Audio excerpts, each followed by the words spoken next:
Good evening, good morning, good afternoon from wherever you're watching us. Welcome to the tower at UNN. And thank God that we're all here today in order to go over today's topic. So today I have a couple of guests with me in the studio. We have Brother Malik, he's going to be here with us in the studio alongside Senior Chintu. And today we're going to be discussing a country within another country, a documentary about how Uganda became occupied. That a lot of work has gone into this, and big ups to actually Brother Malik who's put this together in order for us to be able to digest this information and understand what exactly is going on with our nation. But without going any further, first we'll listen to the national anthem, and right after the national anthem, the guests will come and give their greetings, and then we'll move on to the state anthem before we start our program today.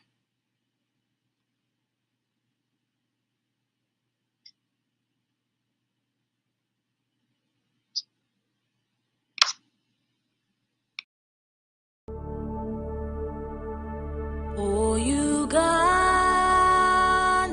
may God uphold thee.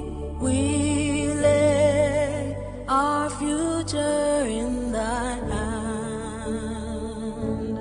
United, free, for liberty,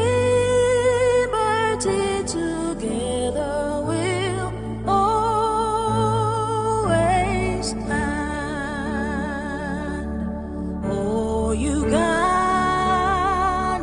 the land of freedom, our love and labor we give, and we've neighbors all at our country's calling, peace and friendship.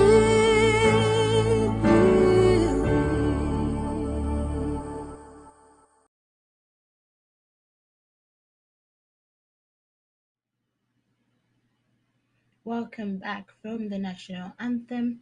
Before we go any further, I would like to go ahead and welcome our guests today and my co-host today. First, I'd like to invite my co-host, Senior Chintu, to give greetings to our audience members today. I know he prepared a specific quotation for today's show. So, Senior Chintu, the floor is all yours. Thank you, Desire, for this introduction. Today, my greeting is a quotation from the prophet Habakkuk, chapter 1, verse 2 to 3. How long, O Lord, I cry for help, but you do not listen. I cry out to you violence, but you do not intervene. Why do you let me see ruin? Why must I look at misery? Destruction and violence are before me. There is strife and clamorous discord. And that is a quotation from the prophet Habakkuk, chapter 1 to 3. Chapter 1, verse 2 to 3.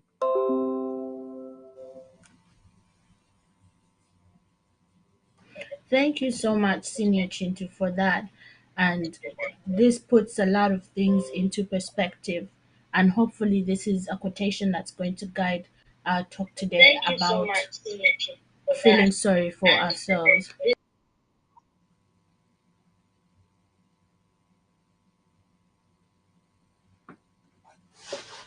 But without further ado, I'd like to invite Brother Malik to also come and greet the audience. Brother Malik, are you there? Oh, yes. Can you hear me? Yes. Yeah. First and foremost, I'd like to, to take this opportunity to thank Desire for you to, on this show, and having our special guest as well, like Senior Chintu, to review a long-awaited documentary that took me, should I say, almost like 2 to 3 months, to put together. And with this documentary, pretty much is going to highlight and give an insight to the So like the historical background of how Uganda as a country was infiltrated by a small fraction of Rwandan Tutsis who took arms basically, and then they hijacked all institutions illegally in the neighbouring East African country, which is Uganda today. So this documentary will be able to review like how these mistakes were made actually. Thank you so much for that. So, without further ado, we're going to go into the state anthem of today. We're going to be listening to the state anthem of Bukedi State. And then when we come back from that, we will begin with today's show.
Welcome back from that Bukedi State anthem.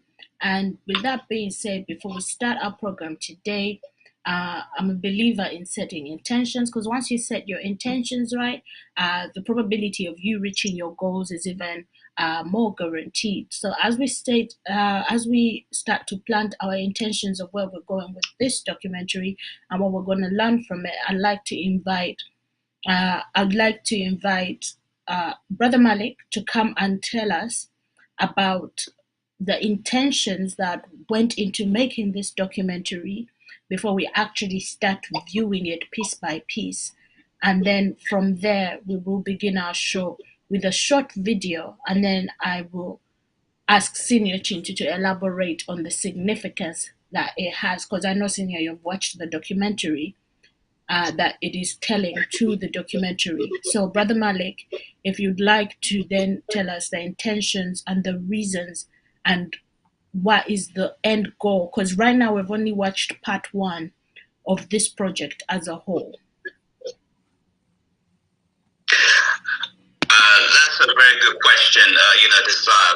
The reason why I made this documentary, and that's a question a lot of people are asking, saying that what has this documentary got to do with advocating for federalism and our goals?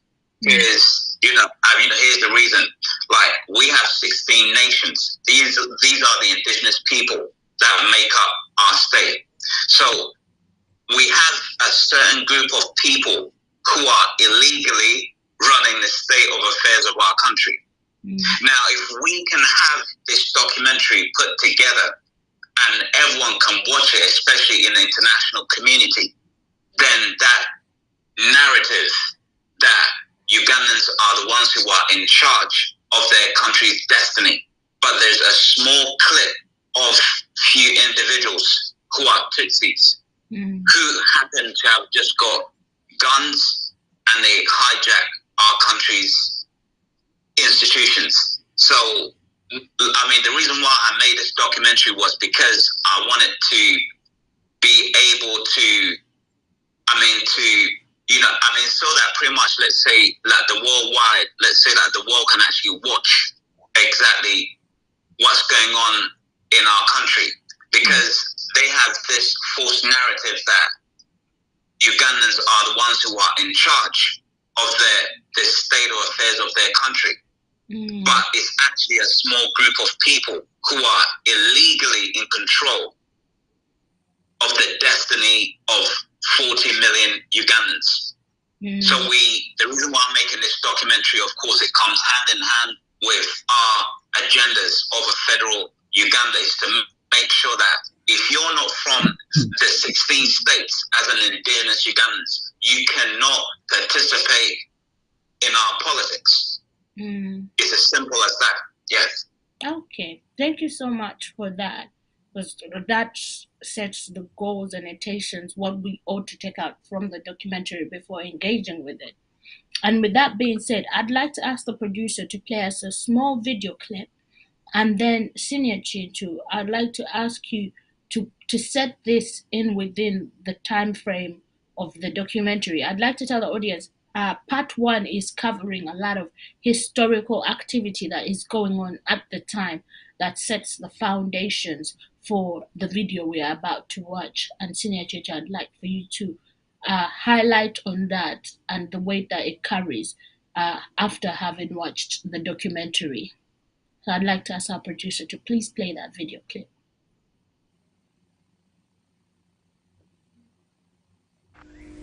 And I hope everybody would now settle down and forget about alternative arrangements for Uganda. There will be no alternative arrangements for Uganda for a long time to come.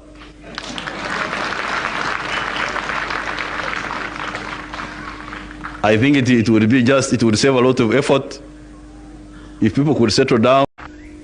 And I hope everybody would now settle down and forget about alternative arrangements for Uganda. There will be no alternative arrangements for Uganda for a long time to come.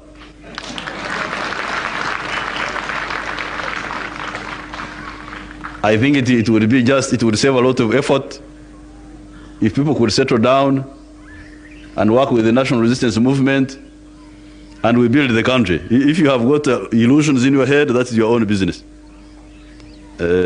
This revolution is irreversible. You cannot reverse it.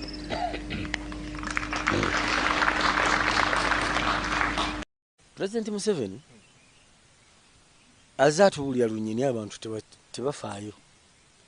Mukyala musanvu yagamba nti ebikwatagana n'obukulembeze birongooseddwa kati tutyayanira ebirala.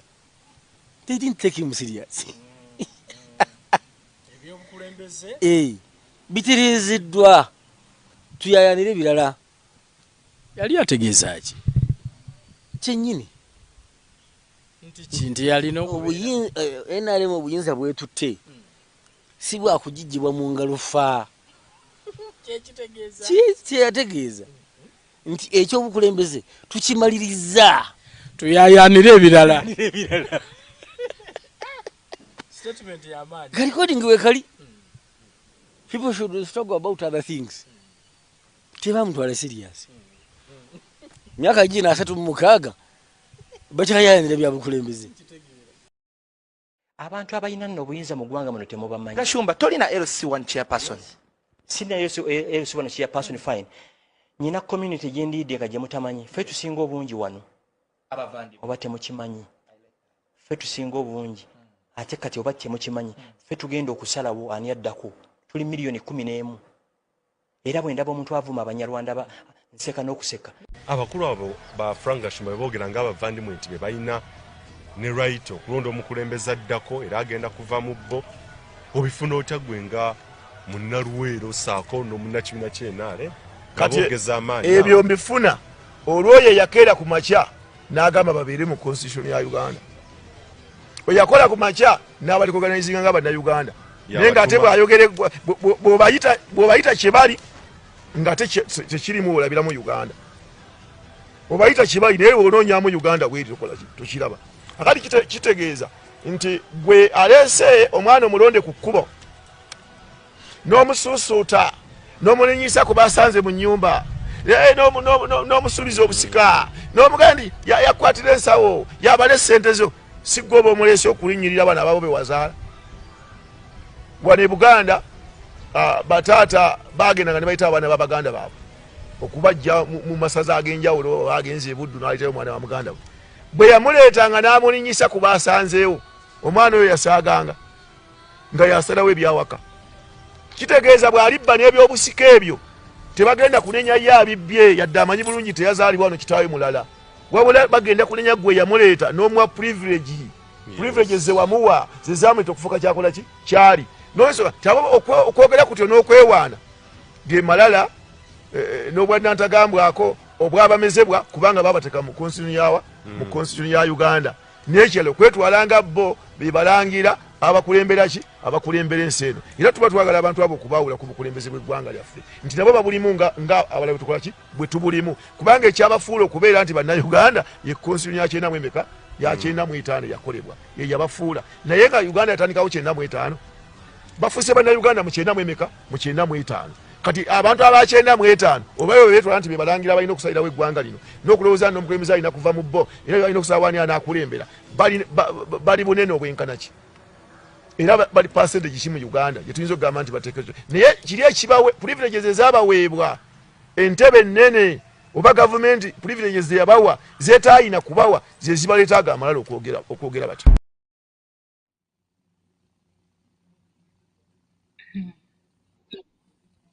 So, Senior, after having watched the documentary that we're going to break down and watch in parts with our audience members who are watching us and hearing us, how do these two commentaries not only are a reflection of what we're about to engage in, but also speak volumes? Because the documentary is covering a historical background, but these are more placed in what's actually taking place in time now, in real time.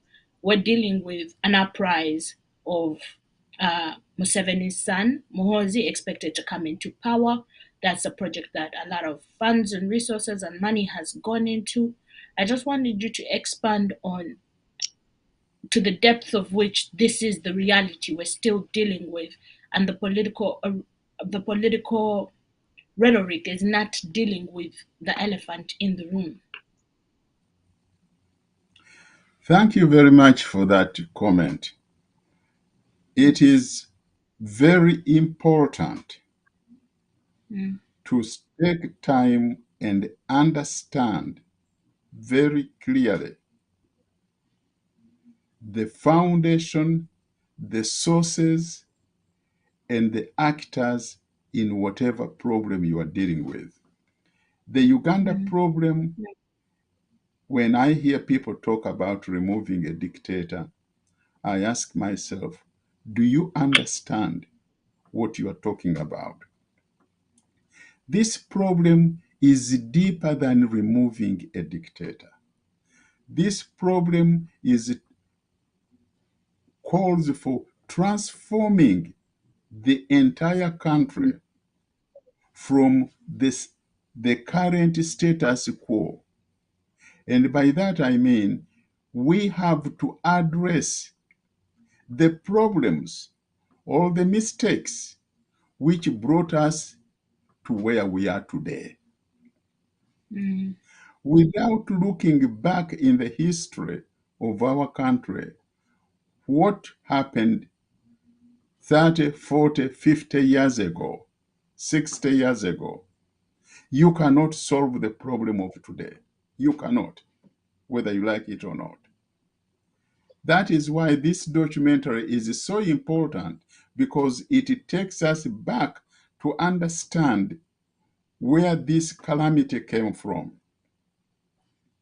Those of you who are a little bit more learned should remember that if you read the Greek mythology, the story of Oedipus Rex, written by Sophocles, when the kingdom was suffering from a calamity of a disease that was killing everybody, they had to go back.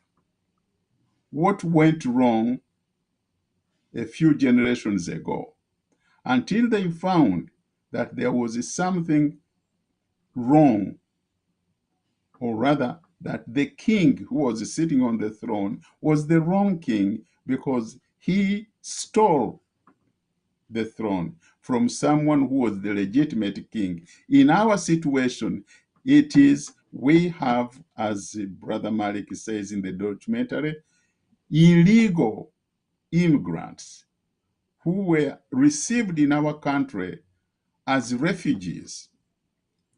And we gave them all the privileges of being Ugandans. Now, they are talking about the 1995 Constitution. Yes, they are, but this is not 1995 as the starting point. Not too long ago, we listened to Obote claiming that Museveni is not a Ugandan. Okay, if you, Obote, know that Museveni was not a Ugandan, when did you know it? If you knew he was not a Ugandan, why did you let him work in your prime minister's office in 1960? You don't let a foreigner. Here I am in the United States. If I am a foreigner, I cannot even get a job cutting the grass nearby the White House. That is reserved for citizens.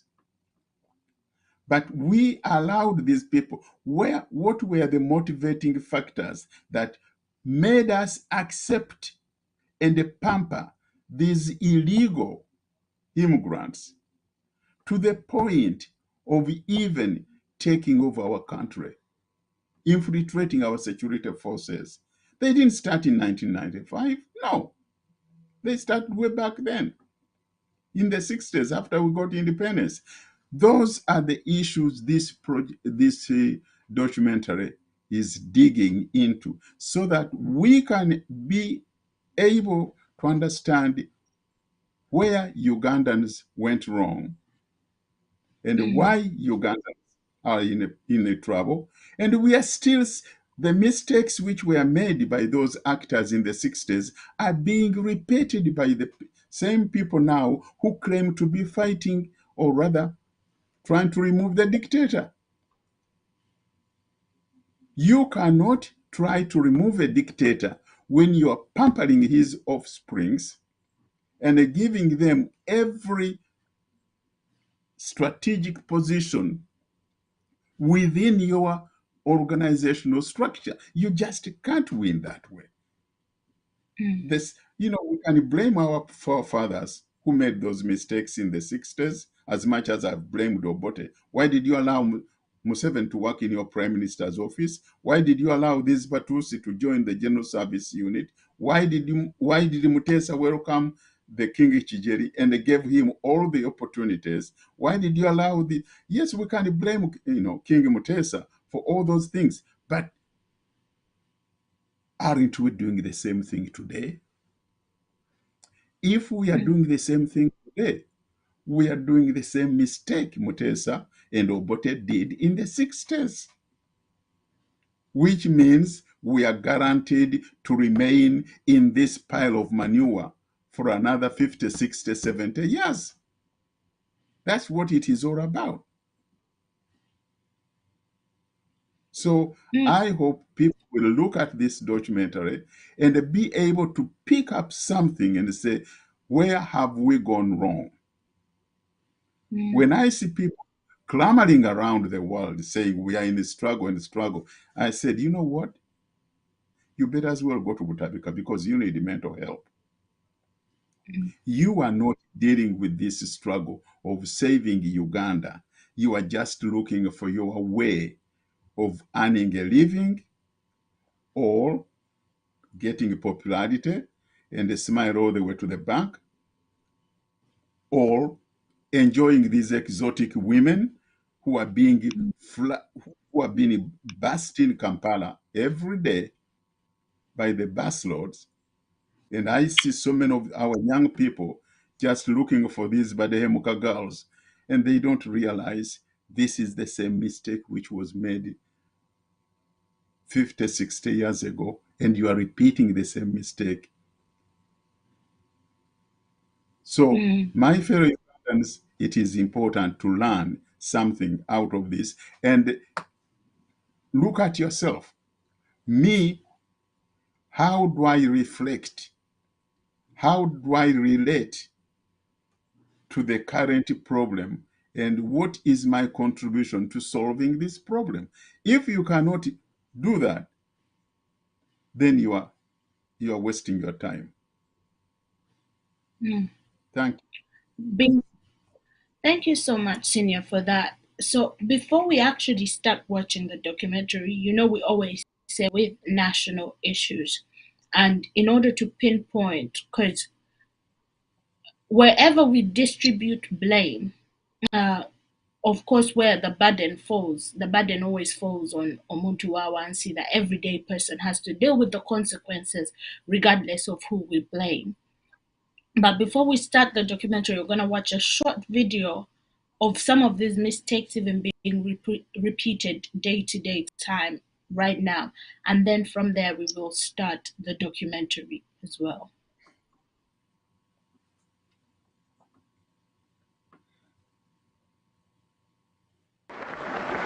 Era oweekitiibwa pulezidenti ajja kufuulibwa omutaka ekika ky'ente jjajjaawo katongole nga mu kumufuula omutaka ajja na kumuwa olunyiriri.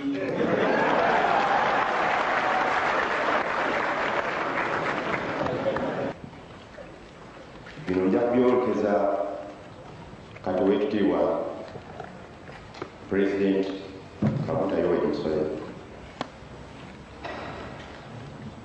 Oweekitiibwa President, oli muzzukulu wange.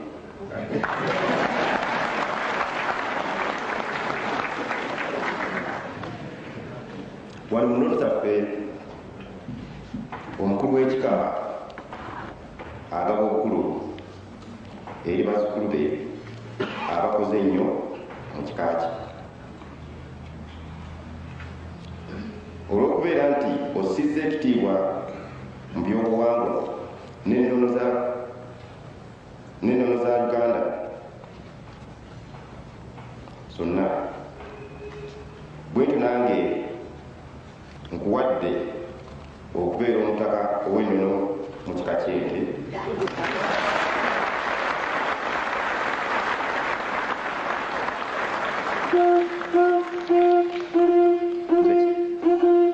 Nze kyenkulembera era mu kiseera ekitali kyewala nja kukola enteekateeka nkusindire omutuba ebuwo obukakasa obukulu obukuweereddwa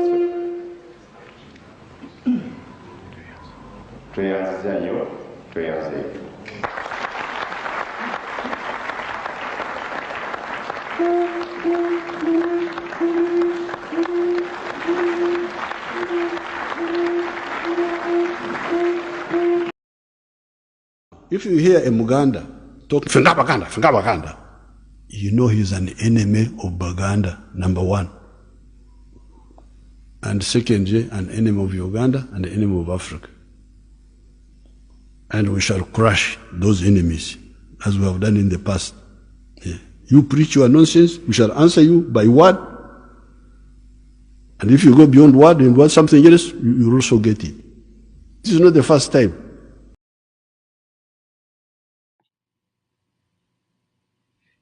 And we will talk about this a little bit further when we go into the documentary. I want to reserve commentary on the alliance that not only Buganda as a nation has, but also with the political composition of Uganda.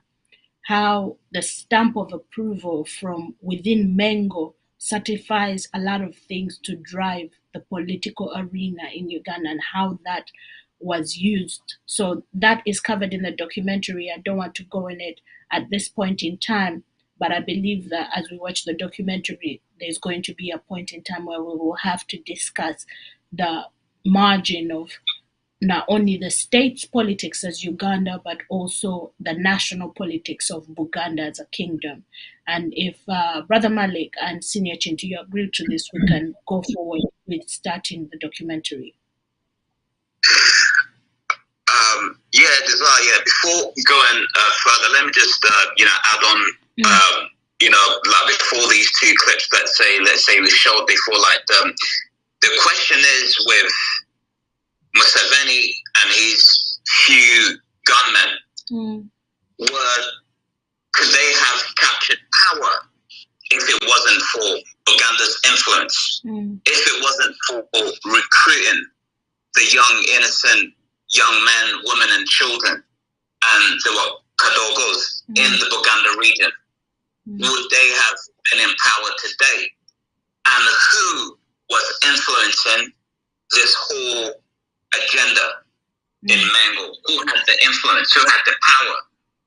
So these are the questions I was asking myself when I was making this documentary. Why is it that Buganda did not weigh in their support to Kaira than supporting a refugee, a group of refugees to take power? So that's something that I wanted to get deeper into to understand, where did this come from? Where did all of these mistakes come from? Now we can see in this clip that Museveni, and he was actually being honored that he is a clan from, let's say, Ente clan. So we can see where this influence was coming in. So I just don't want to spoil the show, but I just want to give a little insight with Festus. These are all questions. How was he able to have the influence in Buganda? We're talking about someone who's not an indigenous Muganda, but he was a member of the Luchiko. How was he able to have this kind of influence and power? But bear in mind, this is a man who also was involved in changing the Ugandan constitution to suit the Banyarwanda to have influence in the country's politics. So the question is, because this is a man who was raised as a little boy in Mango, and his father was a friend to Mutesa. So these are all questions that we are going to discuss in this documentary. How did this happen? Yeah. Thank you for that, because it's not a spoiler, but it helps to make sure that we're primed for what is to come and what we need to be attentive to. And Senior Chinchu, is there anything that you'd also like to add to this discussion, or you hold until we reach those parts within the documentary? Well, yes, you are right to ask. This clip you have shown us, whereby they enrolled Museveni into the Nte clan, is a desecration of our culture. Nobody is enrolled into a clan. You are born in it, period. It doesn't matter how much I love you, but I cannot make you a member of my clan, period. You are only born in it. To see that these people who are entrusted with the sustaining, supporting, and protecting our cultural values can be so callous and stupid at the same time, to desecrate our sovereign and supreme culture by bringing in an illegal foreigner. It's abominable, absolutely abominable. As Brother Malik says, we are going to look into what is the driving force behind these people to the point of just doing havoc. In Luganda, we have a word, we call it akatinko. These people have akatinko, but it is not coming out of the blue sky. No. This katinko has been displayed over and over.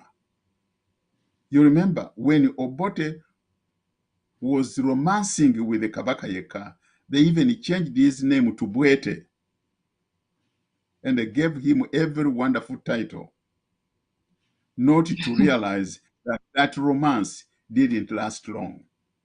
The same thing. This is, and I'm sorry to say, the hooligan you brought into the house, pampered him, and made him a very important member of the Nte clan, and within no time, he starts cursing you, saying, Fengabaganda, Fengabaganda, I'm going to crush these people. The same person you were pampering yesterday is now talking about crushing you, which he's doing, by the way. That reminds me of what Obote said, I think it was in 1965. Obote made a statement saying that whatever is going to destroy Buganda and Uganda is going to originate from Mengo. And the people said, oh, he is crazy. Oh, he is stupid. He is this. They called him every kind of name. But he was telling you what was in the offing. So Baganda, especially the Baganda elders, have contributed greatly to the destruction of Buganda and Uganda. That we have to bear in mind and accept that. So when someone is calling for atonement, it has to start there. Otherwise, the country is finished. Thank you for saying that, Senior Chintu. I would like to tell people that we should also think about at the time Museveni is getting initiated into this clan. Mengo knew very well that he was an illegal immigrant in Uganda. This was no knowledge. They knew he was not a Ugandan, but they went ahead and did it and put their stamp on it. So we should always remember, if we want to resolve anything from the root, we should accept how the administration of Uganda has let us down. But without giving a lot of details into this documentary, because it does cover portions of that, I'll ask the producer that we do start with the documentary and then carry on the show that way. Yeah, Desire, do you mind if I can just add on one statement? Oh, no, sure, go ahead. Yeah, so before this documentary starts, I just want our listeners to understand that this documentary does not promote sectarianism, hate or divisionism against these people. But these are historical facts that have been documented and have been well researched. So when I talk about these things, I know what I'm talking about. I took almost my time, more than let's say 2 months doing the research, doing the homework, and I've come to understand a lot of our problems, where they stemmed from. Because know the truth, and the truth shall set you free. Because some of our viewers and listeners, some of them, they may be uncomfortable with the truth. But once we digest the truth at first, it's going to set us free. Because if we are in self-denial, even if we try to create a strategy to get rid of a certain group of people, it's going to be difficult for us because we don't know where these problems stem from. But if we actually try to listen carefully and understand where these problems came from, then we can, let's say, go back to the drawing board and then have a new strategy, a new plan to see that this doesn't happen again. Well said, well said. Because people might choose to, because it's easier to think of it any other way than look at it as recorded facts, historical facts, and the reality that we live in today. So, as that has been said, we're going to go ahead and start the documentary. We'll be watching it in parts, and then we will address each part on its own. So, depending on the volume of which is in that part, we will discuss it accordingly. I have some questions prepared for both you, Brother Malik, and also Senior Chintu. You're always invited to ask questions and highlight on certain historical facts. And same goes for you, Brother Malik. You can go ahead and also ask questions of clarifications. We can all bounce off each other. But with that being said, we'll go ahead and start the documentary.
Rwanda is a country in East and Central Africa and is surrounded by the Democratic Republic of the Congo, Uganda, Tanzania, and Burundi.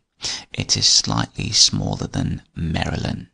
Steep mountains and deep valleys cover most of the country. Lake Kivu in the northwest.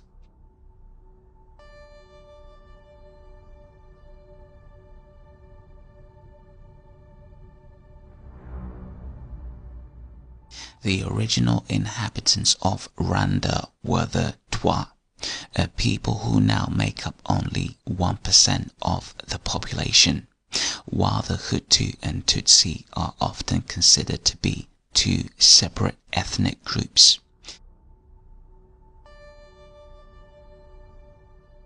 Scholars point out that they speak the same language, have a history of intermarriage, and share many cultural characteristics. Traditionally, the difference between the two groups were occupational rather than ethnic. Agricultural people were considered Hutu, while the cattle-owning elite were identified as Tutsi. Supposedly, Tutsi were tall and thin, while Hutu were short and square, but it is often impossible to tell from one of the other.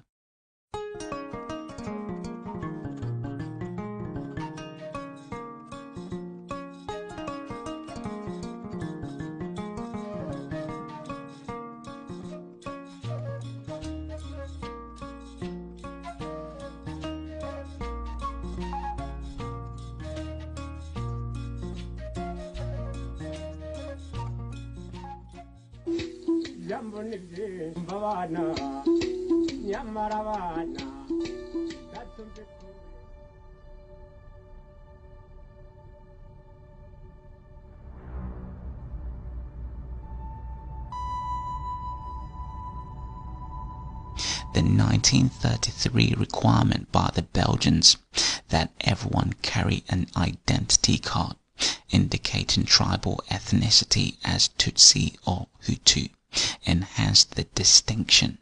Since independence, repeated violence in both Rwanda and Burundi had increased ethnic differentiation between the groups.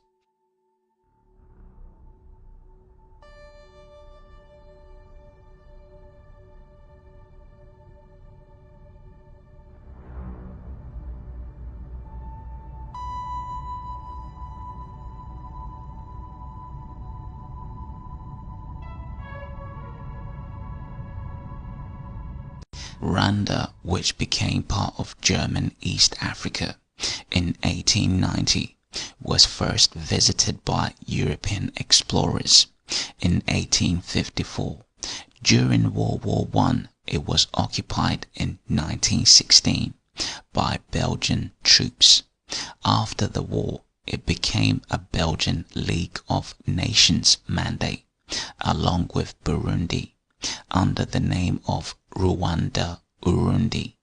The mandate was made a UN trust territory in 1946 until the Belgian Congo achieved independence in 1960.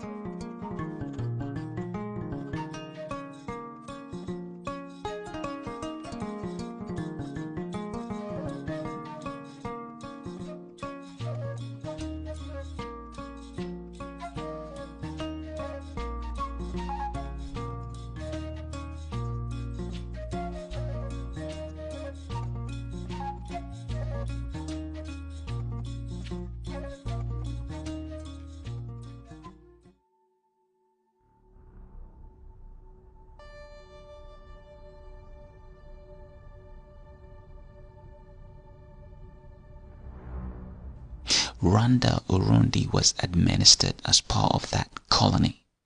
Belgium at first maintained Tutsi dominance, but eventually encouraged power sharing between Hutu and Tutsi.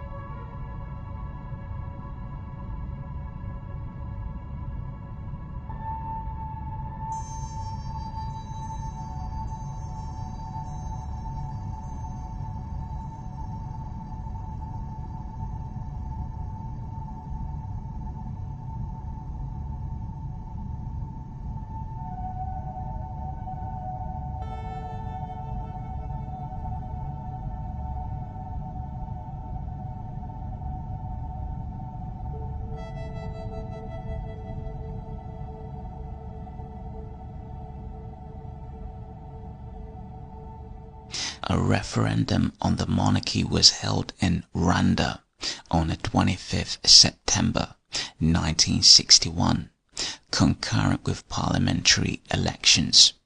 The referendum asked two questions: whether the monarchy should be retained after independence the following year, and whether the incumbent, Kigeli V, should remain king. The result was a no to both questions from 80% of voters, with a 95% turnout. King Kigeli claimed the vote had been rigged. Ethnic tensions led to civil war, forcing many Tutsis into exile. When Rwanda became the independent nation on July the 1st, 1962, it was under Hutu rule.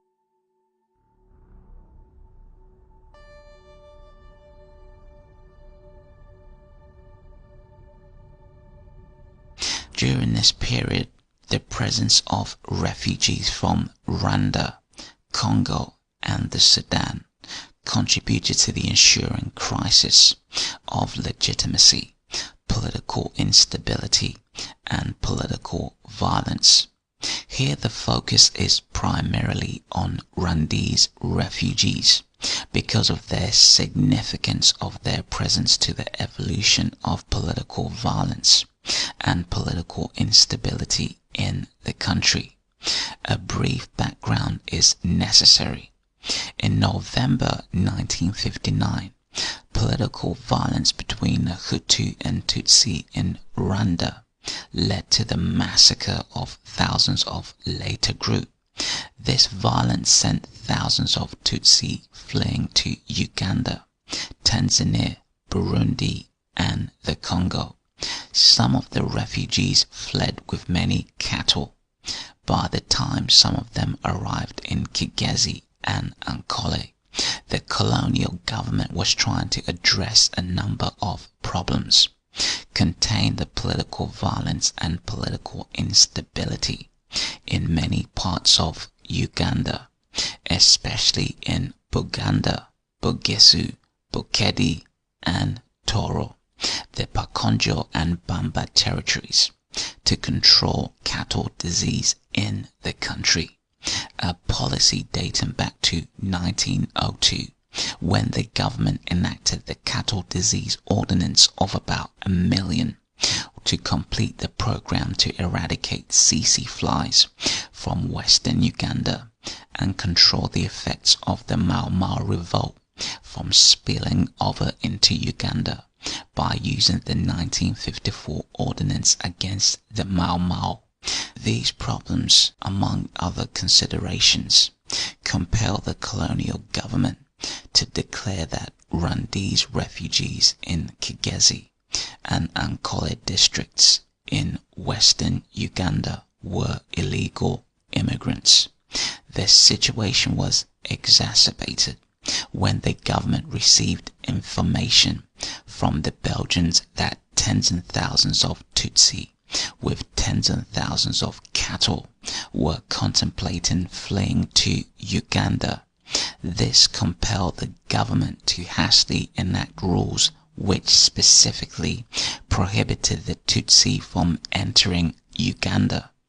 These rules were published on December the 4th, 1959 as the Aliens but Tutsi Immigrants Rules, which gave them a legal notice with a number of 311 of 1959.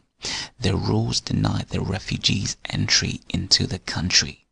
Those refugees that had arrived between November and December the 3rd, 1959 were either confined to the quarantine area near the border or were forcibly repatriated.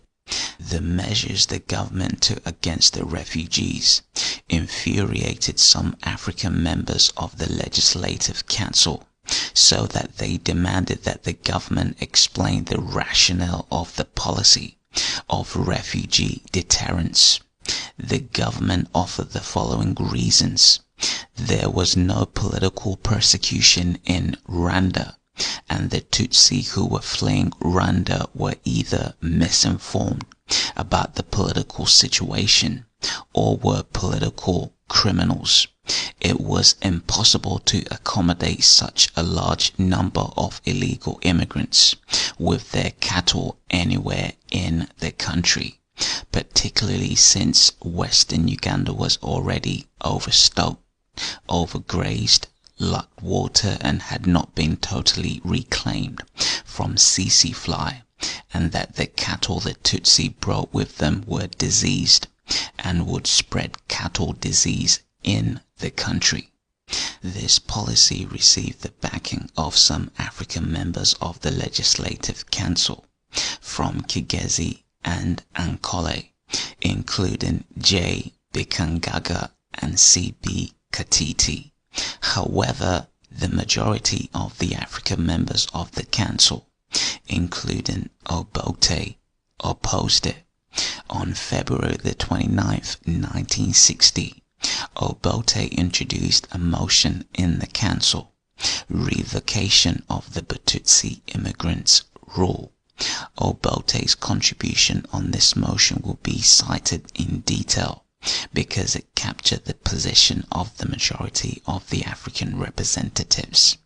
It also provides a good backing for the analysis of the political violence against and the Batutsi refugees in Uganda from the 1960s to the 1990s.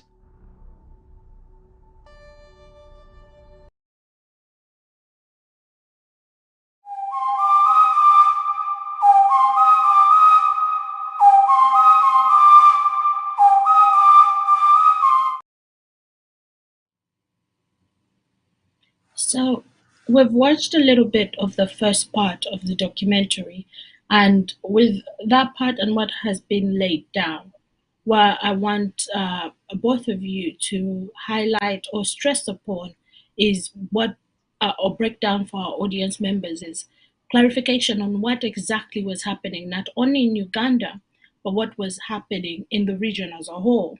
You have the Mau Mau rebellion, you have the referendum that's happening in Rwanda, and the independence movements are uprisings. So you're having uprisings all over the place.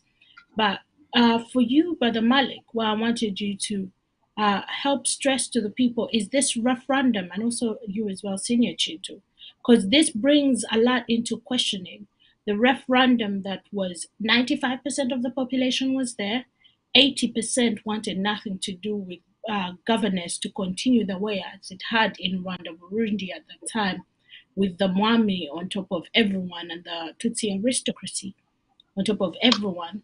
And also further in that documentary, Brother Malik, you cover how at that time the colonizers, the British colonizers who were in charge of Uganda, were claiming that most of these refugees were uninformed about the political situation from where they were coming, which made them illegal refugees. If you could please explain to us those circumstances and where now the illegality comes into play when we talk about people who the refugees that fled into Uganda during that period of time.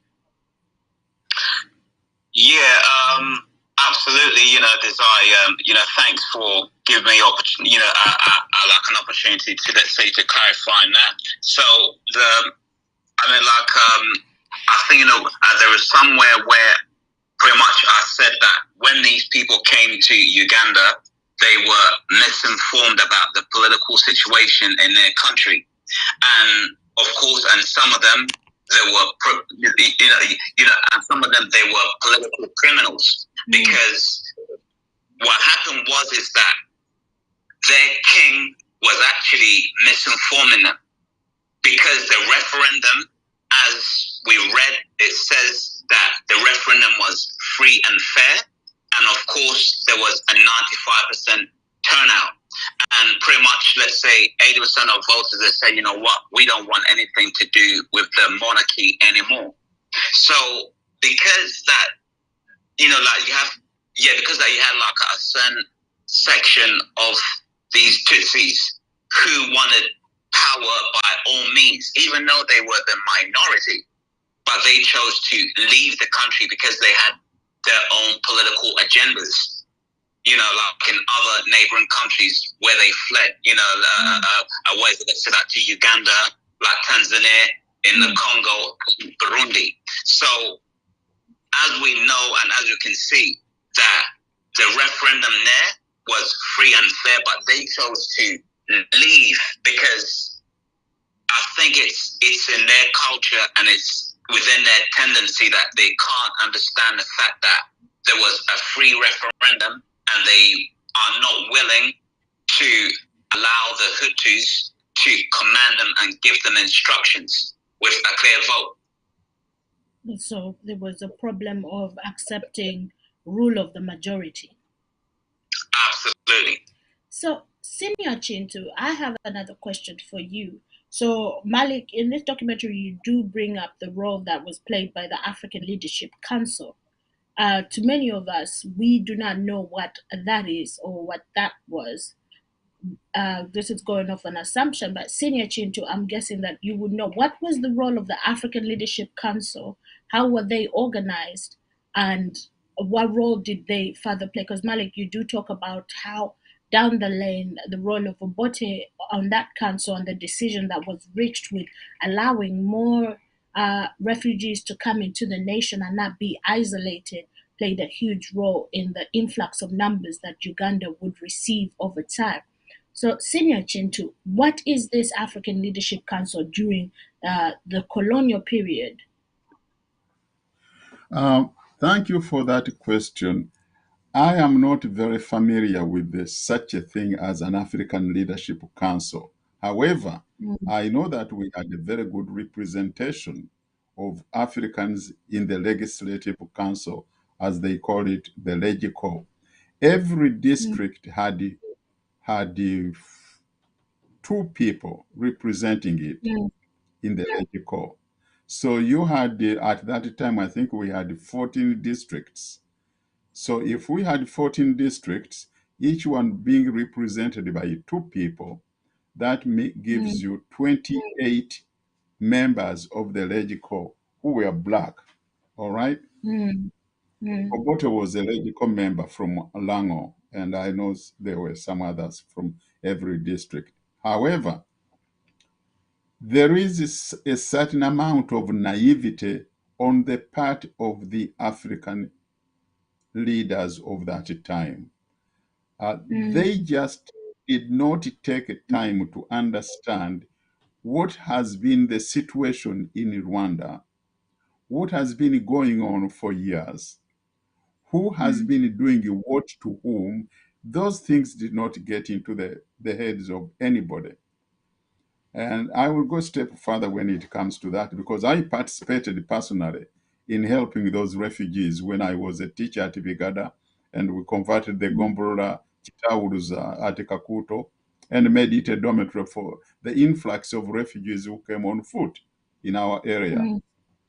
Now, everybody, including lower people like me, all we looked at was the humanitarian need of assisting refugees, the humanitarian need of giving them sanctuary. But nobody I can think of ever even thought about what kind of people are you letting into the house? Are these snakes, hyenas, or lions, or just a bunch of antelopes? Nobody cared. All they looked at was to be humane to these people. And that was the biggest mistake our people made. They just gave them sanctuary, they helped them, and nobody cared. Even when it was revealed that these are political criminals, I think it comes out in the documentary. These are political criminals. We should deal with them as such. But no Ugandan was willing to listen to that. Nobody. It reminds me of a case I had of a Mexican refugee asking for asylum in the United States, somewhere in California, when they found out that he had murdered somebody in Mexico and he was asking for asylum. When they asked him, "Did you actually murder someone in Monterrey?" He said, "Yeah, I killed him because he was going to kill me." Then they said, "Well, our laws of refugee applicants do not apply to criminals who are running away from uh, persecution for their crimes they have committed. So you go back to Mexico and face your music." You see, we should have done that in Uganda, but it didn't happen. That's the tragedy of our country. And with that being said, I think now we're going to head into the next segment of the documentary that's going to highlight how this humanitarian drive that was behind the African leaders at that point in time before Ugandan got independence, or the particular African leaders who were serving different nations like Buganda, how that drive then started to lay foundation for what we have today. So I'll ask the producer to continue with the documentary.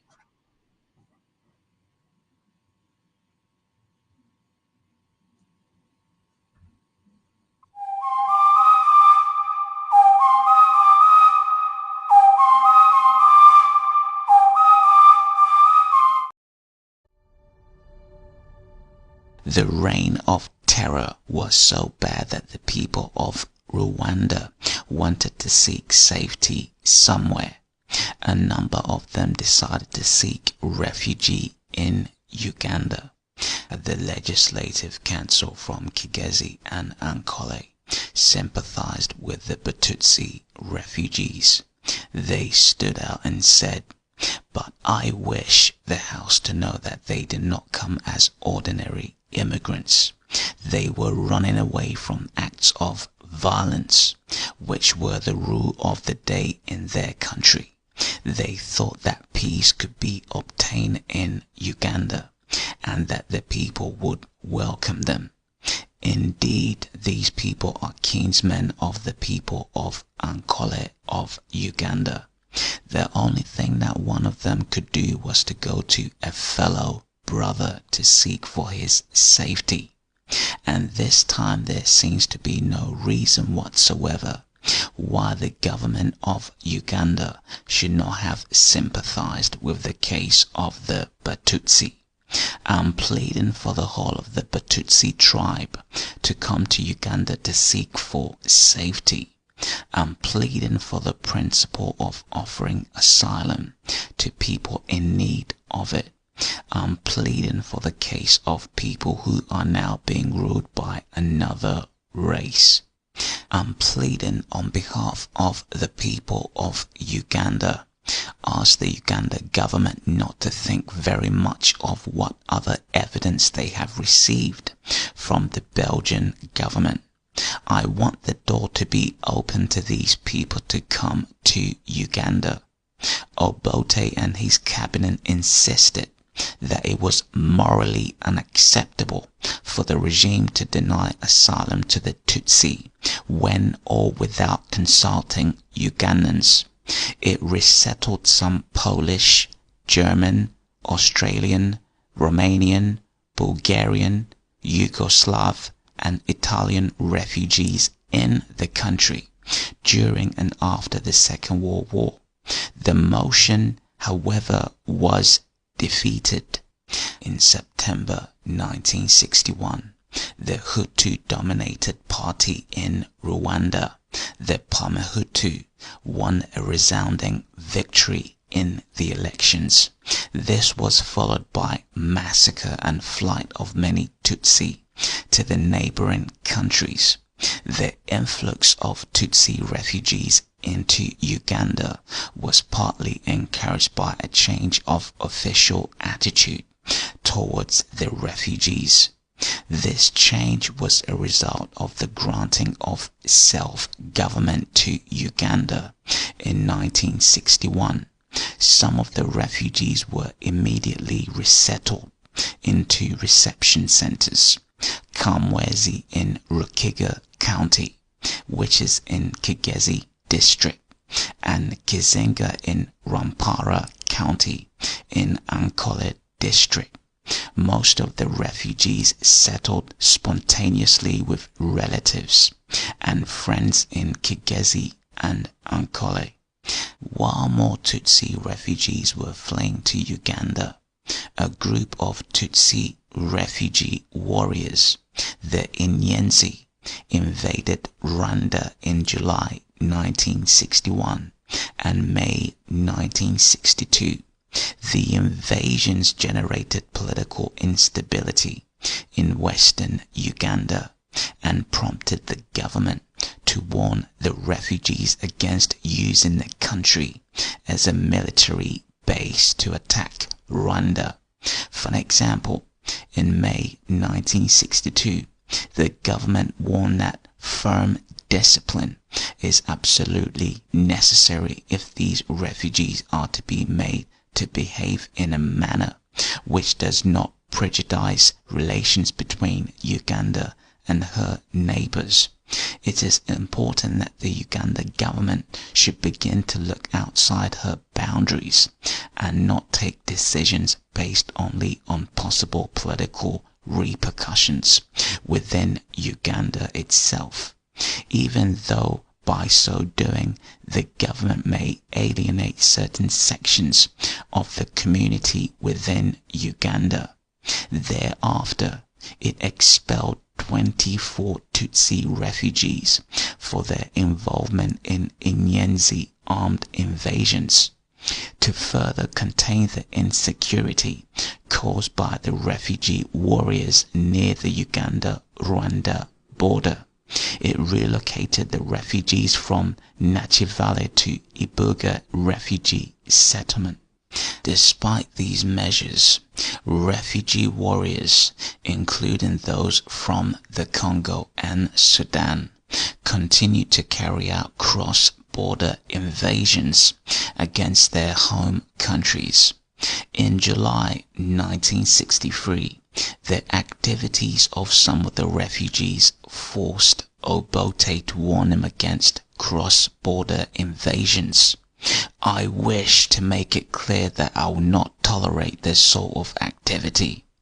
We have no intentions within the context of the Addis Ababa spirit and charter of allowing Uganda to be used as a base for any attacks or subversion against any African state. If our hospitality is abused and refugees use or attempt to use Uganda as a base to attack our neighbors, we shall have no alternative but to withdraw the protection we granted to these people.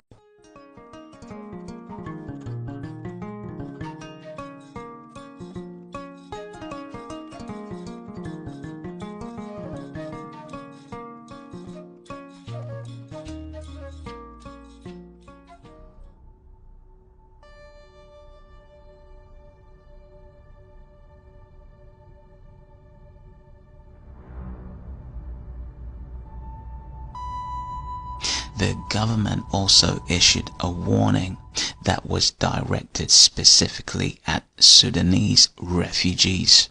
If these Sudanese wish to settle down in a new life here, they are welcome. But if they come here merely to use Uganda as a springboard for attacks and subversion against a friendly neighboring government, they are jeopardizing our international relations and reputation. We are not going to allow that to happen.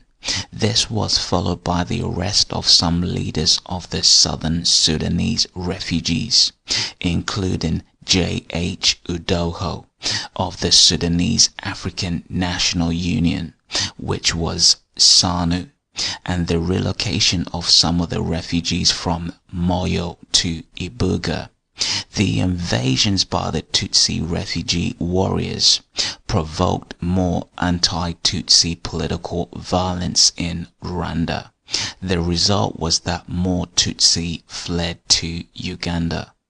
The Minister of Community Development, Kalule Setala, reported that 7,652 Rwandese refugees arrived in the country between May and September 1962. These refugees, together with those who had preceded them, were resettled in Ankole district. The resettlement plan was as follows.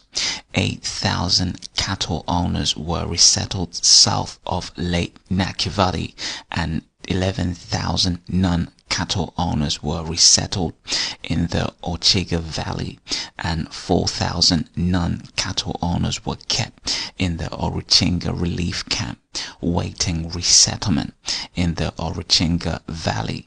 At that time, the total number of Rwandese refugees who were registered with the government was 23,000.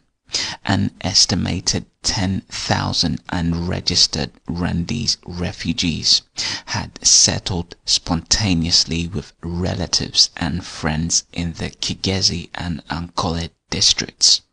According to the 1962-1963 government's annual report, some 10,000 Rwandese refugees crossed into Uganda, bringing the total number of registered Rwandese refugees to about 40,000.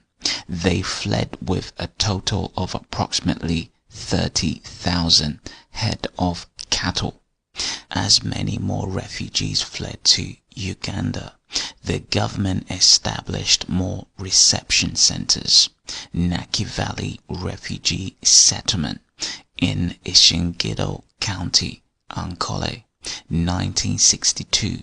Oruchinga Valley Refugee Settlement near Naki Valley, 1963. The Ibunga Refugee Settlement in Bunyagabu County, Toro District, 1963.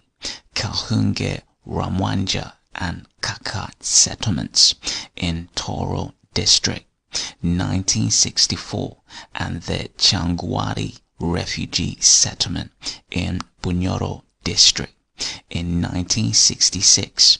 The presence of such large number of refugees presented a considerable financial and logistical responsibility for the government. Initially, the government was quite generous to the refugees because it thought they would not stay in the country for long. However, when it became increasingly clear that most refugees were not going to stay in the country indefinitely, hospitality fatigue set in and the government became less generous. This change in the treatment of the refugees was partly influenced by the lack of responsibility sharing with the international community. The growing economic crisis in the country also contributed to the hospitality fatigue.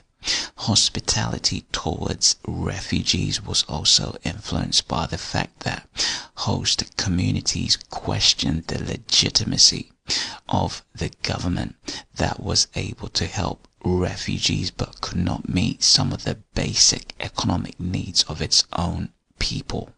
It was therefore not surprising that Dorothea Hunter of Oxfam made the following observation in her report of August-September 1968.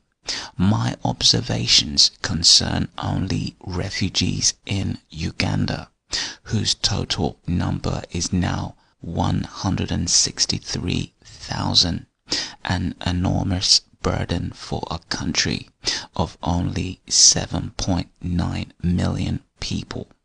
Last year I had the impression that government still hoped that many, if not most of them, would return home. However, despite this setting, as the meeting of the refugees continued to erode the limited legitimacy the regime enjoyed in the rural areas where the refugees were settled, the government threatened to expel the refugees unless the international community provided immediate assistance.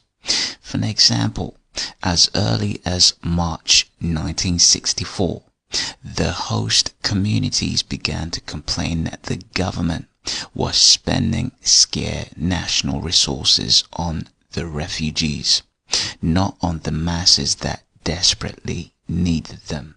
This complaint, among other related considerations, forced the Minister of Information, Nekyon, to tell the OAU, the African Union Conference in Lagos, that Uganda has no alternative but to send some of these people away unless Uganda received help.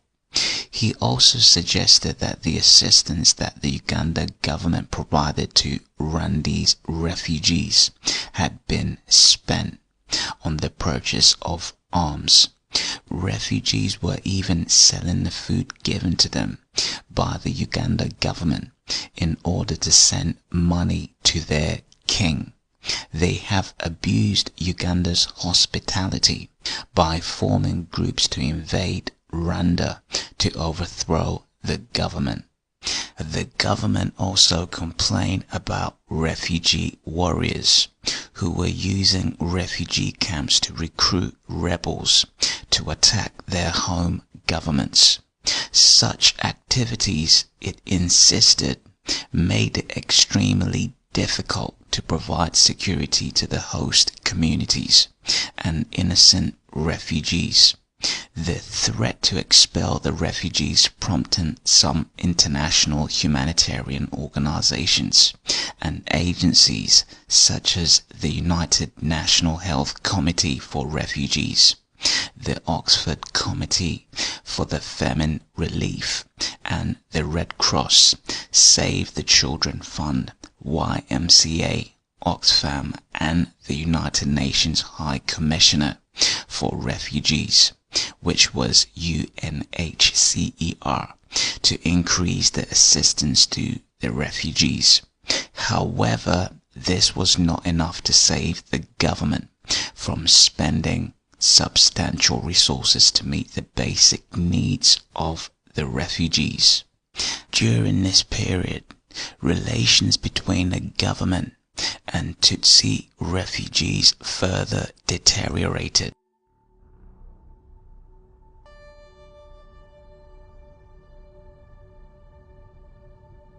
This time, the problems stemmed in part from the political activities of President and Kabaka Mutesa and the Umwami, the king of Rwanda, Kigeli V. To begin with, when the latter was deposed from power after the elections in Rwanda, he fled to Buganda, where he was President Mutesa's guest.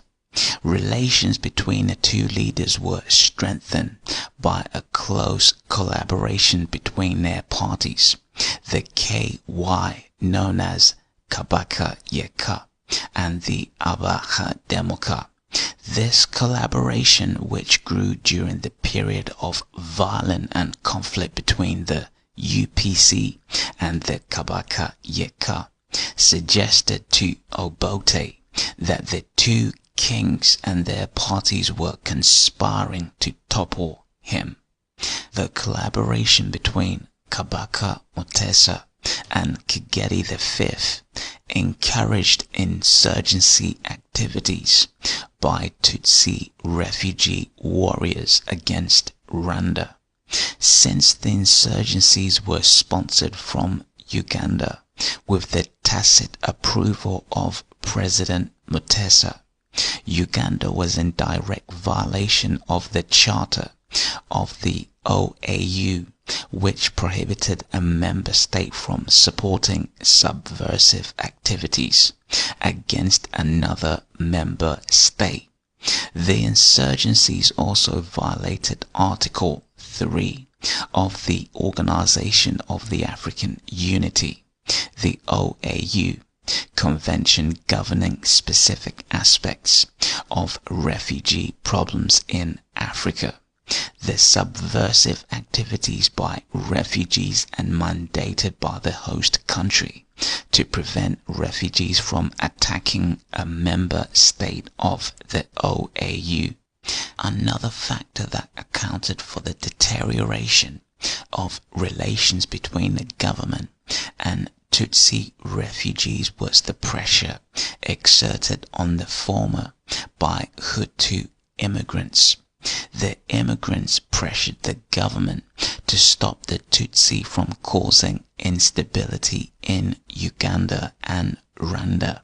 The immigrants could not be ignored because they constituted the overwhelming majority of the 378,656 Rwandese immigrants and refugees in Uganda in 1964. To be sure, some Tutsi refugees who were highly placed in Obote's government, including Frank Kalimuzo and Grace Ibingira, joined the Hutu to pressure the regime to clamp down on the refugees.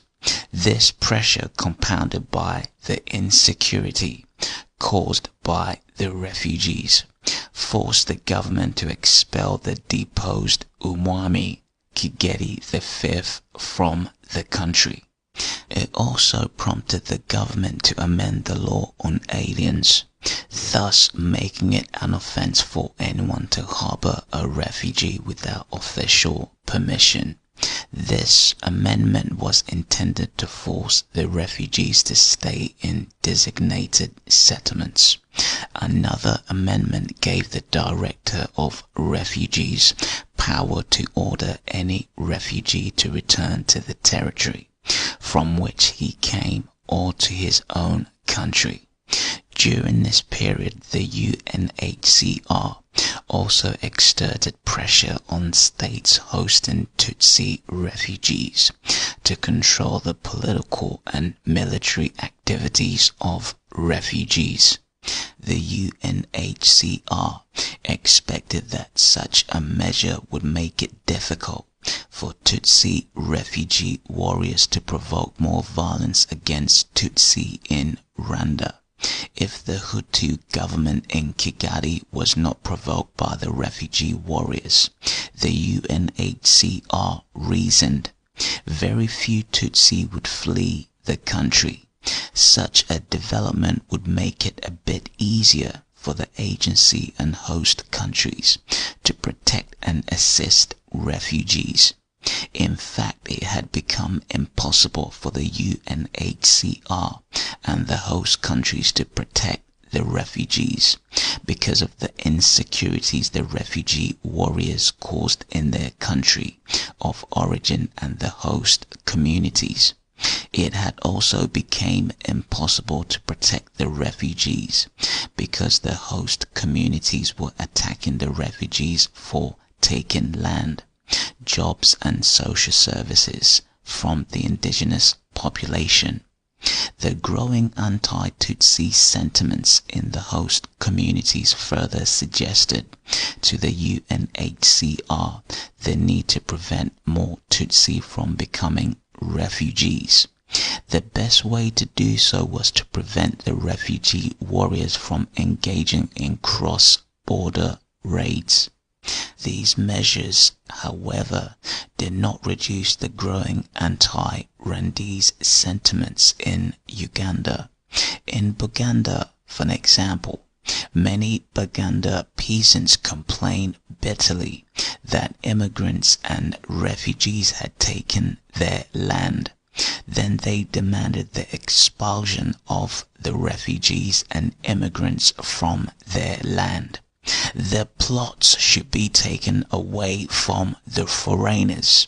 The people brought in the foreigners must send them back to their land where they came from. They all should be chased away. Rwandese refugees also continue to face discrimination and violence in Ankole. To begin with, in the 1920s, the majority of Hutu immigrants were accommodated in Ankole by their cousins, the Bairu. This was followed by the arrival of tens and thousands of Tutsi refugees.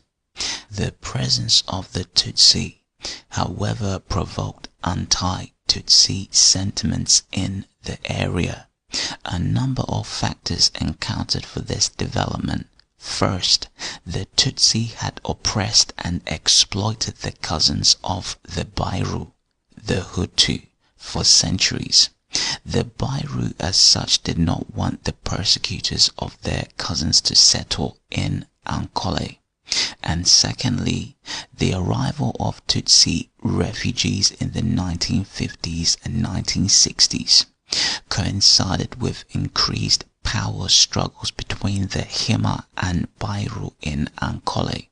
One of the strategies the Hima employed to maintain their waning hegemony over the Bairu was to recruit their cousins, the Tutsi, to swell their ranks. This strategy brought Tutsi refugees into the power struggles in Ankole. And thirdly, the alliance between the predominantly Catholic Tutsi and the DP in Ankole turned some Banyankole members of the UPC, who were predominantly Protestants, against the Tutsi. These factors compelled the local UPC establishment in Ankole to ask the government to to enforce the law by keeping the refugees out of local and national politics. Some Banyankole, both Hima and Bairu, also demanded the relocation of the refugees from Ankole because they were taking away land, jobs and social services from the host communities. These mounting pressures on the government coincided with increased unemployment in the country. The abortive assassination of Obote increased repression against political opponents of the government and the unveiling of the Common Man's Charter. The Common Man's Charter, among other things, advocated a policy of Ugandanization of employment and land ownership. This meant that if the policies were implemented, the refugees would have difficulty gaining employment or owning land. To keep the refugees out of both local and national politics, the government proposed to provide identity cards for them. However, this policy was overtaken by the Amin coup of January 1971. Nonetheless, Tutsi refugees had already become quite hostile towards the UPC and Obote. This hostility would partly encourage them to join Amin regime in the 1970s and the Museveni anti-Obote guerrillas in the 1980s.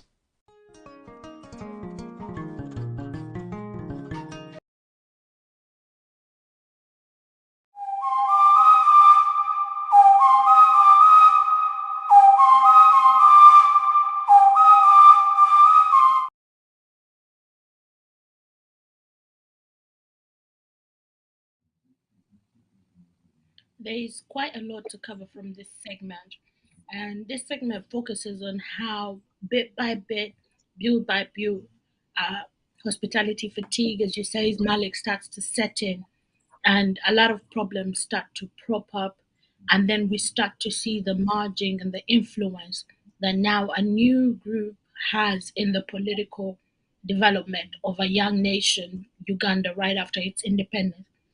So the first question that I wanted to ask you, Malik, or for you to elaborate on for our viewers, is this notion of insurgents, the ones who were going and starting up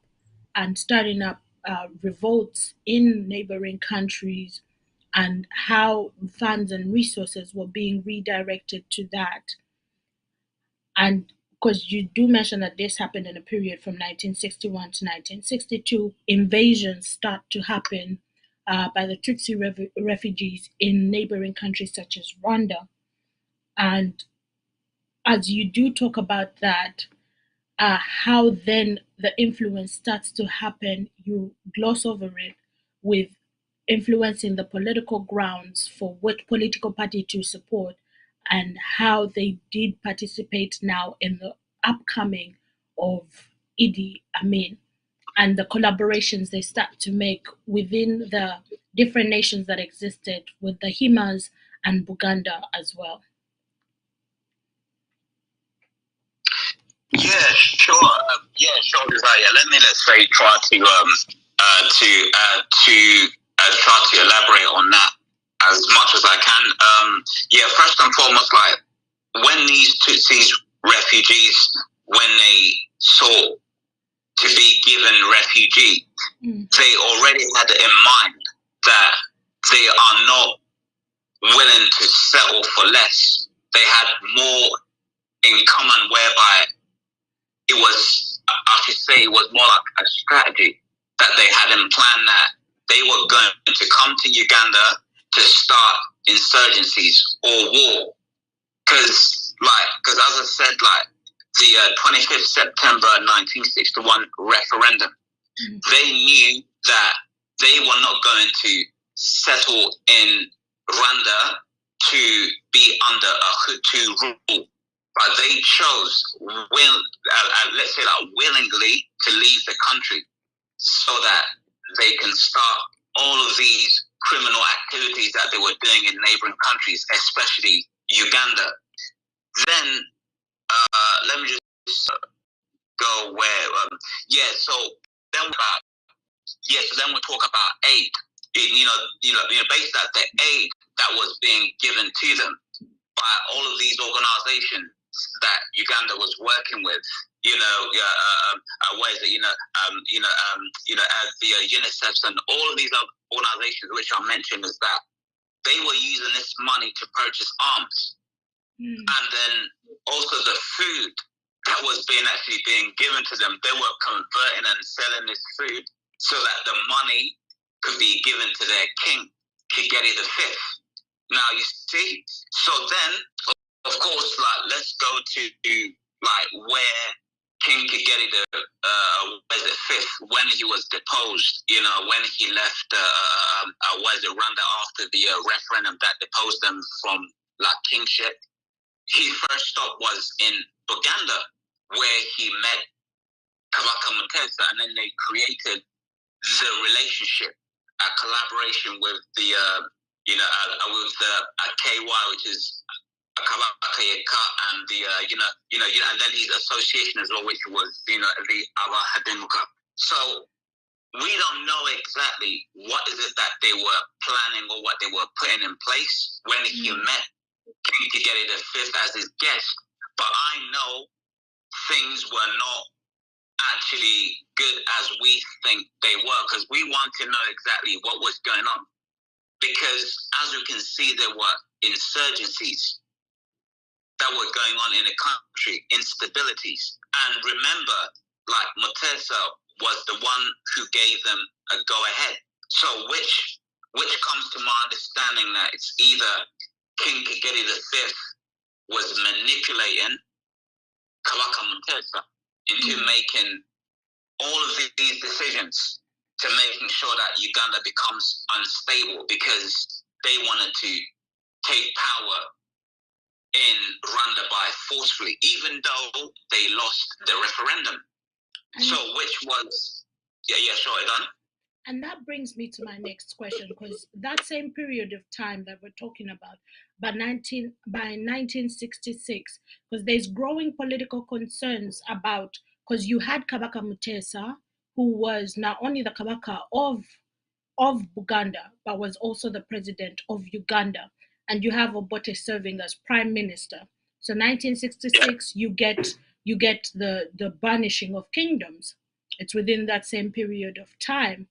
How did this contribute heavily to that interrelational display that poured out after, and what anxieties was Obote having towards the involvement and the collaboration with Buganda Kingdom and the newly arrived refugees that reverberates right now in our day of time?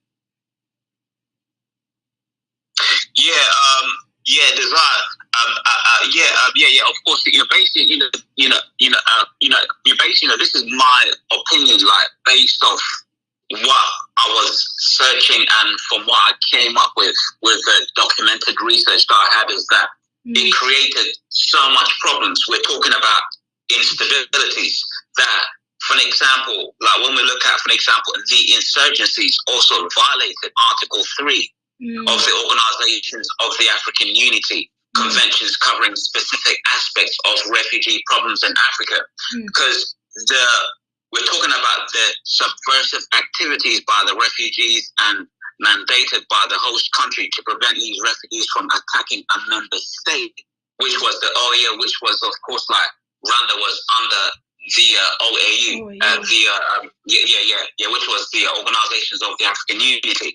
And then, of course, which a factor which was the relationship, of course, went on, and it was just and it went on to deteriorate, because it was between the government and Tutsi refugees, because the pressure exerted on the former by the Hutu immigrants who was there as well, because they said, hey, listen, if of course, if there are, let's say, insurgencies and they are coming from Uganda, the government in Uganda has to do something about it. Of course, because they know about what's going on in Uganda. So the government in Uganda, of course, somehow is responsible. And now we're talking about where Mutesa was the president. So it means that he gave them access to go ahead and create these insurgencies. You know, and I see.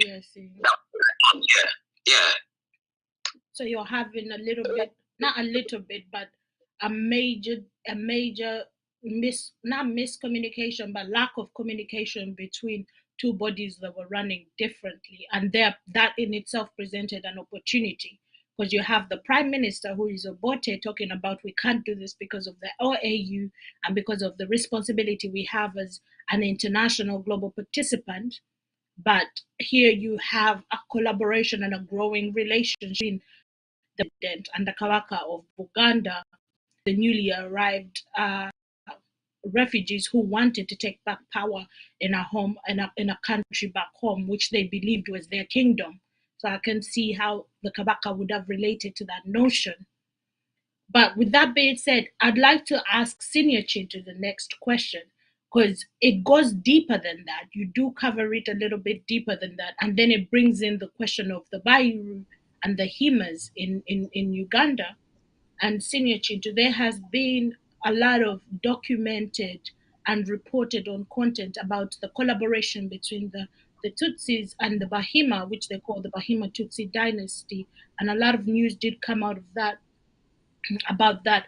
But what can you say about the relationship or the mirroring of relationships, not only between the Bairu and the Himas, and how that mirrored also the relationship that the Tutsis had with the Hutus, and how then later on, now that relationship has grown into what we've come to understand as reported on as the Bahima Tutsi dynasty plan, and how this relationship has fed off of that history.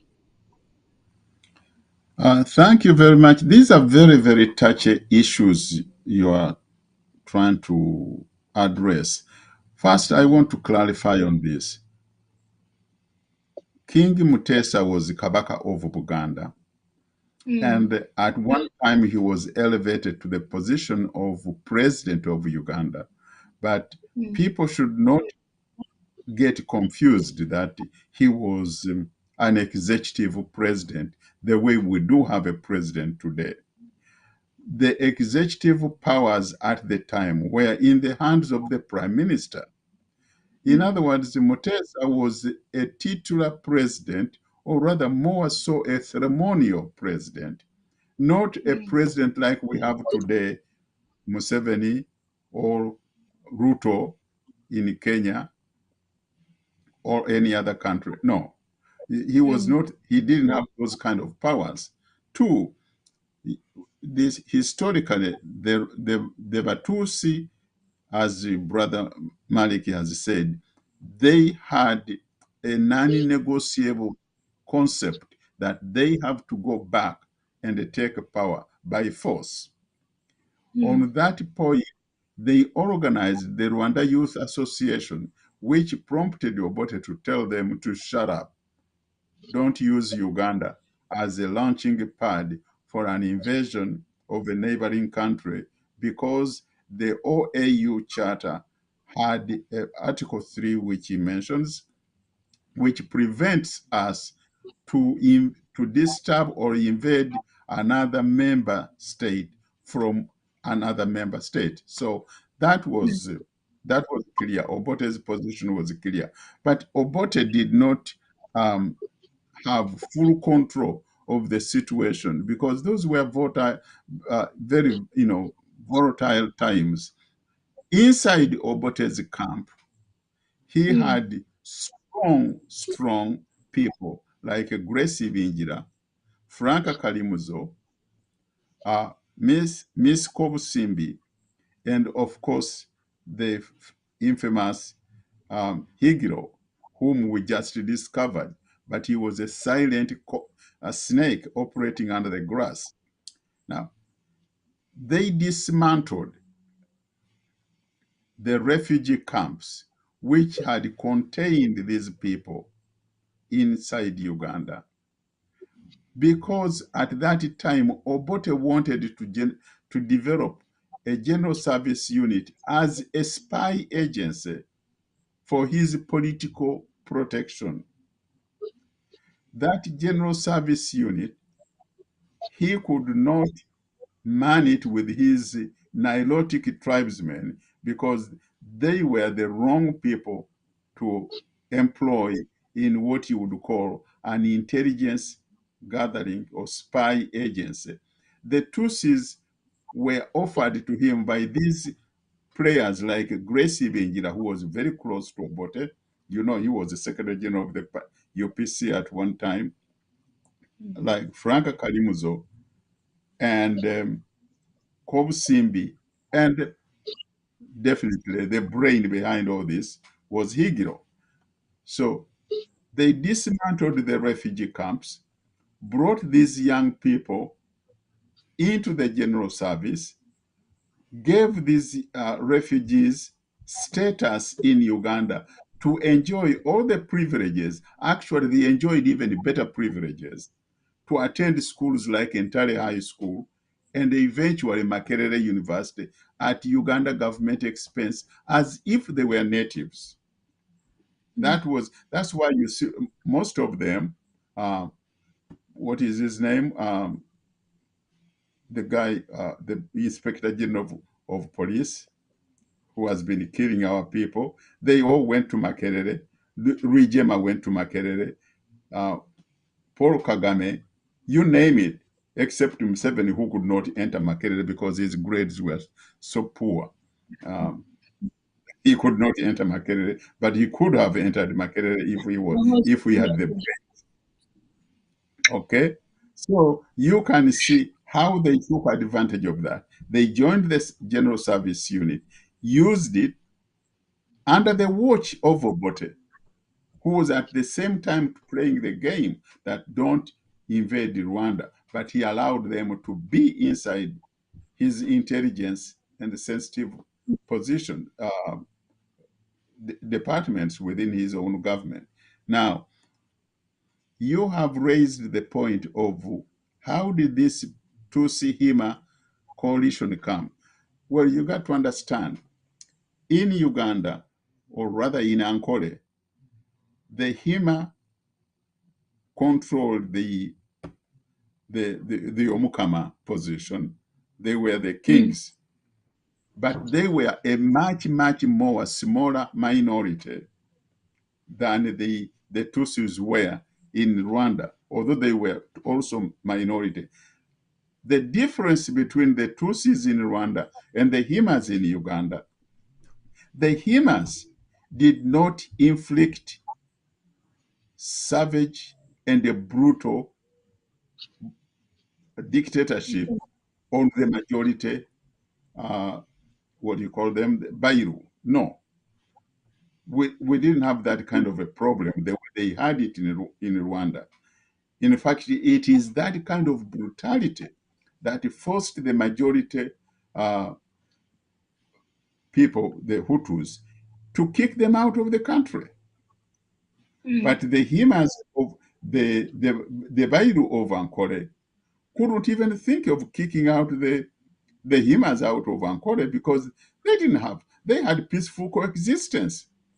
However, when the political turmoil started fermenting within Uganda and Ankole in particular, the Himas of Ankole found it convenient to increase their percentage. I remember someone told me, I'm not too sure whether that is correct, but I heard it from a good friend of mine in Munyankole who told me that the Himas in Ankole were about 3% of the population. It could have been, but definitely it was never even 10%. Never. So the Himas of Ankole wanted to bring these Tutsis into Ankole and camouflage as Himas because they all look alike, so that they can boost their percentage. It is for that very reason every Mtusi now calls himself a Munyankole or calls himself a Hima. Even the present day Batusi now killing us, a good many of them call themselves the Himas. But that's not true. That is false. These are pure Tutsis who came in from Rwanda. How many of you know of these Batusi who are saying, I'm a Muhima from Isingiro, I am a Muhima from Bushenyi? They are not. They just took over. So when they were brought in Ankole, they took over the territory to the point that they have almost phased out the Bairu of Ankole when it comes to dominance on the land. Now you find they are all calling themselves Bahima, which they are not. They are Batusi from Rwanda. So don't be confused that these are actually Himas. No. The real Himas of Ankole are a very, very small percentage, and they had no problem living next door to Bairu in Ankole. And even those who came into Buganda and the other territories like Toro, Bunyoro, they were not bad people. They were the ones who came from Rwanda. That's the difference. And I think just to add a little bit on Senior on what you said is Obote's whole run. You have Obote's aspiration, who Obote aspired to be, because Malik goes over it. Brother Malik goes over it when he talks about the Common Man's Charter, and when you look at what the Common Man's Charter was going to give an everyday person versus Obote, the president, and no, Obote, the prime minister and the leader, who was so focused on keeping his position in power, and versus all the aspirations of what he hoped to do: secure land for the people, jobs, employment, and develop the nation. But that all started to go sideways when he became too invested and interested in holding power and staying in power, hence the development of the spy unit, which now was infiltrated with a lot of Tutsi refugees. But what's very interesting about this kind of infiltration, it did not only happen on a national level, they made sure to start ground up. It happened at the different nation level. So you have now, we've talked about Ankole, and then you have what was already happening in Buganda.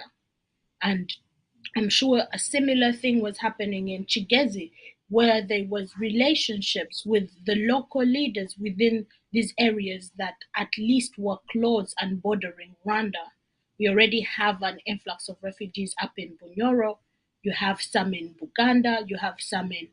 They made sure that those grounds were covered at every point in time.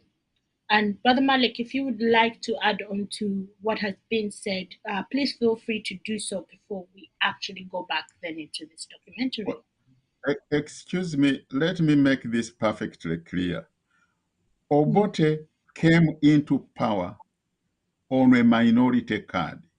He didn't have majority support of the country. And for that reason, when you look at the marriage between Kabaka Yeka and the UPC, it was a marriage of trying to grab power at any cost possible. So what was the biggest concern for Obote? To hold on power. He just could not look at development of a nation, development of basic institutions that could bring the country together. He was more interested in holding power.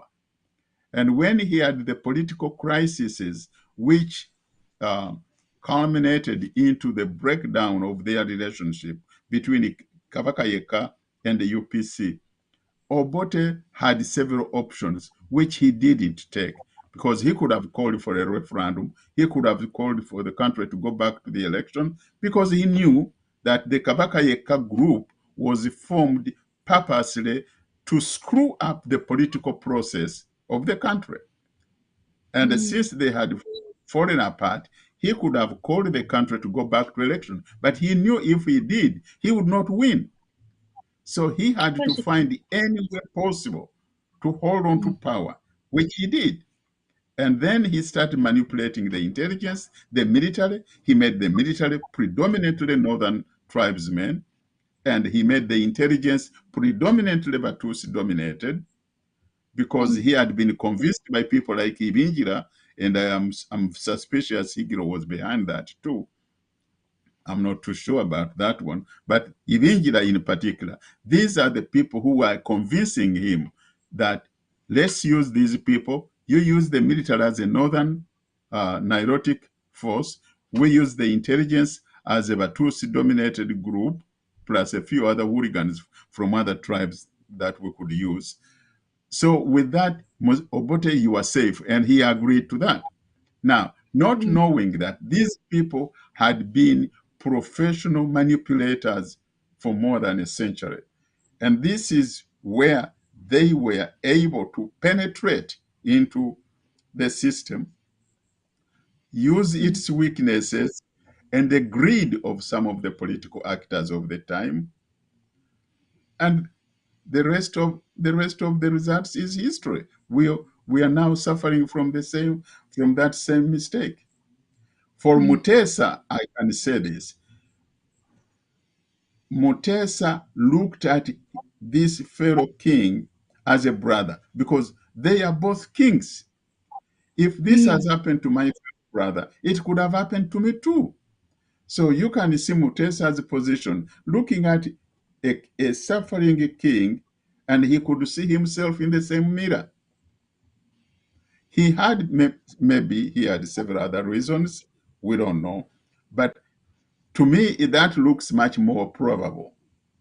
So he had to give this man everything, not knowing that the person he's playing with is a small cub, but it is going to turn into a tiger tomorrow.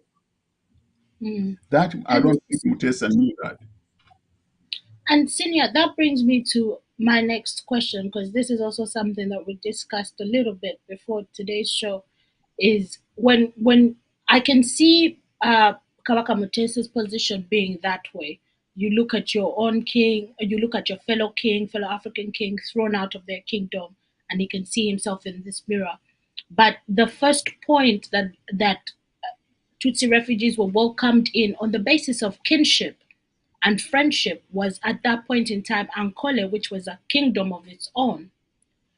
So how does Ankole get bypassed as the place? And they had relations with Rwanda when it was still a kingdom headed by the Mwami for a long period of time. How do they get bypassed? And Buganda is the state of refuge for the Umwami, but the Umwami has had longer relations with the king of Ankole. Well, if you are a smart political player, you could have understood this. At that time, the politics of Uganda was dominated by Uganda. Makes sense. If you want to have influence, you go where the power is. Let's go back to the coming of the missionaries in 1800s. When the missionaries were allowed to come into Buganda, where did they start their evangelization? In the palace. They could have found a place somewhere in Maokota or in Bulemezi. No, they went to the palace and they started with the boys who were working in the palace. And those boys now are some of our Uganda martyrs. Okay? You go where power is based. You start from there and spread down. So these Batusi, they knew that political power in Uganda was dominated by Baganda. As a matter of fact, this was also a confession from the late the member of parliament and the minister from Kigezi. He said it very clearly. I've forgotten his name. He said that the politics of Uganda is dominated and controlled by Baganda. So if you want to get anywhere, go into the Baganda. They will show you the way. Rwamafa, that statement was made by Rwamafa. He said, you got to go to the Baganda. Once you get into the Baganda, they are going to show you the way to the rest of Uganda. And that's true. It was true then. It is still true now. And Brother Malik. Desire. I completely agree with like Phoenix into that's why this documentary is called How Uganda Became Occupied. So then when we look at let's say Kabaka, Mutesa, and then we look at Obote, these two people were victims, I should say, because I came here before and I talked about how these people are skilled. It's a set of skill to lie, deception, manipulation, treachery. So this is a skill that they mastered for years. So when we look at these two people, Mutesa, Kabaka Mutesa, and Obote, when you look at the Grace of Ngida, and then you look at Kigeri V, they were able to pull off a political trickery on these two men, not knowing that they both, most of them, like all of them, had one hidden agenda, was the takeover. How can we take over this country and use it as a base so that they can take over Rwanda, which was, which they successfully did. Yeah. Because now, because now, Kagame, these were, let's say that the younger generations who were under the influence of what these men, the Festus he built, what they built, the foundation, what they were able to use now for them to have that political establishment and then go to Rwanda and then, so when we look at these things, then we realize that they were able to manipulate these leaders, telling them, hey, you know what? Have our people in these positions. And we're talking about very sensitive positions in the intelligence and others. So they were able, and just giving them enough time, they were able to manipulate, and they were able to do everything that they can. Because our leaders then, they were so, I don't know, was it because they were so disunited and they couldn't come to a one, let's say, like common cause? I understand, what our elders said, that when Kigeri V was deposed, let's say, from power when he left Rwanda, Kabaka Mutesa looked at him as a fellow king, but he never knew that this man was a wolf in a sheep's skin. So he never understood that he already had his own agendas, that he was conspiring of how he's going to mobilize his people in the in the association of the Democrat to create a groundwork for these people to create insurgencies, so then they can go back to Rwanda to create, let's say, chaos, which what they were able to accomplish, by the way. But because we tend to look things in a very, like we don't look things in a very broader way. So, but they had already had a goal and a strategy. If we can use Uganda as a base, use its resources, because I think, I must have read where pretty much like the aid that was being given to them, they were using their very same money to buy weapons. You see, weapons. And then, that the food was, that was being actually donated to them. They were converting the food that was being donated to them, and then they were selling it so that then the money could be sent to their king. So they were being very articulate, and they were strategizing to ensure that how are they going to get power. So that's something that we as a people, if we want power as well, this is something that we have to look at, or we have to strategies. We need to have, let's say, clear strategies that are just going to work, not just to say, hey, you know what, we want to. Because when I was reading these documents after documents, I can see people who had a clear agenda.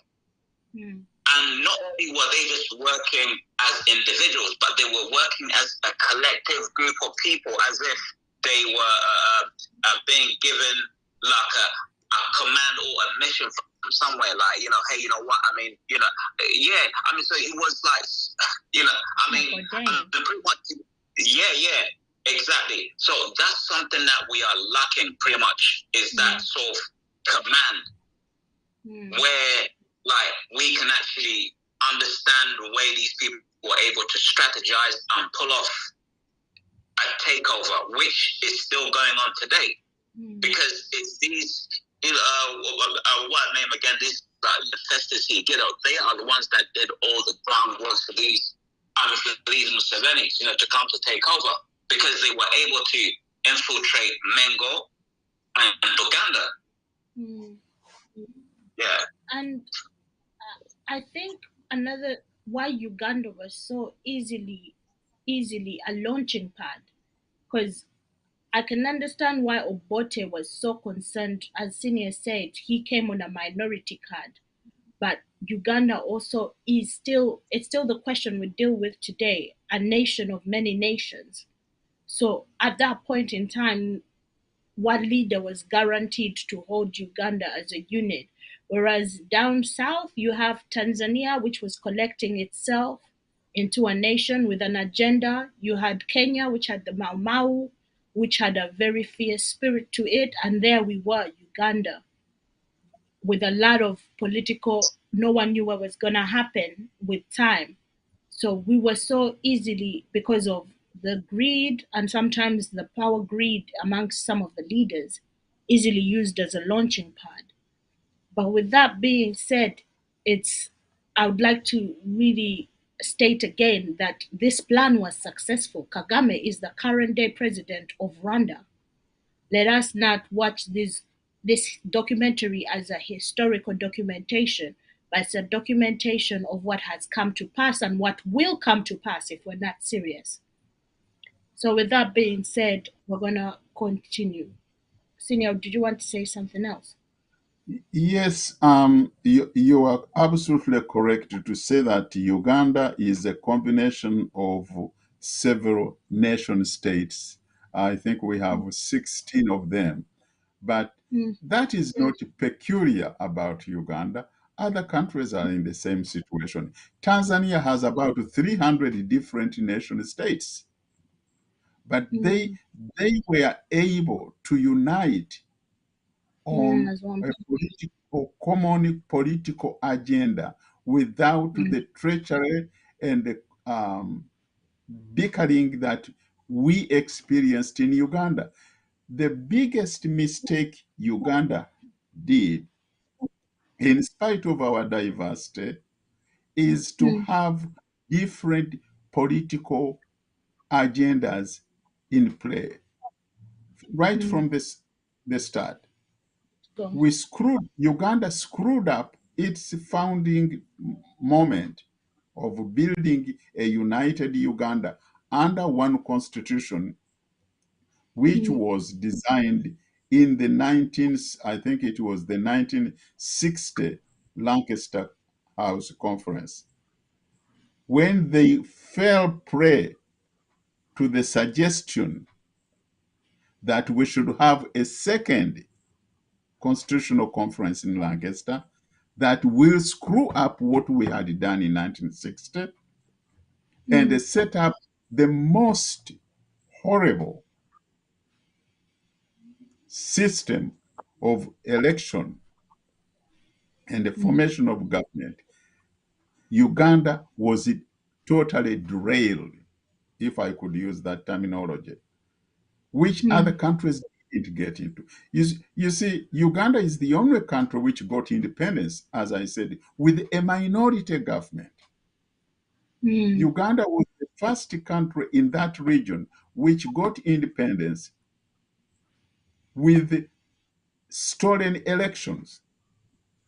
Other countries didn't get stolen elections. They had clean elections in Kenya, in Tanzania, in Congo, even in Rwanda for that matter, but not in Uganda. So the people created this crap are the ones responsible for what we are now suffering. And we know who did that. We know how they did it. When people talk about stealing elections, I personally saw ballot boxes full of mango leaves. Mango leaves were not put in those ballot boxes by any other people except, and this happened, by the way, in Buganda mostly, by the Kabakayeka people. So when you are looking for whom to blame, you don't have to look very far. And these are people who have created this mess, and they have to apologize and do some atonement for the criminal mistakes they created. How can you say that in Uganda people should not have elect their own members of parliament, but Karamajonga, who cannot even put on underwears, is free to elect his own members of parliament? I mean, how can you do that? I have brought up this issue because this is where we screwed up the country. How can you bring a Muyindi to say he's representing Maokota? Do you think the people of Maokota really voted for that Muyindi? Heck no. How can you bring a man from Bulemezi like Ruyimba Zake to represent the people of Maugura where he has never even been? You see, when we set this foundation, we derailed Uganda. We destroyed Uganda. And these Banyarwanda took advantage of our stupidity and our vices and manipulated it to their advantage. As Brother Malik says, these people were highly skilled in conniving, in lying, in plotting, and they were united in their agenda. They knew what they wanted. And they manipulated our stupidity to their advantage. That's how they took over the country. How we have seen this even in this program since we started. How can you bring a Munyarwanda and make him a member of one of our clans? How can you bring a Munyarwanda and make him a member of our Lukiko? This Lukiko is for Baganda. Eh? This kind of Kamanyiro, we allowed it because we were stupid and we were so rotten in our heads because of our very, very raw biases. These Banyarwanda took advantage of it. That's where Uganda went wrong. And once Uganda makes a mistake, the whole country suffers. The whole country suffers. With that being said, Senior, and I think a question I'd like to ask everyone and I ask myself is, how are they still benefiting from our vices? And how could we, as the people of Buganda, contribute to detangling ourselves from that historical mistake that has happened time and time again? But with that being said, sorry, go ahead. Well, that is still going on. We have seen it. You even mentioned it. I think Brother Malik mentioned it briefly. He said, why did the Baganda or the Mengo group support Museveni instead of supporting Kaira and George Nkwanga? That's the $1 million question. Who were behind that choice? And look what we have yielded. We are harvesting from that stupid mistake we made by supporting this man because of we all know why they supported Museveni. We know it. Any sensible Muganda knows it. They may not even want to admit it publicly, but we know it. Those mistakes are still going on today.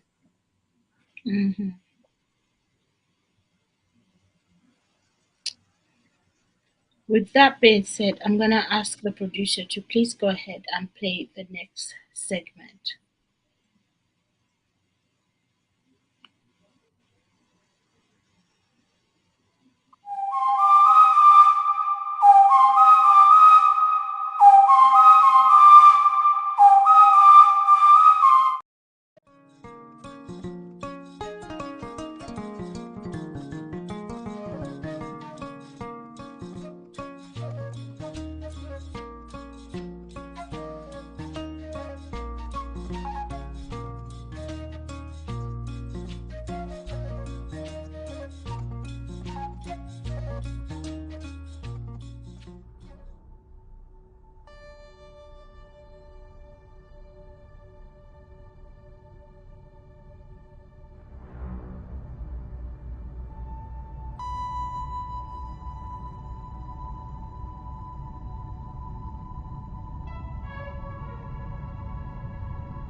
This is the man, Dr. Festus Higiro, a renowned elder in the Banyarwanda community in Uganda.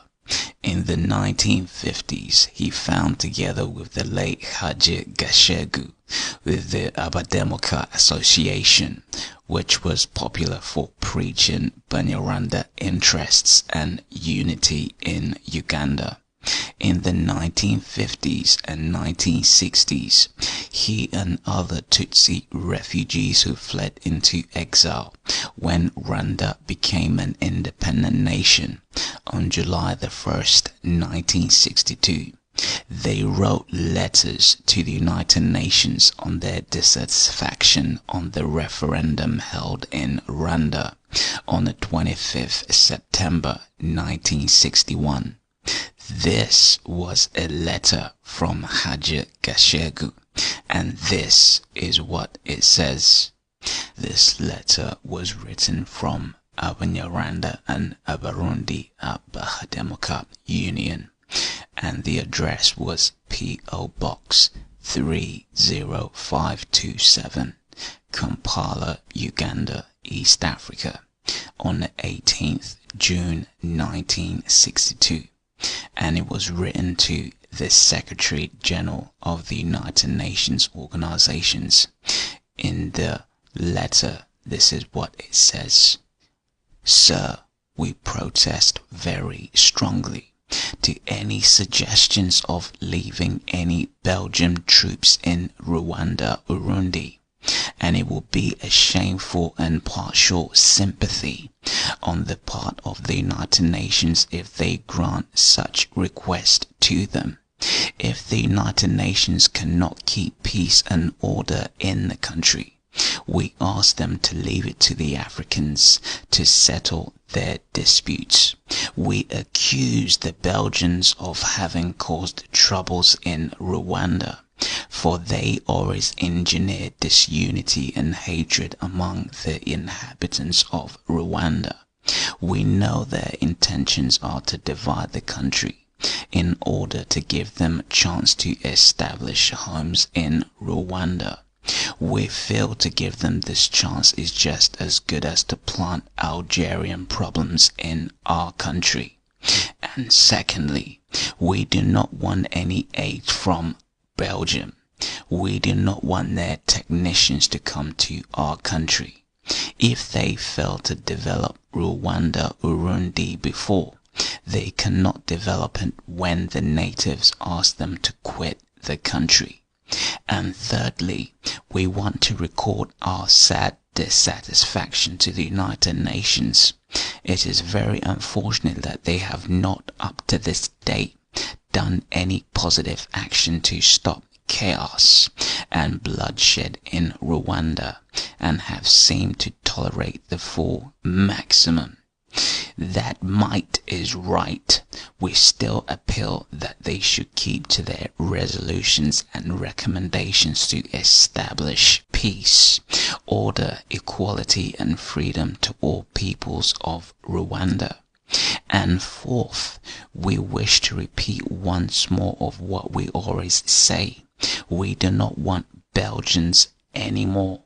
We want to go back and leave us free.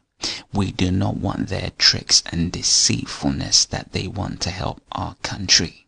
And we want the United Nations to accept our request on this.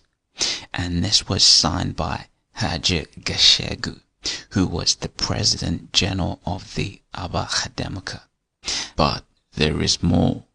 This is a letter written by Festus Higiro on the 14th November 1959 to the United Nations, to His Excellency Governor Jean Paul Haroy, Governor's residence, which was in Bujumbura, Rwanda, Burundi. Your Excellency, enclosed is a copy of a telegram we sent you a few days ago on the Kigali shooting incident on the 17th October 1959, and it is a compressed summary of our feelings and an indication of our consternation at the brutalities perpetrated on innocent people by your militia at the order of your officials. We who by virtue of our absence from our country are spared from the oppression and bitterness of your officials and their hammer-handed methods of administration, regard it as our duty to protest in the strongest terms possible at the indignities and injustices that our unfortunate kinsmen in Rwanda are being subjected to. Silence in such cases would be repugnant to mortality and our cowardice of the meanest and basest type. Just in case our brothers in Rwanda are bullied into silence, as it is likely to be the case, we wish to put on record our protests and submit our petition to Your Excellency. And on and on and on and on and on. We have the honor to be Your Excellency, obedient, humble servants, and signed by Festus Higiro, the President, signed for and behalf of the Abanyarwanda na Abarundi Abahademoka. But then, on the other side, Dr. Festus Higiro attended Makerere University from 1954 to 1958 for his bachelor's. From 1961 to 1968, he was at the University of California, USA, for his master's and Doctor of Philosophy degrees. He was also a member of Parliament representing Remiaga from 1989 to 1996. He was member of the Constituent Assembly and the National Resistance Council. He was the Executive Secretary for the Constitutional Review Commission from 2001 to 2005. He also played a pivotal role in making of the Ugandan Constitution and supporting Banyarwanda to be recognized as a tribe in Uganda.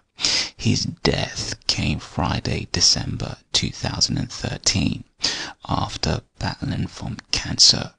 He was 79 years old. The Prince of Buganda, David Kintu Wasajja, paid tribute to Festus Higiro at a memorial service held at St. Paul's Cathedral, Namirembe in Kampala. This is what he had to say. He was a man who had triple heritage, said Wasajja.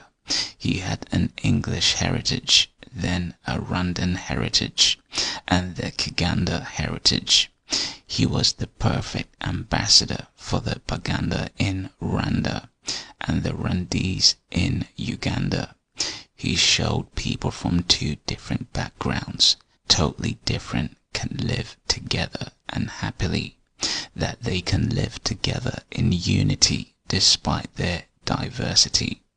Festus Higiro was Buganda Lukiko Deputy Speaker for 5 years. He lived with the Kabaka in good and in bad times, said Wasajja. He said that Higiro's father was a friend to King Freddy, better known as Kabaka Sir Edward Mutesa. Festus Higiro spent a lot of time at the palace in Mengo as a little boy. He was a member of the kingdom until the kingdoms were abolished, and a member when they were reinstated in 1993. He was the deputy speaker of the Lukiko.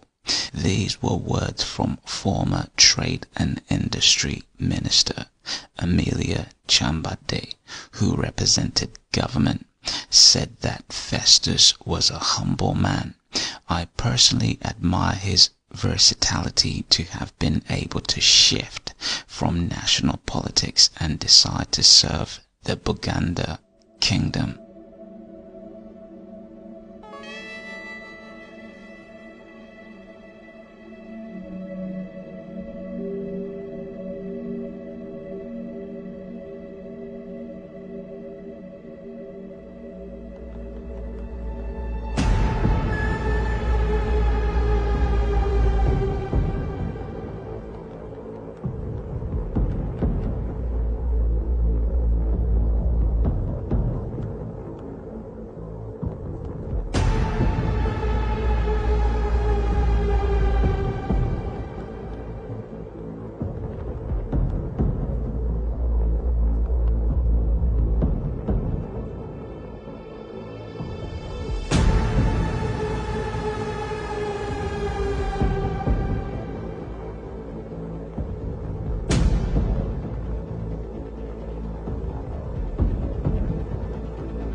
Why do we need the federal system of governance in Uganda?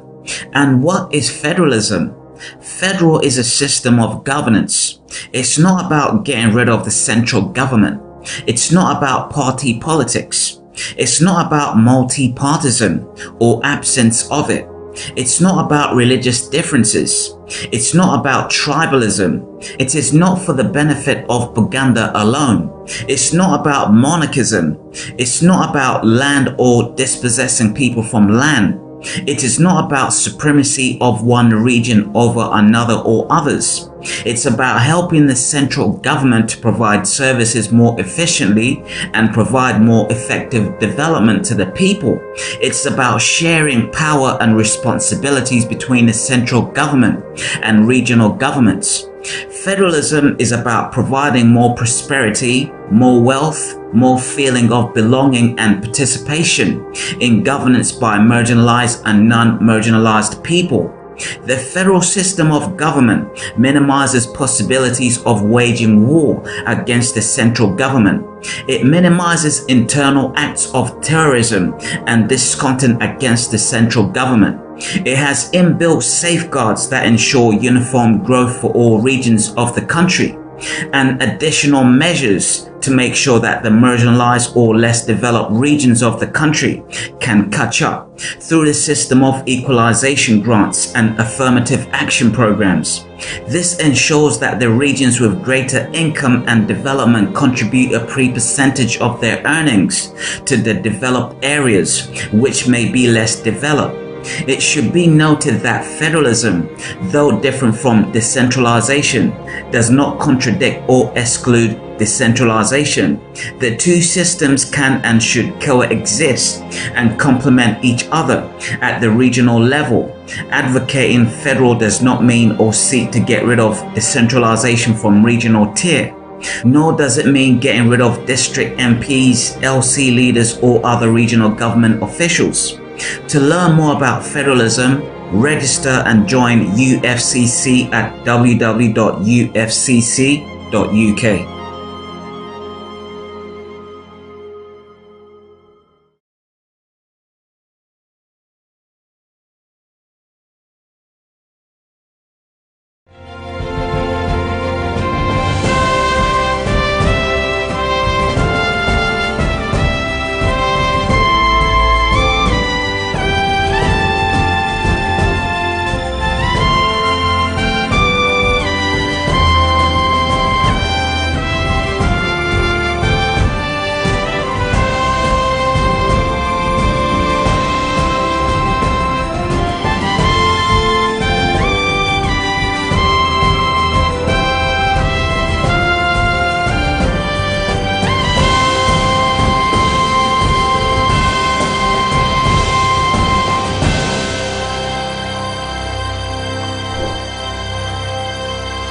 Welcome back. That was the concluding part of part one of this documentary, How Uganda Became Occupied, a Country Within Another Country. And the more information we get, or because I'm also a learner here and I get to learn a lot of things from all the work that people do contribute, the more you realize that we need federal, and not even for the lie that we're told that federal Yabaganda, but to protect other nations from each other, and more so for the power that Buganda has had for over 2 centuries, for a whole century when Uganda was created or manufactured by the colonizers. So, with that being said, I'd like to now, the studio line is on the screen. We're going to go into our last segment of discussions here with Senior Chintu and Brother Malek. If you have any questions, any comments, anything that you would like to ask our panelists today or that you would like the audience to hear, now is the time to send it through. And with that being said, I'm going to turn the stage and my questions towards Senior Chintu and Brother Malik. But first, I want to start with you yourself, Brother Malik. I want to ask you about this character who later becomes Dr. Higiro, the role that the grounds that he sets, because you did mention before that what we're seeing today, the Kagames of today, the Musevenis of today, or the Muhozis of tomorrow that they want to impose on us are all coming from the groundwork that was done by individuals such as him who were part of the Abadehemuka and elaborate on that notion. Oh yeah, I mean, thanks for giving me this opportunity again. Desire to elaborate on that.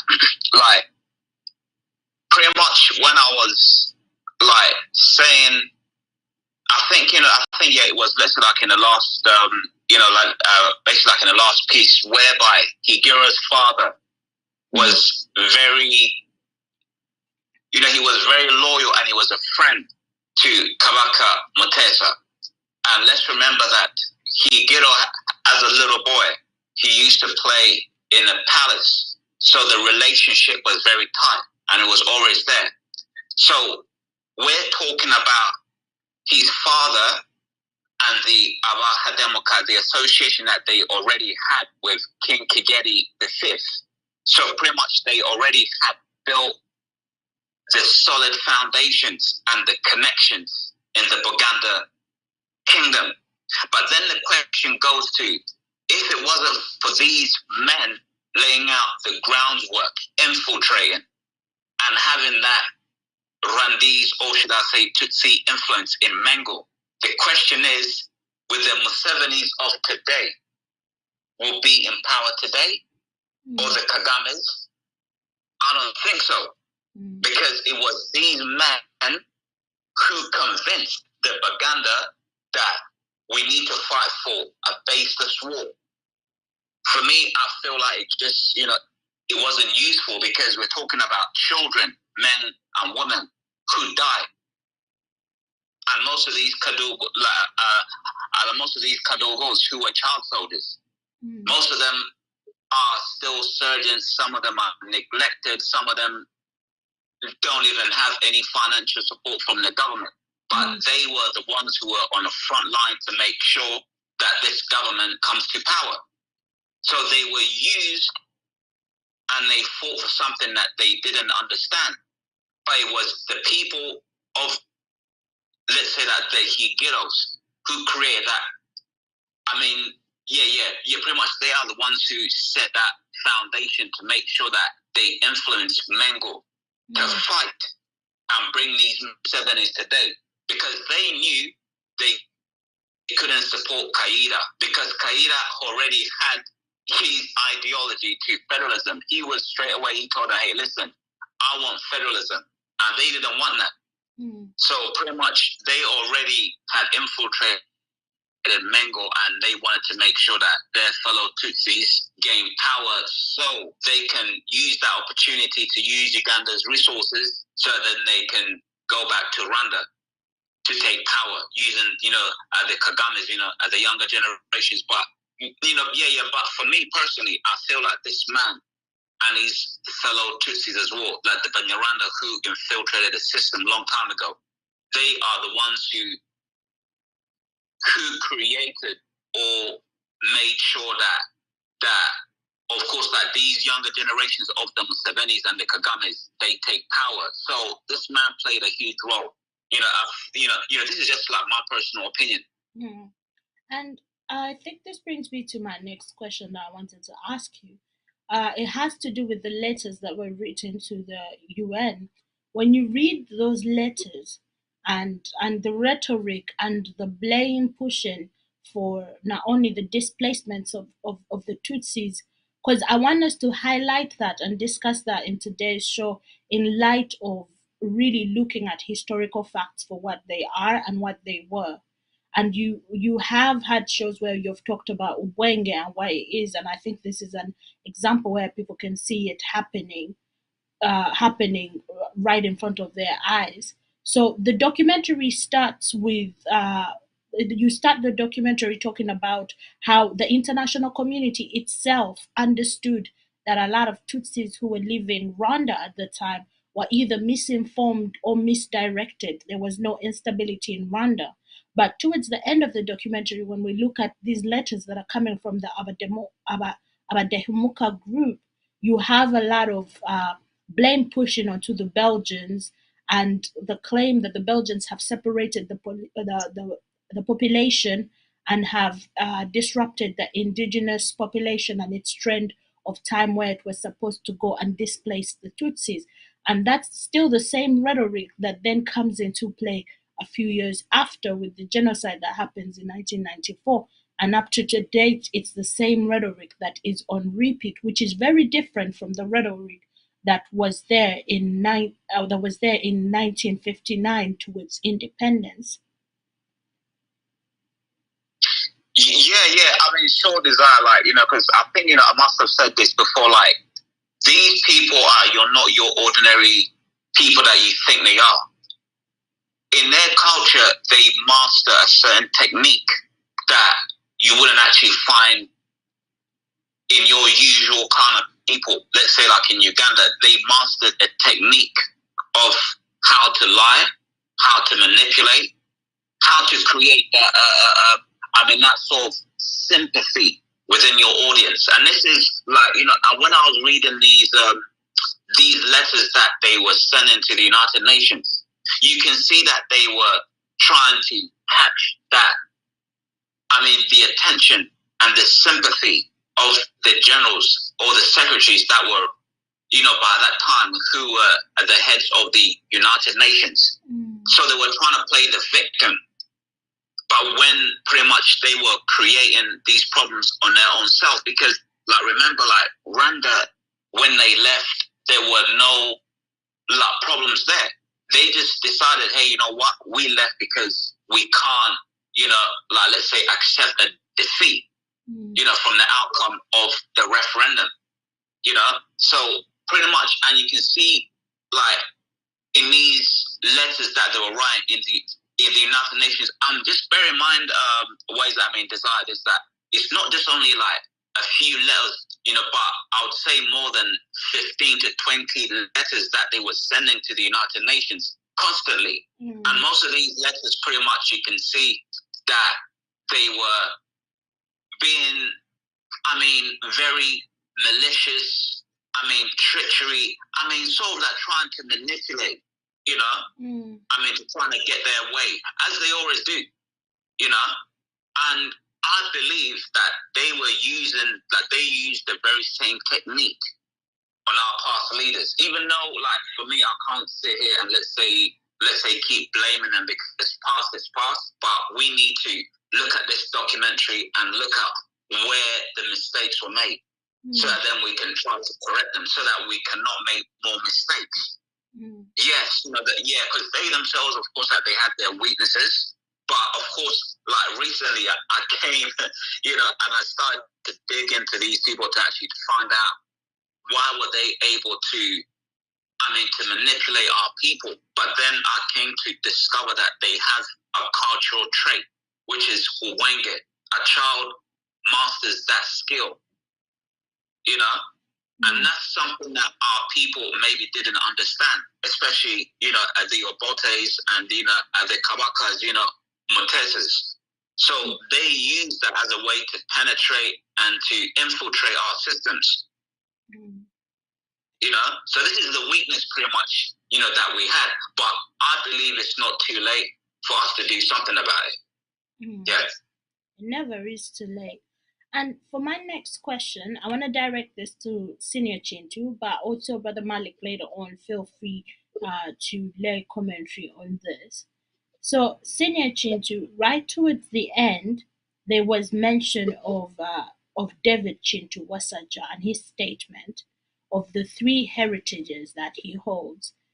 I wanted to ask you to help us elaborate on where does this confusion start to seep in Buganda, where even to first a first form of identification has to do with being English first of all, and then it talks about being Rwandese second, and then also being a Ugandan third, and how he's able to then see how all these different people can live together peacefully.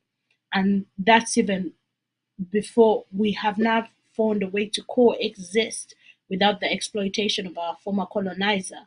But why is this coming from not only just any Muganda, but it's coming right from the palace?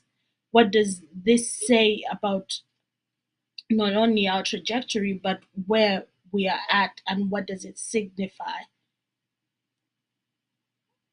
I don't know if we're able to get Senior Chintu at this point in time. So, Brother Malik, please feel free to respond to that question. Yeah. I mean, so and that's what I said that, because when we to like Wasage's, statement saying that Festus Higuero had all of these triple heritage, like as I said before, is that this is a little boy who used to play in the palace, and his father, pretty much, he was a friend of Mutesa. So these are all questions that Ugandans want to know. How deep is this relationship? Because we may not know, like, even I would say most of the kings and and the princesses and the prince. Most of them are from it's them, pretty much. So which means that we cannot sort this problem out when the problem is within. This is why this documentary is that how Uganda became occupied, a country within another country. Because we can't back down from this and just ignore and say, hey, you know what? Yeah, that the problems do not exist. Because just imagine this. If it wasn't for Uganda involving themselves in this political mess that was in 1980s after the elections, Museveni probably by now he would have probably now he would have been in Sweden or somewhere else. Yeah, exactly. But Uganda played a role, you see. But the question is, who was behind this? It's these Festus Higueros who were pushing the influence. Yeah. And so that's something that we cannot shy away from until we clean Uganda. It's just only recently that what is it? Malanga that came and highlighted, pretty much about, and the Kakamaga, and the influence that they had there. So pretty much when we talk about Kakamaga, it came into existence when the Kabaka was, so yeah, exactly. So we're talking about how these guys were able to establish their influence on the politics of Uganda itself. But as I said that, for me personally, I don't think it's too late as long as we do not shy away from the facts and then use this as a lesson so that we can lay out a foundation, our own foundations and strategies to see that this doesn't happen again. Well said. Well said. Yeah. I don't think it's too late, and I think that this information has come at the right time with an opportunity for the political arena in Uganda to undergo the revolution that it was supposed to. Because when we think about it, that the war that happened from 1980 to 86, 85, the revolution was misdirected, and it was misdirected, and all the leaders who were there at that point in time were killed. We had Dr. Lusako Mekaira killed, and you had a lot of people who fought during that time as well killed, and a lot of information was hidden from the public. But now another generation has come to live, and as we find out more information, they face a bigger challenge of sustaining this form of governance, because it's never been sufficient. It's never been self-sufficient. It cannot continue. And bringing in Muhozi or one of their own is going to prove much harder And I think if we learn these mistakes and organize ourselves, we're unbeatable. But with that being said, I'm going to ask if Senior Chintu is available to come. If he's not, and we're having technical issues, we will go into a short break, and then when we come back from that, oh, Mr. Chintu is here. Senior Chintu, it's good seeing you. Yes, I'm here. Well, you asked a very, very interesting question when Prince Wasaja made that comment that this man had triple heritage. It just baffles me. Where does he come from to say that this man has English heritage, Rwandese heritage, and a Buganda? Now, if his mother is from Mahukota and his father is from somewhere or from Rwanda, I could see that connection. But this man is a pure Munyarwanda, period. So what I am seeing in that kind of a statement is Prince Wasaja was trying to put some kind of sugar on the surface of the crimes which were committed by his group of Mengo in what now has befallen the country. We call it sugarcoating, that's the right word. He was trying to sugarcoat by using these kind of confusing statements which make no sense, either biologically, chemically, or otherwise. They just don't make sense. Now, you got another person also there at that funeral, Emeria Chambade. Emeria Chambade is a pure Munyarwanda. He's a Mutusi. But again, you brought this up very clearly that we have a problem in this present generation because we have a generation today which is not seeing what brought us to where we are today. Because we have a good number of our own young people who are going to tell you that because Emilia Chambade can speak Luganda and can put on a gomesi, then she's a Muganda, which is a lot of bullshit. That's what it is. You do not become a Muganda by simply dressing in a gomesi or speaking Luganda, or you do not become a Muganda by simply being declared that you are now a member of the Nte clan. That's not the way people become Uganda. You see, they are defaming everything that would call the foundation or the substance of our nationality. And who are doing it? It's the Mengo people. It's the Kakamega group. That's where this is where all this has gone wrong. And if there is this is why I agree with Obote in his statement of 1965 that whatever is going to destroy Buganda and Uganda is going to come from Mengo.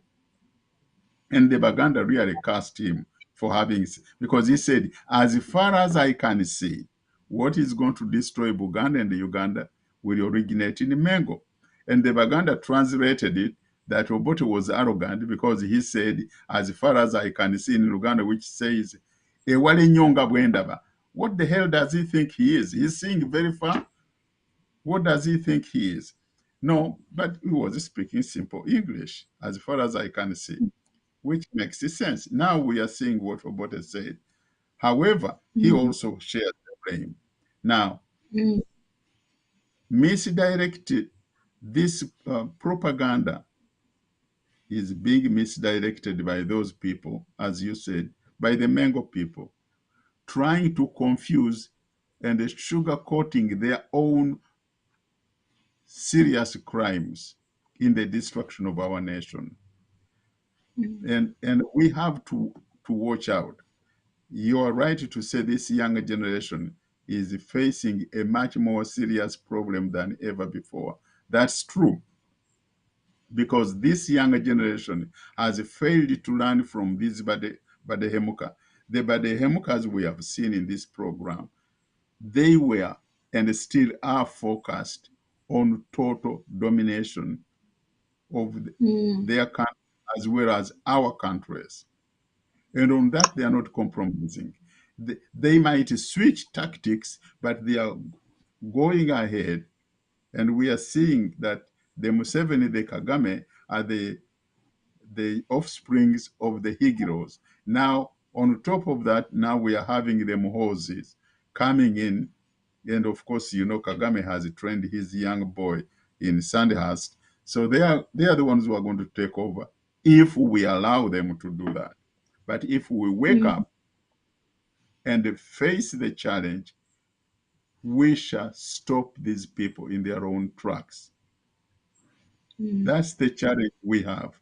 Now, but we still have a bigger problem because within our own inner circles of indigenous Ugandans, we have myopic people who still believe that speaking Luganda or wearing a gomesi or a kanzu makes you, or a Ugandan for that matter.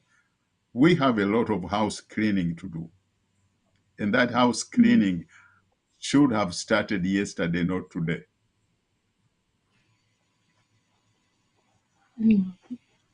Senior, as you said, that is the challenge we look at. And hopefully we can chip away from that challenge. And I believe we kind of do chip away at that challenge. The problem with our people is how uninformed, not uninformed, but investing of their emotions without information. If you invest a lot of and I say this from learning from what has happened, we invested a lot of information, a lot of emotions, and it was hyperventilated into the 2021 campaign. We were there emotionally and in every way, and when that did not go as planned, there is the confusion and not understanding of what's happening. And many are still stuck in accepting the reality, even just the plain reality that the opposition is a hoax. People find that reality hard to stomach. How about stomaching now the reality of the problem within us, the Mengo group, and the burden it has caused the whole country for over a jubilee? That is going to be information hard to stomach. But as we said, as I think we do chip a little bit on it, we will move forward with the few who have stomached it, and the rest can only find us when we arrive where we go at this point in time. Because if we wait for every Ugandan to stomach the reality, we might actually then face just a gruesome reality right ahead of us. We can only move with as many people as come together to organize and strategize. Because Abadehemuka were not very many, but they managed to pull off they've managed to pull off more than 5 decades in rule. How? They planned and strategized. Then we also go plan and strategize. We just have to stay dedicated when we choose to. But with that being said, we're gonna go in a very short break, and then we're gonna come back. Desire, before we go to the break, excuse me for making this comment. If you look at the Badehemuka's plan, and you look at the people like Higiro and many others, was there a Musoga among them? Was there an Acholi among them? Was there a Muganda among them? Even in spite of the fact that they were very close to the Kabaka of Buganda, was there Kabaka of Buganda or one of the royal people from Mengo among them? No. But look at yourselves. When you say you are opposed to Museveni, you are opposed to the NRM dictatorship, and look at your own house. How many Badehemuka you have inside the house when you're fighting the Badehemuka? And you find these cheap excuses similar to what Prince Wasaja has said that this man has an English heritage. When I look at him, it doesn't look like a Muchotara. He said an English heritage. They were even colonized by Belgians. At least we could have believed Belgians. Okay. Well, if he was a Muchotara, I could say, well, he has English heritage because one of his parents is an English woman or an English man, which is not true. Now, look at ourselves. When we talk about fighting these people, when we talk about redeeming our nation from which has been usurped by these Batusi, and how many of these so-called groups have Batusi inside them? And they try to justify their stupidity by claiming, no, he's not a Mutusi, he's a Munyankore. Oh, no, he's not a Mutusi, he's from Hoima. He's a Munyoro. And you ask him, since when a Munyoro? Come on, whom are you trying to bullshit?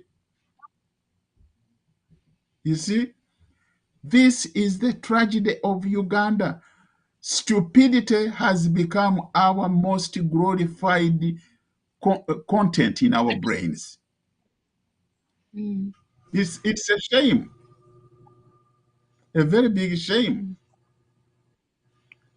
We have, even all the opportunities we have today, we have failed to utilize them for our benefit. If you are going to redeem Uganda from the Badehemuka, why do you bring Badehemuka in your bedroom? Whereby they can even know what you are thinking about when you're dreaming.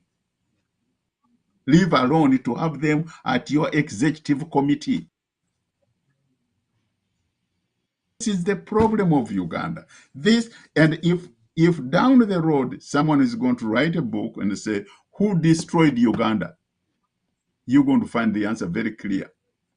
It is this generation which has sold itself to the Badehemuka, whom they have brought in as executive secretaries, as treasurers, as legal advisors, as committee members, as vice president, whatever you want to call it.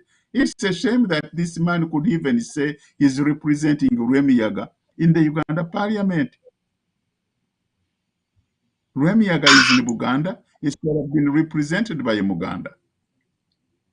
Would you go and represent Ruhengeri as a Muganda or a Munyankole or a Muchiga and represent Ruhengeri in the Rwanda parliament in Kigali? Hell no. You'll be even likely to breathe for a minute. They would make sure you are dead. Look at what the English did when this man was so narrow-minded that he thought, since according to the tradition, if you've been Archbishop of York, you're going to become the Archbishop of Canterbury. And when the time came to have a new Archbishop of Canterbury, they changed the rules. And the poor fool came out empty-handed. You know, it is just a display of fundamental stupidity. Don't be a fool.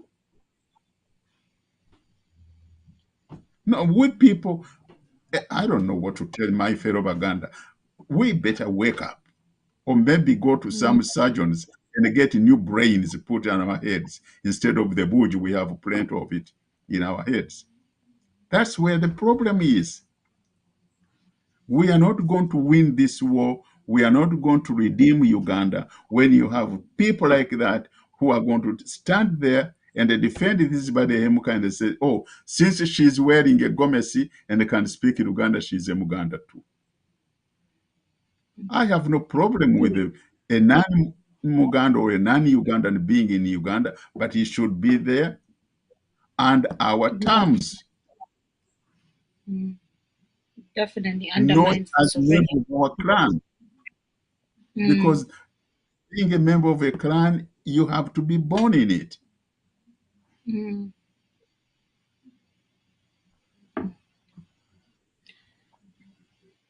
With that, we're going to go to a very short break. If you have any questions. Yeah, sorry, do you mind if I just add on just sorry? So basically, basically, I just want our listeners to know basically that there's two parts to this. So that there's the second part, of course, is going to be very interesting. But of course, this first part was to get you to understand the history of where pretty much the Musevenis of today, of how they were able to penetrate and infiltrate the system that is there in Uganda today, which is currently. But I just wanted you guys to get to understand the historical perspective of it all. And the other thing is that pretty much when I was reading these documentaries,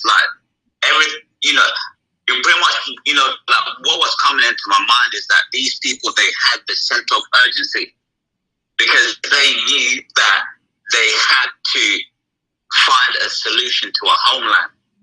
That's the only thing that was on their mind, pretty much. They did not care by all means, whether it's to use violence, whether it's to lie, whether it's to, they were willing to do anything to make sure that they go back to Rwanda, which pretty much, they were successful, and they did so at the end. Because now with the Kagames and the Musevenis, they were able to use Uganda's resources to capitalize on that because of, the stupidity in Uganda and Ugandans in general. And they were able to use that. Not only that, but they were able to, let's say, to use men, women, and children to fight for a cause that they had nothing about, to make sure that these people take power. Now, some of them go about,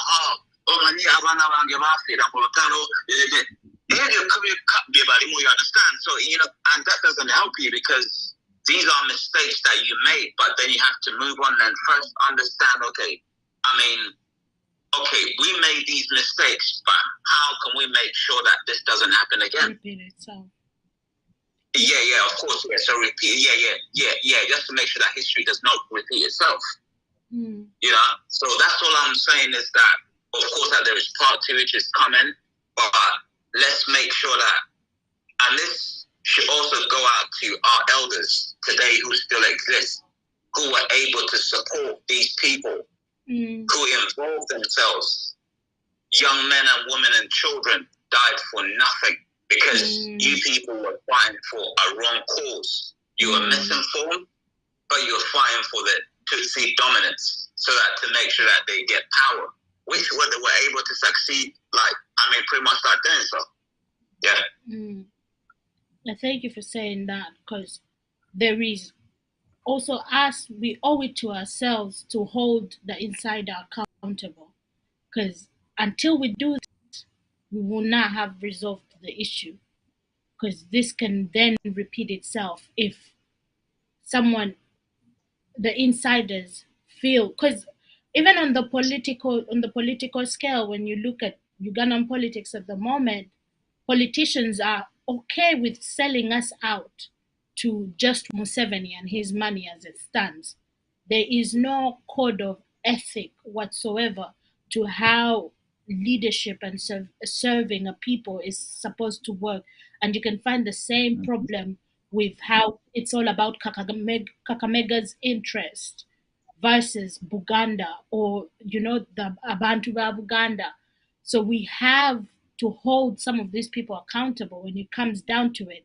And honestly, doing that is on us, keeping that record and making sure that once that record is out and when we get to where we get it, an example is made out of when you choose to abuse a people or a nation for your personal gain. But with that being said, we're going to go to a very, very short break just to get us in tune with the next segment. But Brother Malik, before we go, you said something that I found very interesting. You just said now that these people, when they came to Uganda, they unified as a unit. They were able to mobilize themselves, and they were going to use Uganda as a launching pad by any means necessary. So if you're a Ugandan listening to this, think about how now our politicians only have one anthem on their mouth. It's not we're going to take away Uganda from Museveni by any means necessary, but it's us getting channeled into we're going to do it via peaceful measures. We're not yet even at the political mentality where in the mainstream one, any means necessary is a sentiment. Here, when we do talk about it, we know it's any means necessary because Museveni says it. You will not take power unless you use force. So I find that also, if that's not eye-opening enough, I don't know what it is, because it really shows you what it means to take back a nation, but also to take back power, the determination you need. See, I mean, the thing is, like, pretty much, like, you can see these people, like, since day one, they stepped a foot in Uganda when they were deposed and they became refugees, that it was on their mind that there was that sense of urgency that we have to do anything by all means, whether it's to infiltrate, whether it's to lie, whether it's to use, let's say, treachery, whether it's to manipulate the masses, whether it's to create destruction, chaos in the country so that we can get power. But because our people, even till today, we don't have those kind of principles within us. Most of us are just going about that, let's say, our business, partying and just involving in things that just are not pretty much adding value to ourselves, or even like the revolution, just to make sure that we, let's say,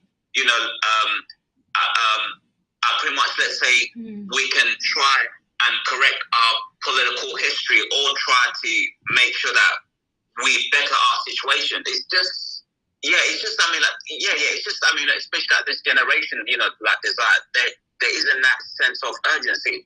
But when I was reading the documents within these people, you can see that there was someone who was commanding them, someone who was giving them information, this is the next step, do this and do that. And they were, seriously, and they were willingly, But with us, I just don't see that, and I'm not surprised at all as to why pretty much that they were able to succeed and they were able to overthrow most of these governments, and they were able to create insurgencies and chaos until they got power. I'm not surprised at all. They were very organized, very organized. So we'll head over into a short break, and then right after that break, we will enter our last segment of the show. Please send in your comments, questions, and we will address them. And after that, we'll be closing today's show.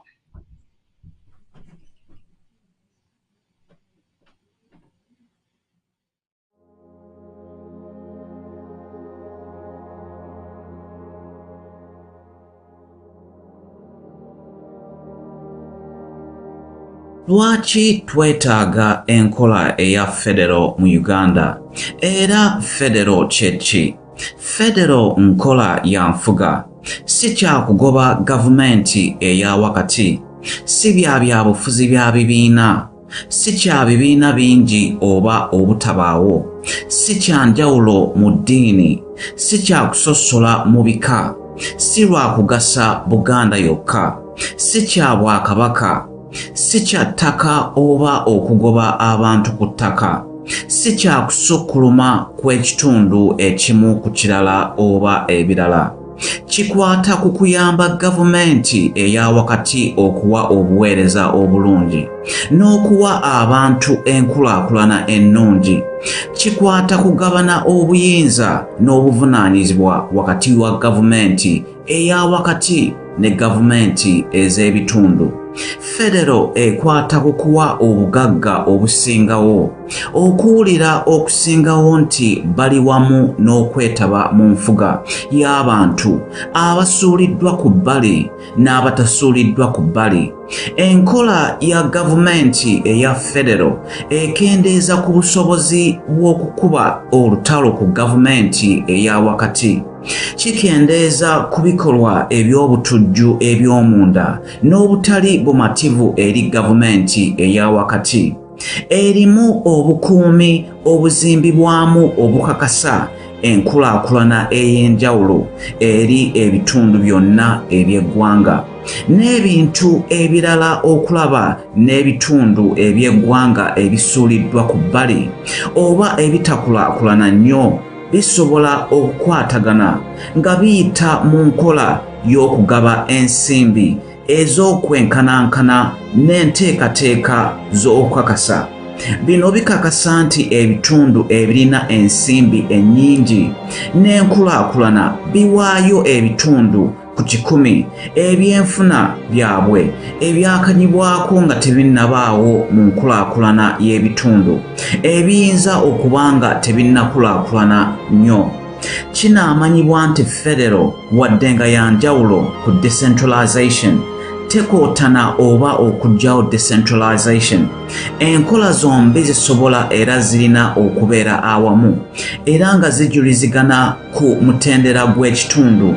Okulwanirira federal tekitegeeza oba okunoonya okugoba okugabanya obuyinza okuva mu mitendera gw'ekitundu era tekitegeeza kugoba babaka ba disitulikiti, abakulembeze ba LC oba abakungu ba gavumenti z'ebitundu ebirala.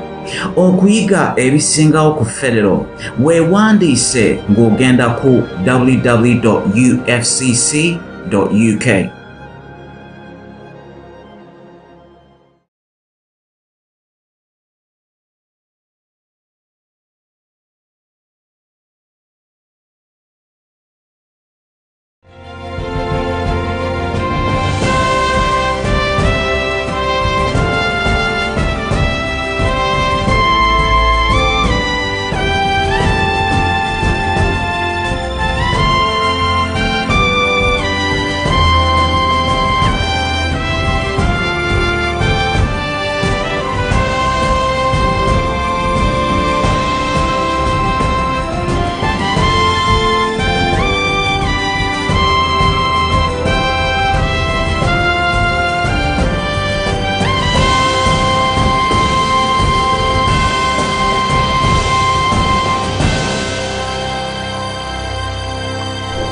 Welcome back from that short break.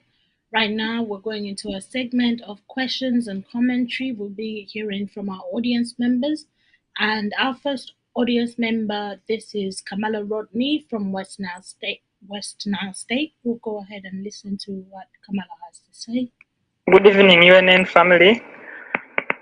Good evening, Madam Desire, our elder in the studio, Mr. Kintu, and Professor Malik.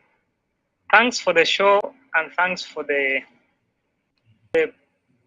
presentation, and thanks for that documentary. It has highlighted many points, and again and again it has brought us closer to understanding who they were to see and the Wahima are, and their traits, character, and how they manipulate the society based on lies, defamation, propaganda, and so false. So to me, my first question could be, when those people were coming from Rwanda as refugees, then eventually ended up in Buganda, did the Kabaka, through his chiefs, those from the parish chiefs and so forth, did he try to inquire and did he ask his people, the ordinary Baganda, did the ordinary Baganda accept? Did he ask his subjects whether not or be able to accommodate the refugees from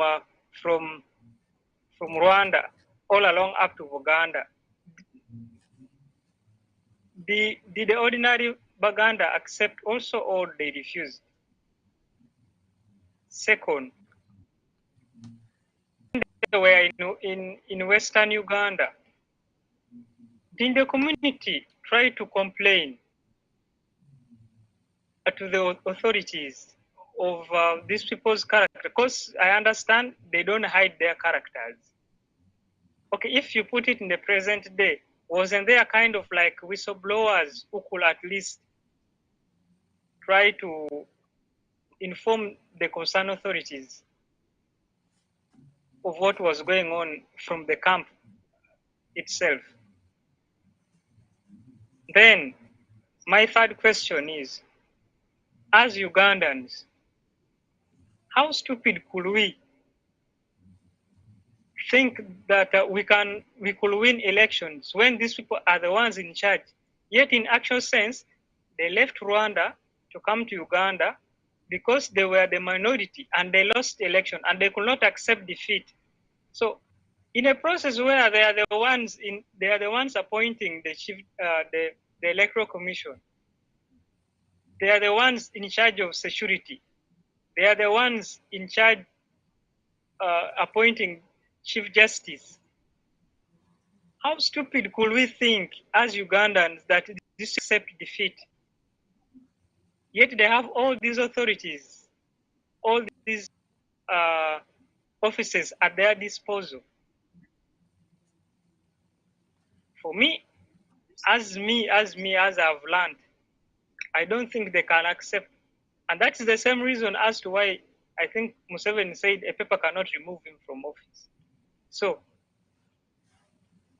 another question to all of us, as the younger generations, we saw the guy is called who? Is it something? He played a pivotal role in making sure that those of Kagame and Museveni, they rule countries. So back to us individually. What are we putting, or what are we putting in place to make sure our son, our grandkids, and the generations to come will have a brighter future and will have harmony, peace in our country, Uganda? Thank you.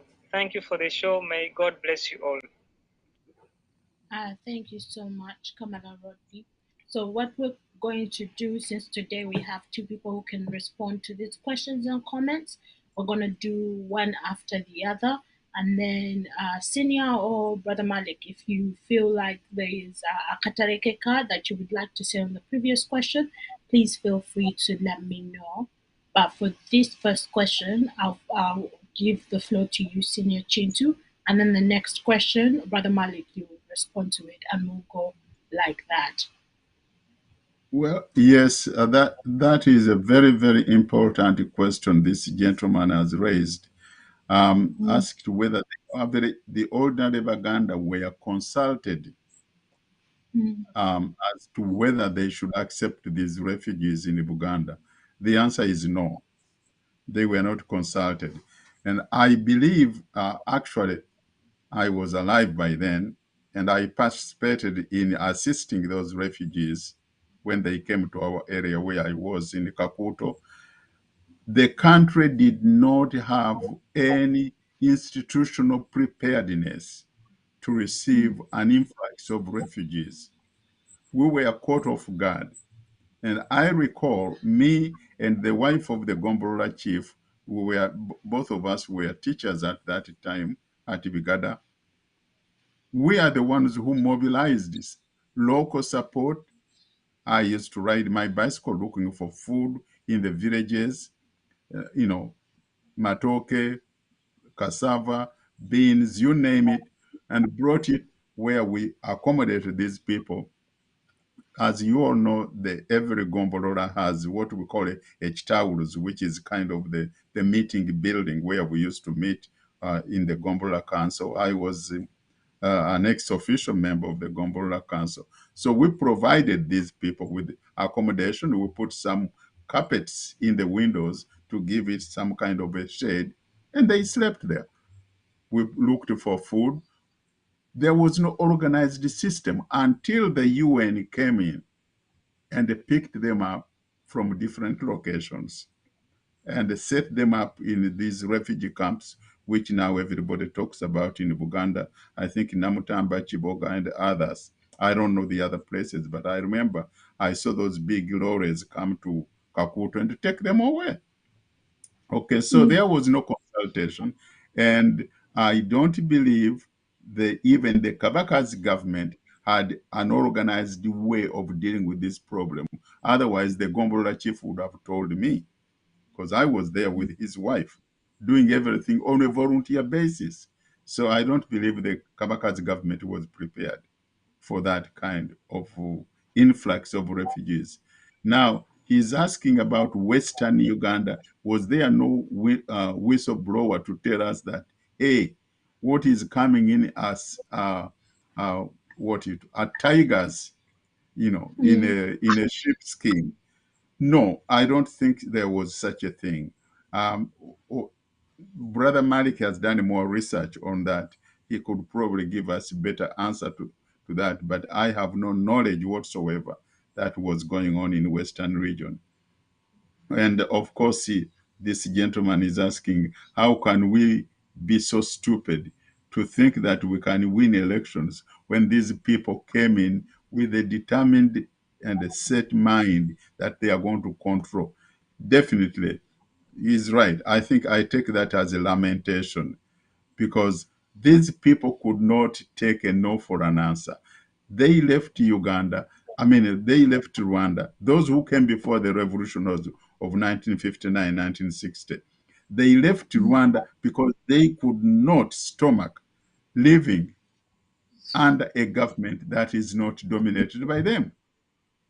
And I remember when Grace Ibingira was ambassador to the United Nations, the permanent secretary at the Ministry of Foreign Affairs in Kampala was Munyankole and Mwiru.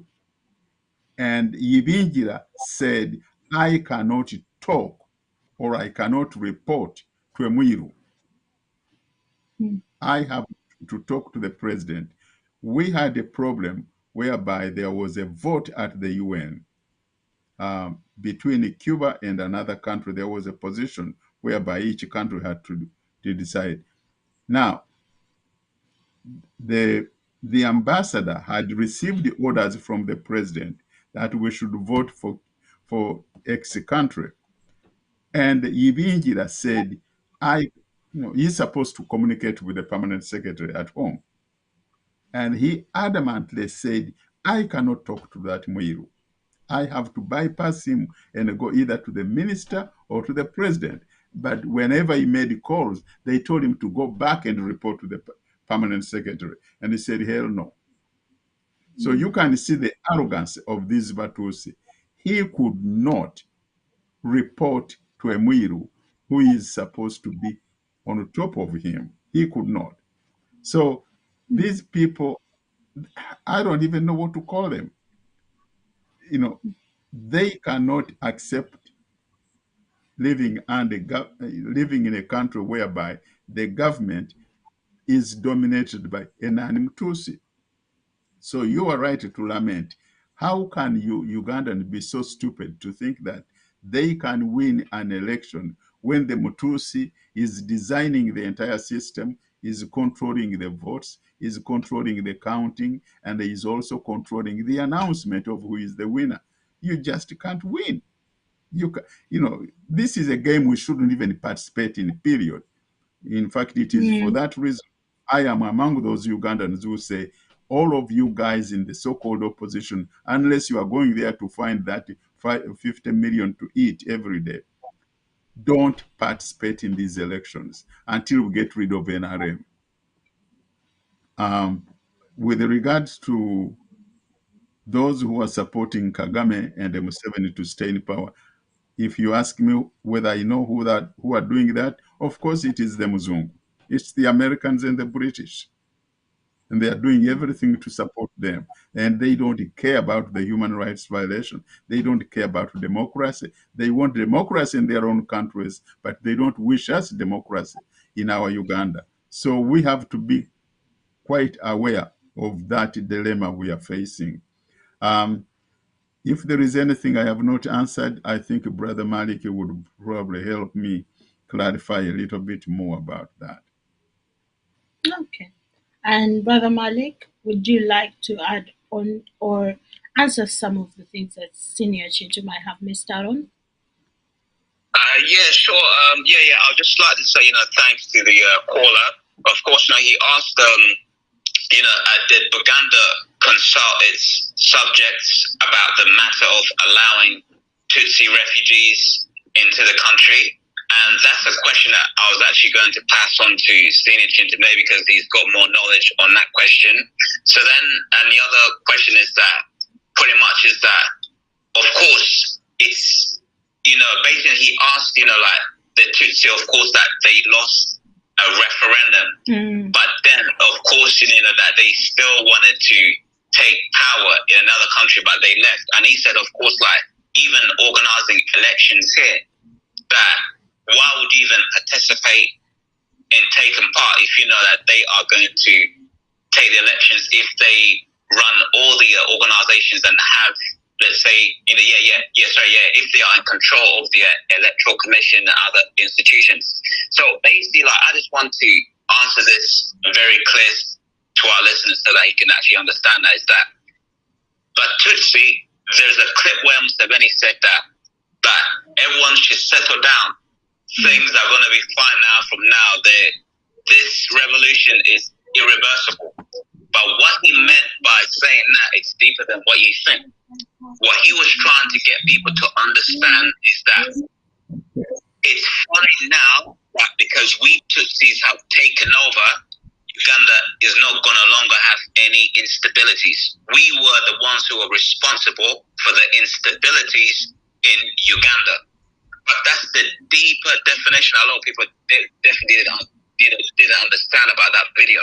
But some people actually see it because I think I heard Officer Courageous say, Museveni said it, no, but because it's in their DNA with a Tutsi, because they cannot understand the fact that another race or tribe of people, especially the Bantu, telling them what to do.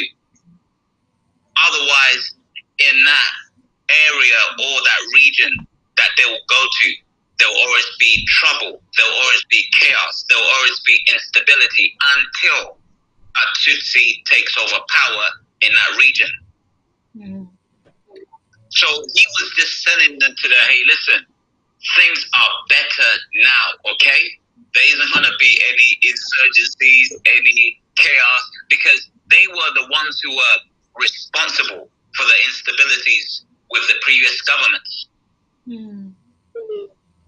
So now he knows that they have taken over. Those instabilities and insurgencies are no longer going to be taking place in the country because they were the ones who were doing it. It's just pretty much, I mean, so bizarre, pretty much what I want our caller to understand. It's in the psychological mindset of a Tutsi. Even I think that there was a gentleman, like there was a clip he was explaining and breaking down how, how Museveni and Kagame, how they were responsible for the genocide, let's say like in Rwanda. But of course he said that the Tutsi, they see themselves as they are superior to the Bantu. Anywhere they go, there will always be instability because they can't adjust the fact that the people where they go to do not look like them, but are willing to tell them what to do if they don't have instruments of power. And I'm just to think also the caller asked, that last question that the caller asked is important for us to think on, and especially people in the audience who are listening and who are watching us. The caller asked, as we look at people like Kisingiro and what they did and the foundations they laid down for people like the Kagames, ask ourselves individually, what are we doing to see that reflection of our own within, to have a bright future within Uganda as indigenous Ugandans. I will move on to the next caller. This is Mayembe from Kayunga, Buganda State. Mwebale nnyo okuweereza program Brother Malik Mwami ne mukyala Desire.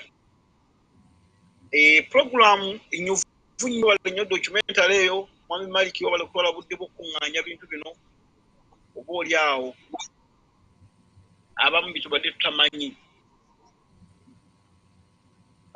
Bw'otunuulira ebintu bino byonna abantu bano nze kyendaba baali bakola dda survey yaabwe kubanga ebintu bino birimu obulimba bungi nnyo nga documentary era bwegamba nti Abanyarwanda bano abatuusi abamu baava e Rwanda nga balimbiddwa abantu abakulu abaali mu kiseera ekyo nga babagamba nti wano tewali butebenkevu mujje tudduke wano naye nga baalina ebigendererwa byabwe oba oli awo okujja bwe batuuka mu nsi muno yaffe ya Buganda oba eya Uganda bo baali mu bwongo bwabwe nti balina okutwala olw'okuba nti abantu ba wano tulina nnyo ekisa ate twaniriza kati bo bakozesa chance eyo bakozesa ekisa kyaffe ne bagitwala nga weakness yaffe kuba wano abantu ba wano baaniriza babudaabuda mwami kintu nga bwewagambye nti wali ebigada nga osomesa ekakuuto wonna awo ng'osomesa nga abantu bano nga mubawa obuyambi kyekyo ekisa kye nkugamba oba kyenjogerako nti abantu ekisa kye abantu bo bagitwala nga weakness baali balina okubitinga bajjajja baffe okulaba nti beddiza ensi yaffe oba otunuulira sawa zino ebiriwo ebigenda mu maaso olabira ddala obukuusa obuli mu bintu bino oli najja nakikinala n'akugamba nina amafuta gange tebaagalira ddala kubayita Banyarwanda newankubadde nga gye baava baagadde okusanyawo ebyobuwangwa bwaffe bo bateekewo ebyabwe ekintu tulabira ddala nti kya bujoozi oba oli awo ekituuse n'okubakaluubirira naye tulina kukola ki tulina kukolera kumu tulabe nti tusomesa abantu bave ku byobufuzi ebyawulayawula ba Museveni bino n'ebyobufuzi byolaba biri mu Uganda yabireese era bimukolera nnyo essaawa zino ebyobufuzi ebiri mu nsi yaffe wano tebirina kye bituyamba tebirina kye biyamba bantu oli n'akugamba nti akalulu tekasobola kunzita mu buyinza ate ye muntu y'omu yategeka ebyokulonda tuddemu twesimbewo ng'ayagala okutubuyabuyeera tubeere ku ekyo tulonde bannabyabufuzi bano ensi abantu kwe bandibadde bakozesa bannabyabufuzi bano okulaba nti tulwanyisa omusajja ono bo be bandibadde bakulembera be bakiise baffe tuyita abakiise oba ababaka naye ogenda okukitunuulira nga tebalina kye batuyamba baggwanga birowoozaako bokka na bokka bagenda kutulowoozaako tutya okulaba nti bawakanya omusajja ono mulangira yakola puroguramu ono luli ejjako Lucu alina ekibuuzo kye yabuuza mutuufu kyankwatako nnyo ekibuuzo ekyo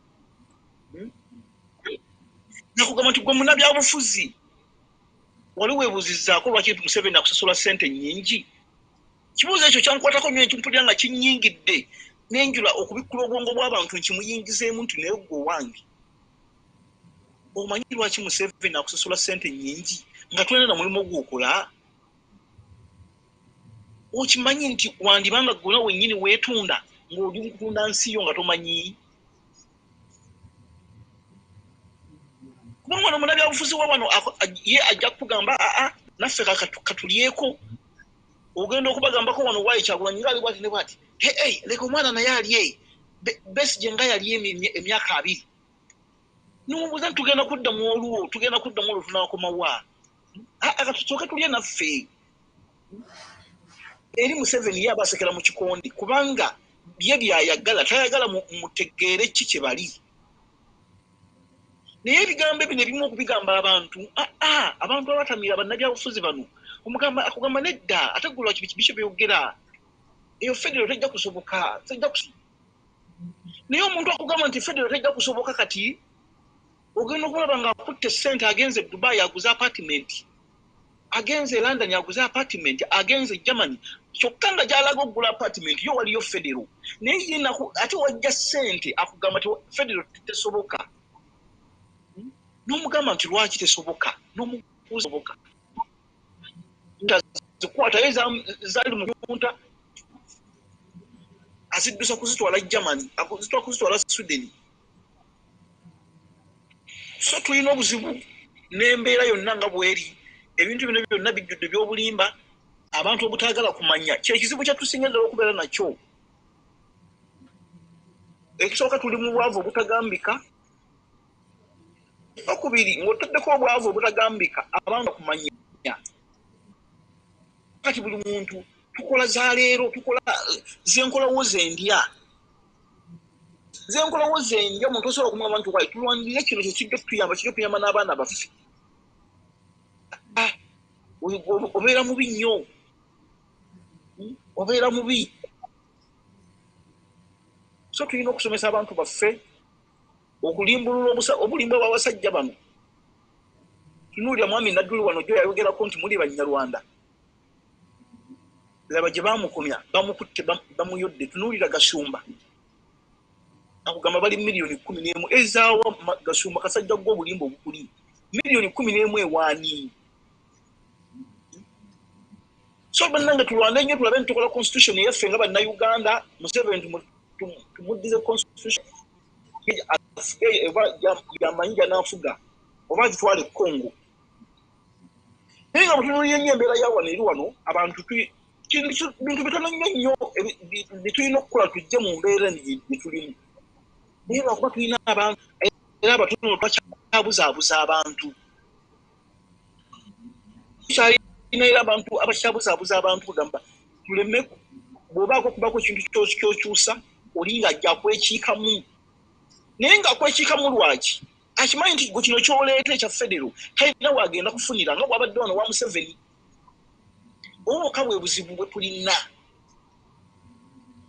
omuntu bwakubuuza nti ewaye federo kozi kiki anti kugabana obuyinza budde ku bantu ba wansi awo munnabyabufuzi afiira wakugamba ate kati nze ngenda kufunira wa kale ekiri nga kikyalinzeeko n'omugamba gw'olya nti ate abalala abatalina kye balya bo bakole batya nti nabo bali balifuna olwabwe n'omugamba tunadda ku olwo so baganda bange tunuulire ensi eno n'obwegendereza agali kubanga bwe tutajagala atutwalako ensi yaffe nga tutunula abasajja batutwalako ensi yaffe nga tutunula bwe n'olimba abantu mu mafuta ogenda gakola Tanzania bwe mugakolera wano Tanzania tugenda kugafunamu tutya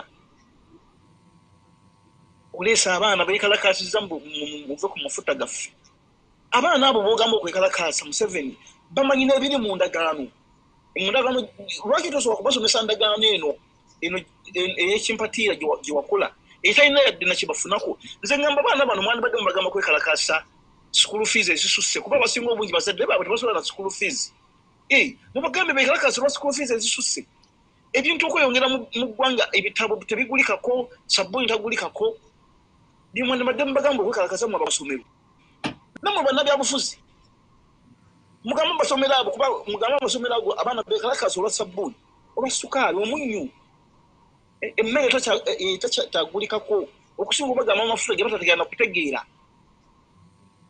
amafuta tebagategeera mwakakola mu ndagaano mwali mufuddeyo okulaba nti endagaano zino muzisomesa abaana bano mu masomero bazitegeere kubanga be baana b'enkya kubanga be baana b'eggwanga naye ekyo mwasooka okukola kujjawo byabufuzi mu masomero kati dakiika y'emu gwe weetemengalike ate ogenda ogereeta abaana bewajjako okumanya ate obateekamu omuvuyo gwomubujja mwekalakaasa olw'amafuta abaana abo amafuta bagamanyi begalakaasa nga minisita wo wano gwe Museveni yagamba mbu ye sayininga endagaano nga tamaze nakugisomamu ye minisita y'omu alagira amasomero ago gagiye abaana bajje bekalakaasa kyokka nga minisita yasayininga endagaano nga tamaze nakugisomamu mutwagaza ki bantu mmwe bana mmwe bali nnyo okuweereza emboozi ewanvuyemu ntumirako mwenna abaliko bana associations tuzikole tusobole okubbulula eggwanga lyaffe mmwe bali nnyo nze Mayembe. Tweyanziza nnyo Mayembe. Thank you for calling in and thank you okutuwa ebirowoozo byo. We appreciate when we get to hear everyone's thoughts and everyone's contributions. Kubanga, we're all in this together. So, Brother Malik, I'd like to ask you to go ahead and comment on what Mayembe has told us today. If you'd like to go ahead and comment. Yeah, sure, yeah. Basically, just to, first and foremost, I would like to say thanks to, Mayembe who called in today's show. Yeah, first and foremost, he talked about the weakness that which is used as because of course, our kindness, especially the Baganda, we are very hospitality kind of people. We allow people to come in and they use that weakness of us as a people, that kindness, against us. So this is how these Tutsis were able to infiltrate our institutions. Because, of course, what Mayembe said that they already had their own agenda on how they were going to take over, use our institutions, use our resources, use the aid money that was given to them to actually to fund and buy weapons, arms, to cause, let's say, instabilities, in the country. Yes, absolutely. He's 100% correct. And of course, he also mentioned, let's say, politicians are paid a lot of money to ensure like the Tutsi establishment or, like their system has a strong hold on Ugandan politics. Absolutely. Is to make sure that these politicians do not actually wake up to the, to the hijack of our institutions in our country. They pay them that money so that they can continue to keep tap dancing to the status quo or what's going on, let's say in the Museveni's, regime, so of course that's, and there's no question about that. And of course he mentioned the, children demonstrating about oil. So this is another, of course, technique that we also mentioned of how Tutsis are good at manipulating and users, of course, because, it's a strategy that they have mastered, let's say, for years on how to use people. Now, these poor innocent children have been taken out from the schools. They don't know anything about their oil contracts. They don't know anything of how Museveni has been able to use Total and all of these other imperialist Western companies, exactly, that are coming in, let's say to exploit the resources in Uganda by all means, even though of course the pipeline is it's dangerous because of environmental reasons. But of course these children, you can see that it was all staged, managed, and that they were told, hey, come out so that you can try to demonstrate. Because I think I came in also last time and I talk about how Tutsis use a skill called deception. What they do is that, and it's not the first time, by the way, because what they did is was I think in the 1980s, of course, that they used children like child soldiers to fight a war that they don't know anything about. So that has no difference with what's going on here. Children are demonstrating about, about let's say, about something that they don't know, about something that they don't know nothing about. So they are good at actually, let's say, manipulating and using. That is also very interesting, the role that children have always played in this regime, just to be used and disposed of. And whenever it involves international attention, there's a lot of red herrings that are always used. But with that being said, I think we're going to move on to our next caller. And our next caller, this is Charles Kaihura. He's from the NRM. He's an NRM youth leader from Chankwanzi, Buganda State. I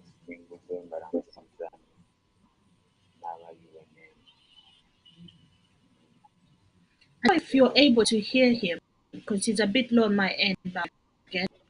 Bo ekyo nze si kukyewaana saagala nga abasajja abazze beewaana nga boogera ebigambo bya mutenza ate ne bitabakolerera ne bitabayamba ku ssaawa kimbudde mbalamusiza n'aba UNN.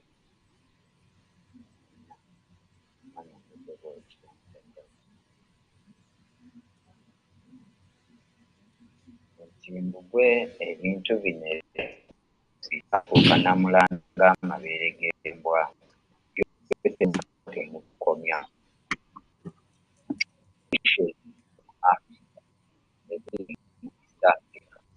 eziri mu Uganda eziri mu Buganda kyo abatuusi kyekizibu ky'ebintu ebyo byemmenye waggulu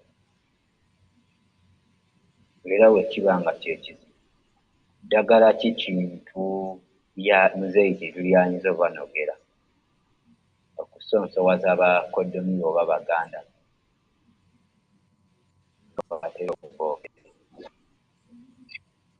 ebyo Kimbugwe muli basajja bayivu ekyokubiri muli bantu ebintu eby'ensonga muleke nga kwogera nga bano babuloga abatalina magezi ekintu ekyo si kirungi Kimbugwe ebyo just kuzimba nakwe escalatingago mu tribalism etaliimu nsa temubivengako bo ekyo nze saagala njogere ng'abasajja abazze beewaana nga boogera ebigambo bya mutenza ate ne bitabakolerera ne bitabayamba ku ssaawa enzanyuma naye gano ge mazima agakaayira abangi abatine ne bagakkiriza teri alirwanyisa mutuusi oba oliba na kyakulwanyisa oba oliwaayo example zonna n'entalo ezizo zibaawo ez'obwakabaka okuviira mu Roman Empire Turkish Empire biki byonna Ottoman Russian Federation Russian Empire byonna abaalwana n'owangula omutuusi ebyo oba weerimba teri Bobi Wine ne baafuuka pulezidenti Dani Mulika ne bamuwa obwakatikkiro ne webawaani teri alirwanyisa batuusi muganda wange sifaayo muyinza okujebega ebyange sifunanga budde kuteesa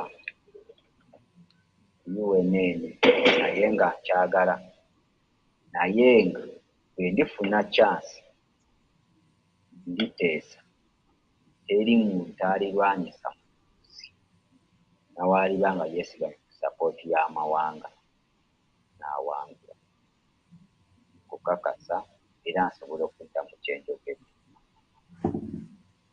bannabyabufuzi abatutumufu mu nsi yonna okusingira ddala mu Africa ne East Africa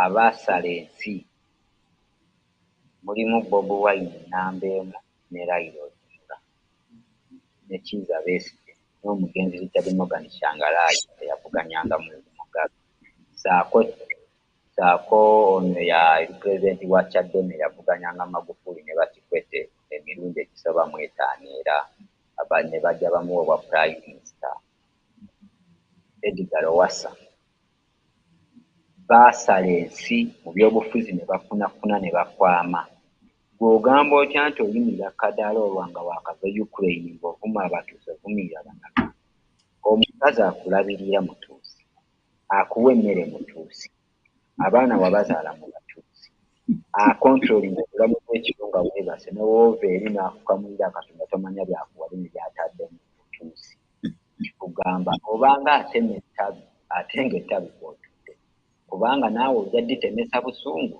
naawe okutukire mu bbanga oba okutukire ku ttaka ng'okudde nalyo Kimbugwe nandyagadde tukiise ku ndowooza n'okufumiitiriza ago go ge mazima okuleka muzeeyi kintu nti muntu ategeera bulungi era yeebuzibwako ebyensonga naye lwakuba ayina enkola n'endowooza y'ebyamawanga era ey'obusosoze mu langi y'ekikabbulu era ng'asukkulumye omugenzi Dikiraaka, Pawulo Kuruga, PKW Bosa n'abalala mu nsi aboolesa ebikolwa ebyokko naye amazima aba agamanyi. Bwe tojja kuva gy'ovudde ogenda kusanjaga abatuuse omukomo esiteeti within esiteeti era kisoboka ate kati ebyo nze omanyi formation of the state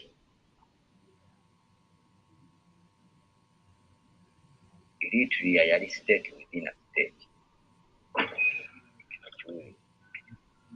So ebyo temubyogera buli kintu mu nsi kisoboka. Ne Tigray province esobola okufuuka state independent kati ado state of Ethiopia. So kati muvumiriranga nnyo bintu bwebityo. So nsowaza ensonga zoyagala oba oli federalist ng'olina federal doctrine janjulira abantu bannyonnyole naye eby'omukala by'okusosola mu langi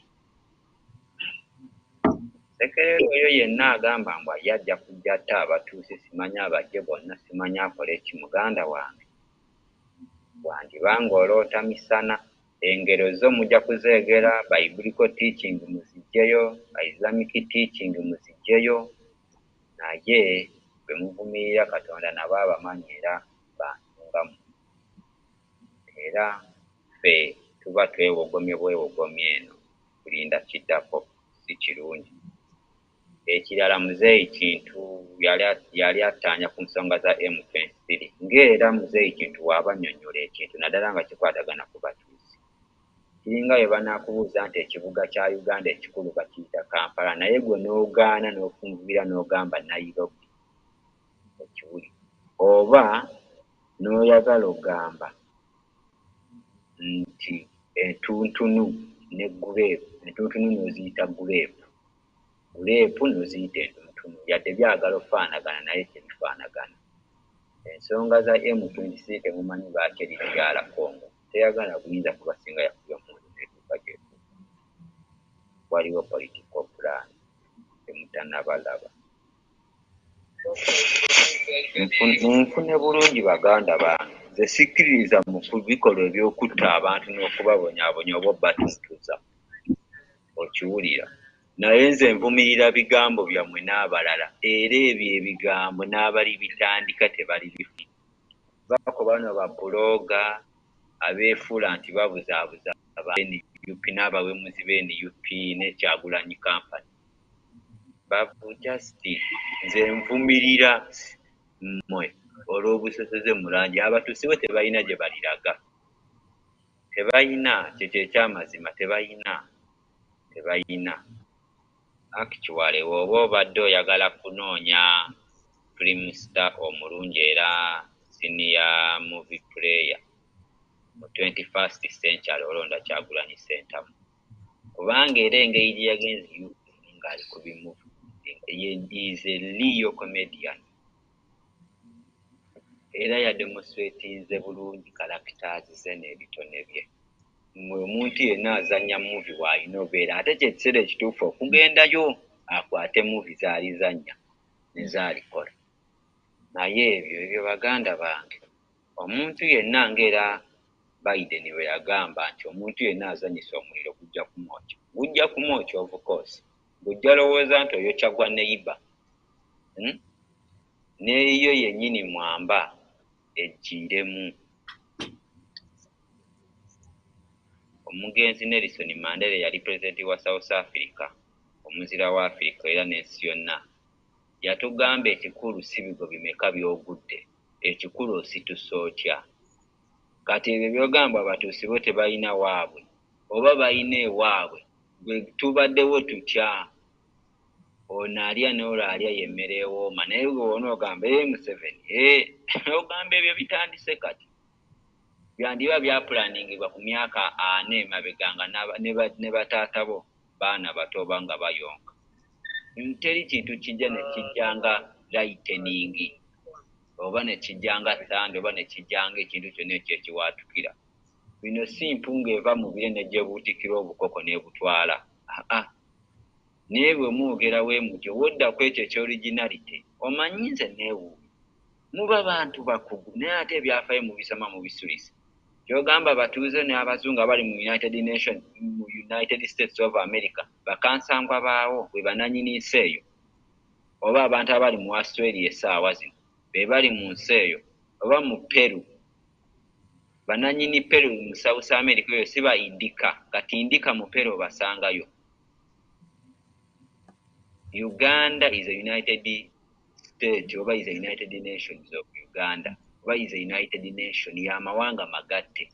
Naye ogenda every time you condemn Tutsi eriryokanga neetonye ensisira ne zenkanya emyoyo. Mbeegese maaso era tubeegese maaso wendali gatunuuliza omwegukumi alowooza tamutunuulira ffe weetuli. And oyo abadde Charles Kayihura. Usually saagala nnyo okuddamu callers na bibuuzo naye nga I'm only going to address the last statement gy'ayogedde because I'm very anti misinformation and or distorting of facts. So he has said that when we go to states such as the US, Australia, or states such as Peru, we fight indigenous people. Bambi, the indigenous people, even here in Canada, they exist. They are still fighting for their right over the land. It is an ongoing issue that indigenous people of the world, not only Uganda, when we come and talk about Uganda and federalism for indigenous Uganda, that idea is not specific to Uganda. It exists amongst nations globally. The land has been captured by power-hungry groups, and the fight for land to return to indigenous people is an ongoing battle. Not only in the United States of America, you mentioned, same applies in Australia. The sovereignty of indigenous people is an ongoing issue that is also discussed. In Peru and right now in Latin America, you have a lot of indigenous Latin American leaders coming into power. That's why you chose the Incas, because they went instinct, but not every indigenous society went instinct. That's all I wanted to say. But Senior Chintu, this one is all yours. And Brother Malik, feel free to comment whenever Senior Chintu is done. Thank you very much. Well, I will continue with what you have said. This guy is trying to justify what we call settler colonialism. Mm-hmm. Settler colonialism, yes, is very well grounded in Australia, New Zealand, United States, but it was also in Zimbabwe. As far as I know, only Zimbabwe has successfully reversed settler colonialism. I recall going to Zimbabwe before settler colonialism was reversed, and I thought I had landed somewhere in New York State because everything looked like the way Ian Smith and their people had designed that country. It was really Bulaya. But they have reversed it. I went back some years later. It has been reversed, and it is now a truly African country. So don't think, my friend, Mr. Kayihura, what a wonderful name, that your settler colonialism is going to work in Uganda. It is not going to work because you are still a minority as illegal immigrants.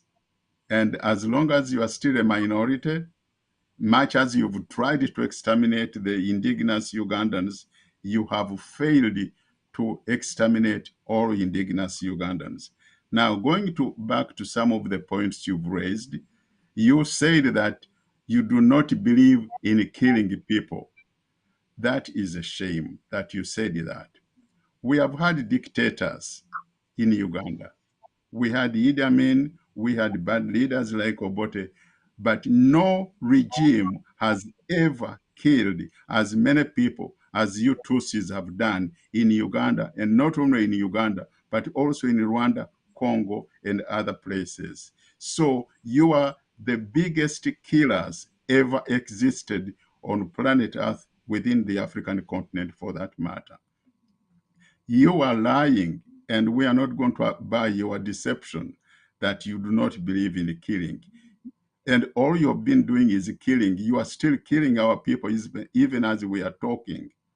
The record is very clear. You have said that there is going to be a two state because you referred to Tigray and Eritrea. Yes, the Eritreans had their own territory within Ethiopia, just as much as the Bagishu or Banyankole or Banyoro or Baganda or Achoris have a territory which is known to be Acholi territory or Lango territory. You show me which part of Uganda is a Tutsi territory so that you can claim to separate and have a Tutsi nation the way the Eritreans did it. You do not exist in Uganda. So please, don't think we are all that stupid. I know that you are in Chankwanzi, and the Chankwanzi has been a propaganda center for your fundamental Tutsi stupidity, which we have inflicted on the big population of Uganda, to believe in you as if you are something special. Heck no, it is not going to work that way.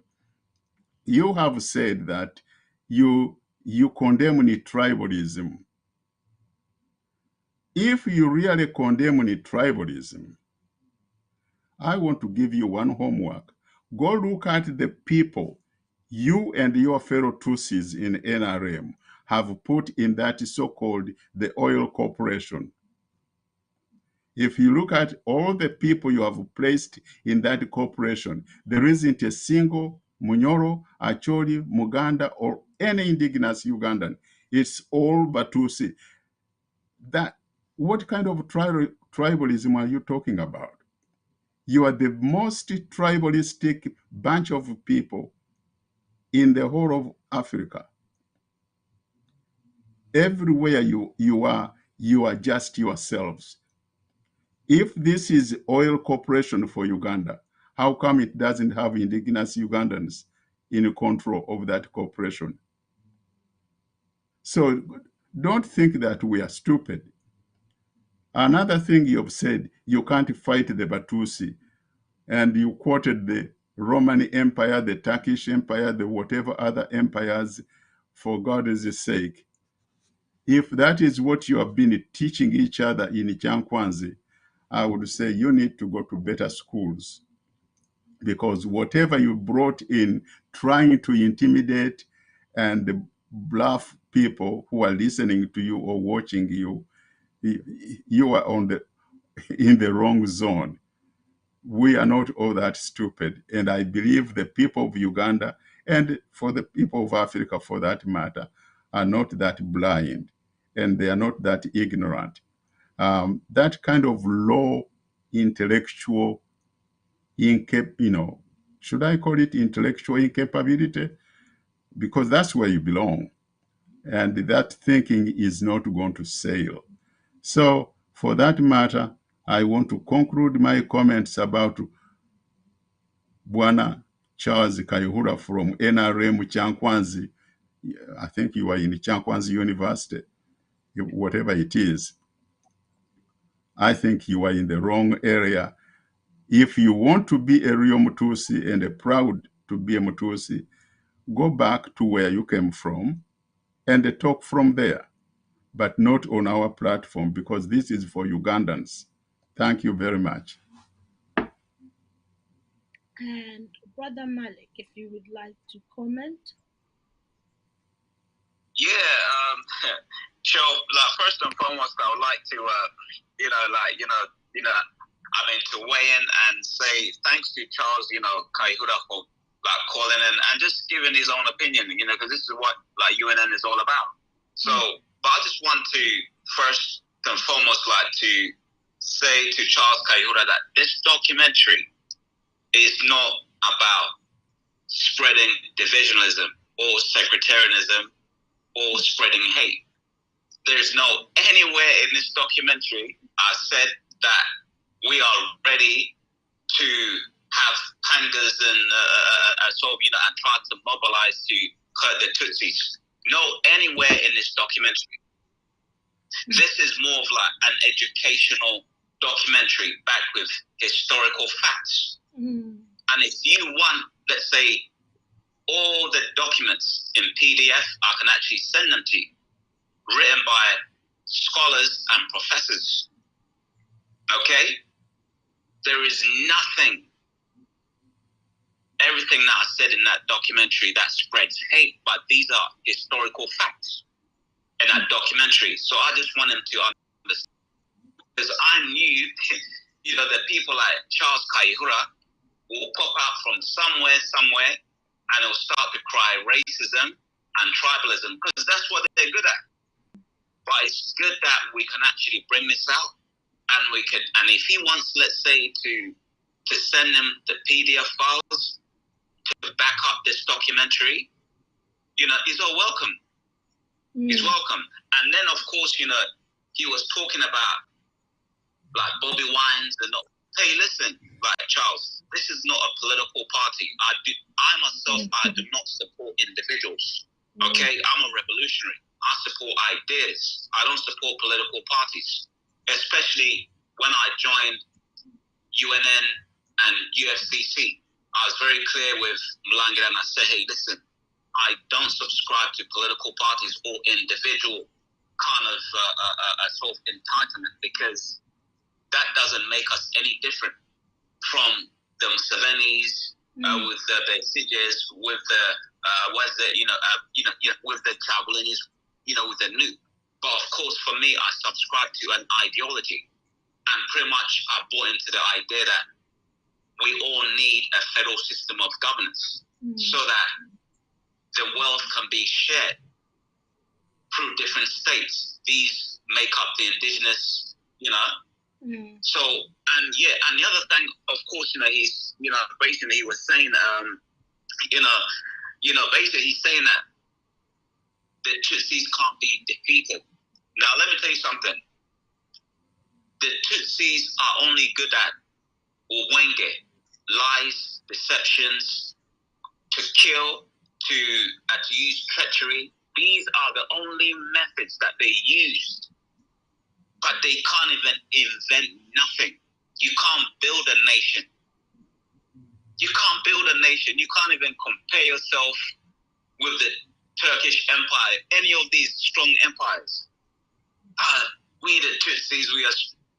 Come on, man, just stop your little illusions, okay? You people are just good at, let's say, playing in cow dungs and all that stuff. You have never invented anything.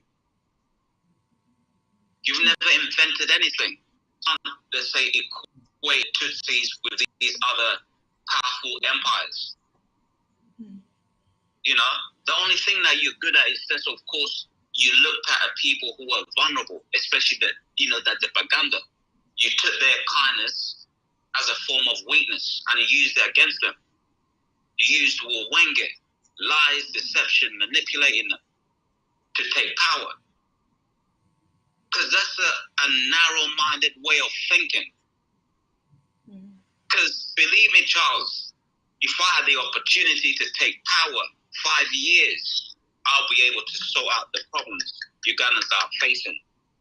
What our elders didn't do, because they couldn't see that you people were liars, bunch of criminals who are just out there to play them. And with that being said, is we also need to, I think, remind ourselves, because the thinking that Charles addressed this whole thing from was from, if you remain in a reactionary stage, you can never win the revolution. It's something that Museveni seems to forget, that he himself is a reactionary. Kagame is a reactionary. Reactionaries do not win the revolution, because ultimately time will tell and the tide will change. And when that does, you will look for that empire. You really feel you're part of history. But with that being said, we'll move on to Andre from UAE.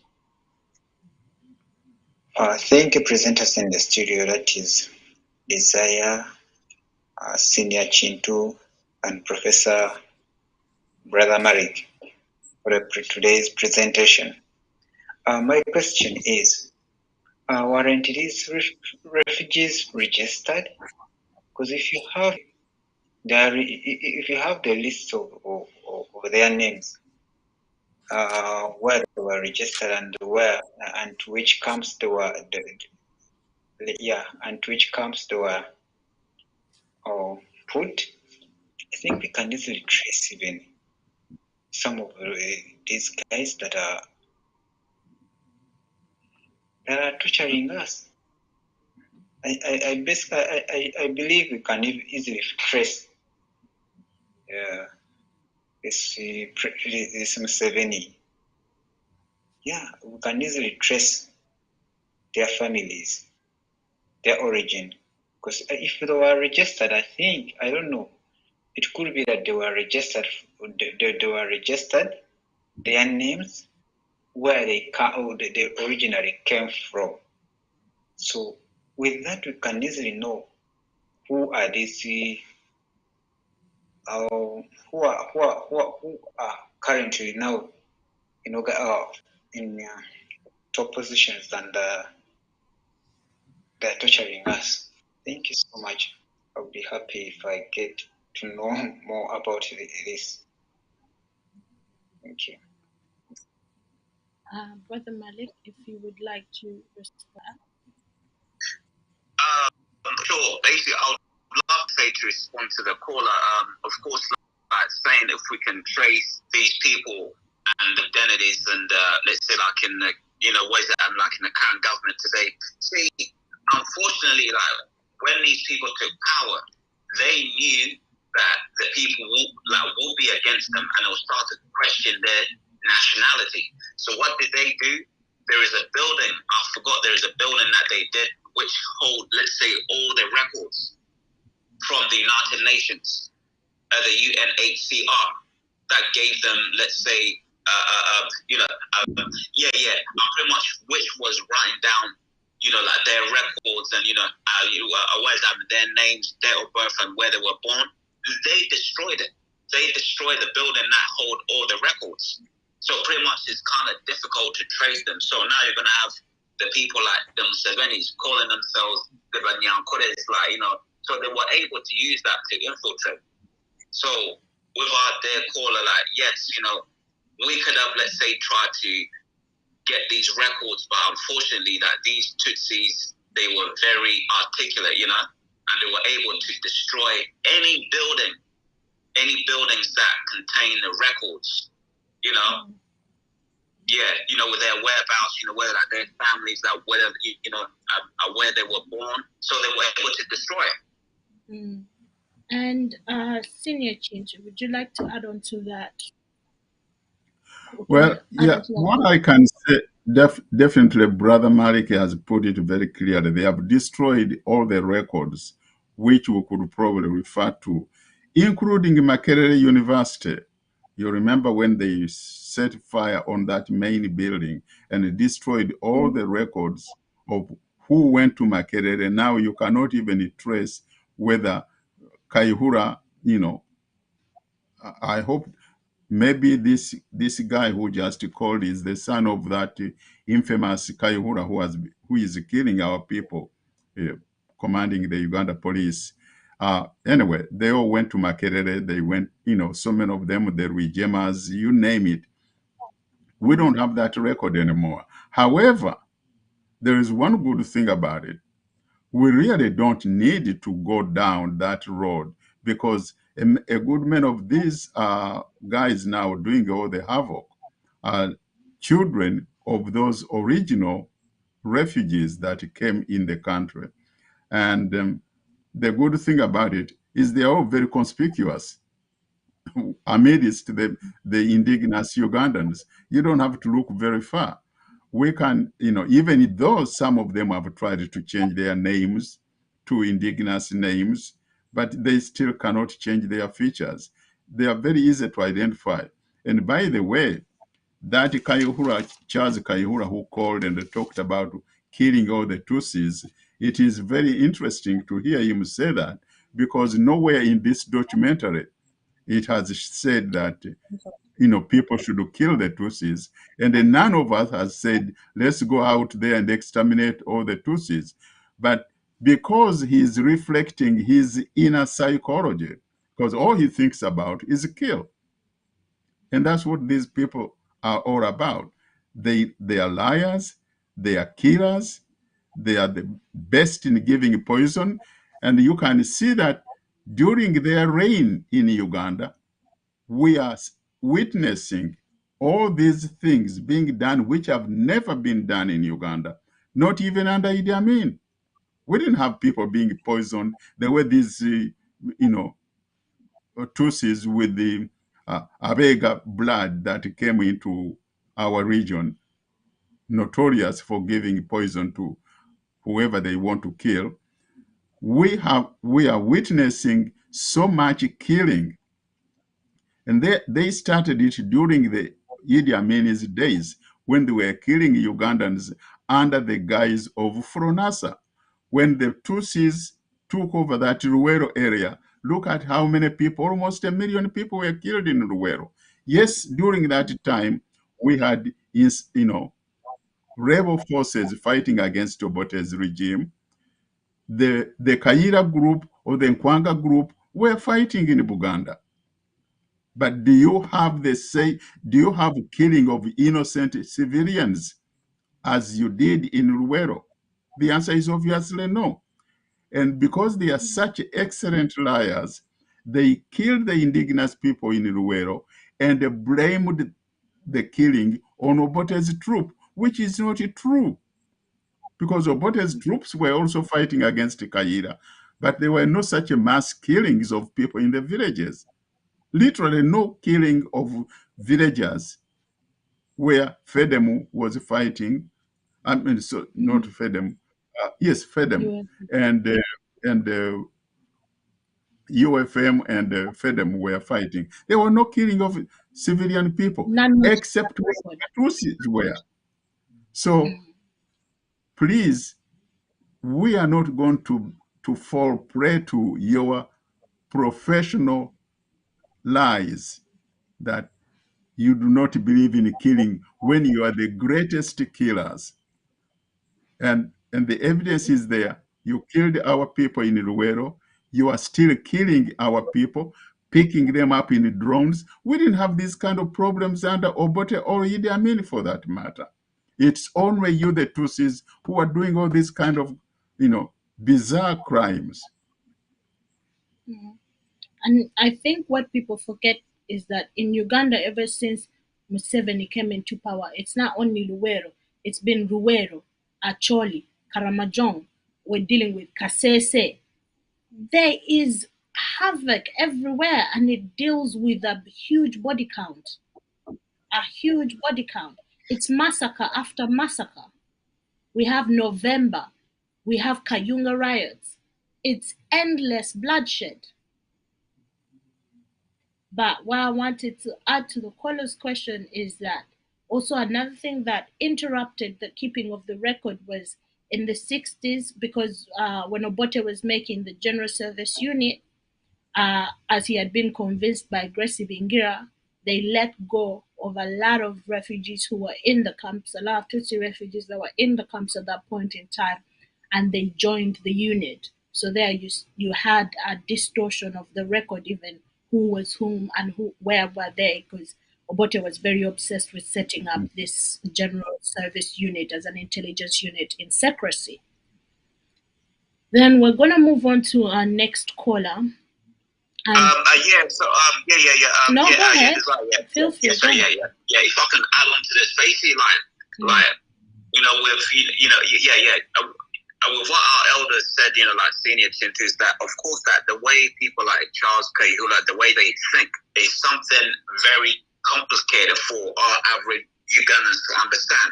And I think maybe next time, or maybe like in the future, I need to come with a documentary of how a psychological mindset of a Tutsi works. Then people could actually understand how it works. And there was also like a comment here recently, I think it's from Sarah Coleman. She said, Patricia told us that, Rachidi Pornona, yes. And that's how they behave, because when they wanted to take over power in the 70s, at least Pornona, but how do they do that? They create insurgencies. They create instabilities in the countries. And most of those instabilities were blamed on past leaders. Or Rachidi Pornona, yes, Sarah, you're 100% right. And that's how Tutsis think, because it goes back to what I think, like a gentleman, like an interview, because they see themselves as if that they are above, they are superior than other races, especially the Bantu. They can't stand the fact that, hey, you know what, these people, you know what, like they should tell us what to do or to take orders from these people. They can't stand that. So I think, I think it will be very wise, maybe like in the future, I think, to do a documentary about this, to understand the psychological mindset of a Tutsi. Yeah. And now for our caller, this is us from the US. Callers, I told you last week, can we work on making our contributions within at least 5 minutes? Nayenga, we will listen to what our caller has to say. Yes, Chintu, ne Madam Desire Mjebaleko, ne Brother Malik, naddala ka documentary kano kemude okututangaza ku ngeri Uganda yafuukamu Rwanda nga eggwanga eryokubiri oba ensi eyokubiri mu Africa naye nga kitundutundu kya Rwanda. Kati obuzibu we need here we have found the problem. Tusanze obuzibu kanjogere Lugangereza. Tusanze obuzibu naye kati we need to find the solution for the cause. The solution for the cause atubano wa omunalwanda omu mukwano twabadde tunyumyako n'abakuwuliriza akatambi kana akamaliri. Nangamba ekintu kimu, Uganda mistake yebatekola kwe kuwejinga olu n'abasajja bano mukono ku mukono. Kubanga bano abasajja balinayo ekintu kimu kye beetegese okukola bannayuganda kye batamanyi naye ng'ate kyo kyatandise dda okulabika. Nangamba mulaba Gashumba oyo engeri gy'atambuzaamu enjiri nti Abanyarwanda tuli bangi mu Uganda. There is bottom and up. Ebyo ebintu babikola e Rwanda. Brother Malik yatugirayo story nti waneeno babalaga nti Abanyarwanda bangi. For the fact is si bangi naye be balina obuyinza n'emmundu. Okitegeera essaawa zino. The moment abantu bano babasoomooza mu balwanyise oba to fight against them nga mukozesa forces. The moment miss webeerawo kiba kitegeeza bagenda bo bennyini kutta Abanyarwanda bannaabwe mu Uganda ate bateeke ku international gundi nti news nti bannayuganda bata Abaganda kuba problem kati etandikidde mu Buganda. Abaganda batandise okukola ki okutta Abanyarwanda naye nga tewali agenda ku identifyinga oba ddala bano babasse babadde Banyarwanda oba Baganda naye nga baba bagenda kutta Baganda bagambe nti Abanyarwanda be basse. Okiwulira naye nga bajja kusooka kuttako Banyarwanda bannaabwe okulaganga example emu nti kino kye kigenda kibatandise okukola. Kale kana akatego bajja kakola nga bo kibaagala batandika okubatta muveeyo mwerwaneko batte Abaganda to the extent nti bajja kutta basingeko n'ekyali e Rwanda. Okiwulira nga batta Baganda baveeyo mu international media bagambe nti abo abaafudde babadde baki Banyarwanda ng'ate babadde Bannayuganda nga be baakola e Rwanda. Abatuusi Abahutu ne batta abatuusi ate ne bagamba nti abatuusi bebasa egyo emirambo gye twalaba gyonna gyali gy'abatuusi ate bo ne bagamba gyali gy'abahutu ogy'abatuusi oba batuusi omanyi si baawula abantu abo ne bagamba nti bali bebasse ali ate nga bali bebatta bannaabo bano abahutu abatuusi bebasse abatuusi okiwulira kale eyo problemu eyo issue eyo eyinza n'otugwako so the advice eyabaddewo tugezeeko tufosinge referendum buli mbuzi edde ku nkondo yaayo referendum eya federal system of government system ki gye tuba tubeeramu bwe tunaapushinga in a very peaceful way tupushinge nga tuyita international communities nga tuyita mu bibiina ebyenjawulo nga naffe bwe tunaapushinga ekintu ekyo ne kituuka ku mmeeza kubanga tulina ebintu bingi nnyo ebisobola okuvaayo ne bikakasa nti ddala twetaaga referendum abantu be bazze batta obuzze bubbibwa ezo na vidiyo ziragibwa on international scene zikakasa kiki twetaaga essaawa zino nga ze solution kwe kubaako ekibinja oba ekitundu ky'abantu abatukulembera nga bajjidde nga bajjidde nga UFCC kaŋŋambe bwentyo nga bazze okuva mu region ez'enjawulo nga zizze ne representative naye nga bapushinga ekintu kimu kwe kuteekawo referendum mu Uganda.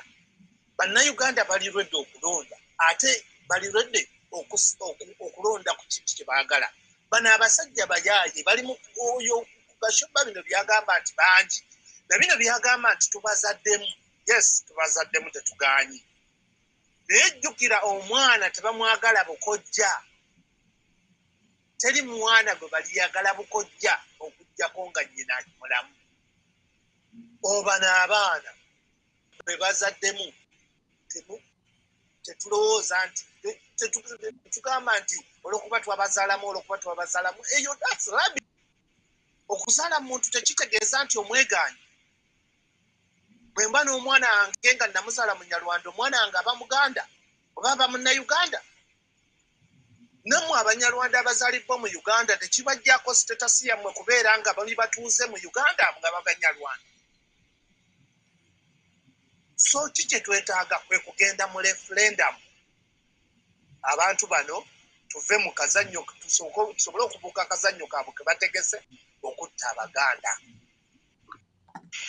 N'ekirala nabaddeko akatambi ke nabadde mpuliriza waliwo munnamawulire eyali oba owa Sekanolya mu Buganda gavumenti mu mirembe gya Muteesa. Baali Sekanolya munnamawulire baadde bamwintaviewinga n'agamba nti ye yaddukira e Tanzania naye yasanga e Tanzania nga waliyo Abaganda ate abataagala Bwakabaka nga nabo ate gye bali. So ebintu bino nadde tubikola naye tukkirize nti tulinamu enseekeezi era bwe tuba nga tugezaako okuteekawo measurements okugezaako okwerwanako okugenda mu referendum tugezeeko okulaba nti enseekeezi tumanya we zitudde ezitulema kusabotaginga puroguramu mulamwa bannayuganda gwe beetaaga okudda mu federal system of government. Era ensonga zonna enkulu buli we tutekinga step tulina okumanya mukulu minisita yasobola kintu yatera okwogera akagambo kano in the window. Tulina okumanya nti buli kye tukola tulina okukikola nga enseekeezi zino bano bamuwujja bunyama tebasabotaginga kintu kyonna kigenda mu maaso kubanga bo bajja kujja era bajja kubasindika bamuwujja ku nyama nga baganda bammwe basemwe bagundi bammwe baanko bammwe nga naye bazze kumenya kino kye mugezaako kuleeta. naye ng'ate babeefudde nti bali nammwe era balwana nammwe. So abo nabo temubeerabira ate temubagoba mubasembeze naye mumanye buli kintu kigenda mu maaso tukikolenga openi omulabe asobole okubeera bwewabeerawo ng'ewaliwo ebintu ebikolerwa behind the curtain kitegeeza n'omulaba ajja kuba mwangu okuyita behind the curtain okubitroyinga oba okusaanyaawo nga public tetegedde n'okusaanyaawo ekigendererwa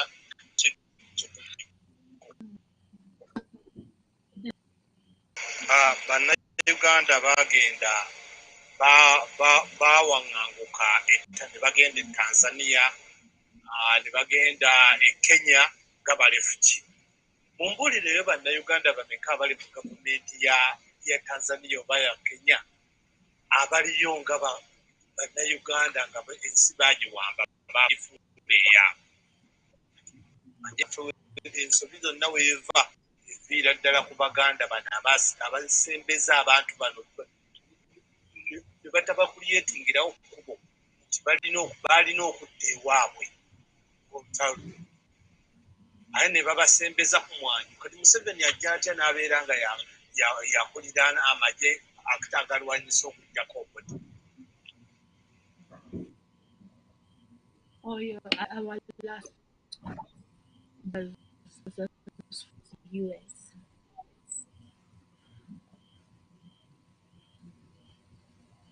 Senior Chintu, would you like to? At this point in time, both you, Senior Chintu, and Brother Malik, pick up. So take the floor. Well, personally, I do not have any comment because that gentleman raised very interesting issues, but those issues were all to do with the strategy. And it's my belief I do not discuss strategy publicly. No. The question he has raised finally, saying Ugandans went to Tanzania or Kenya or anywhere as refugees, but how many Ugandans are in the governments of those countries? The answer is zero. They were not interested, nor would they be allowed to be in positions of power in those countries where they sought refuge. And if anyone tried and they told him to go to hell, he would not complain because he knew he was not the right person for what he's trying to, he's aspiring to get. So he would, as we say, he would put his tail back in between his legs and walk back home to Uganda. So these people should do likewise. If they are in Uganda as refugees and they want to be in positions of power in Uganda, it is none of their business, and they shouldn't even complain that they are being told to go back. No one has said kill them, but they are the ones who have said, who are not only saying it, but they are doing it, killing us who gave them the sanctuary in which they are now living. So my other comment probably I could say is anyone who thinks that you are going to appeal to the international community for assistance, well, heck, you've been doing that for the last 30 plus years. Has the international community come to you? No. If you are counting on the international community, I would say go back to your bed, pull a second blanket and go to sleep. Because the international community doesn't give a damn about your African suffering, period. No Muzungu is going to care about you as a Black African. No. They only care about themselves. So it is up to you to care about yourself. Whatever you do, however you do it, that's your business and that's your responsibility. If you can't believe me, then I say, keep trying. One of these days you'll wake up and they say that I told you. Brother Malik?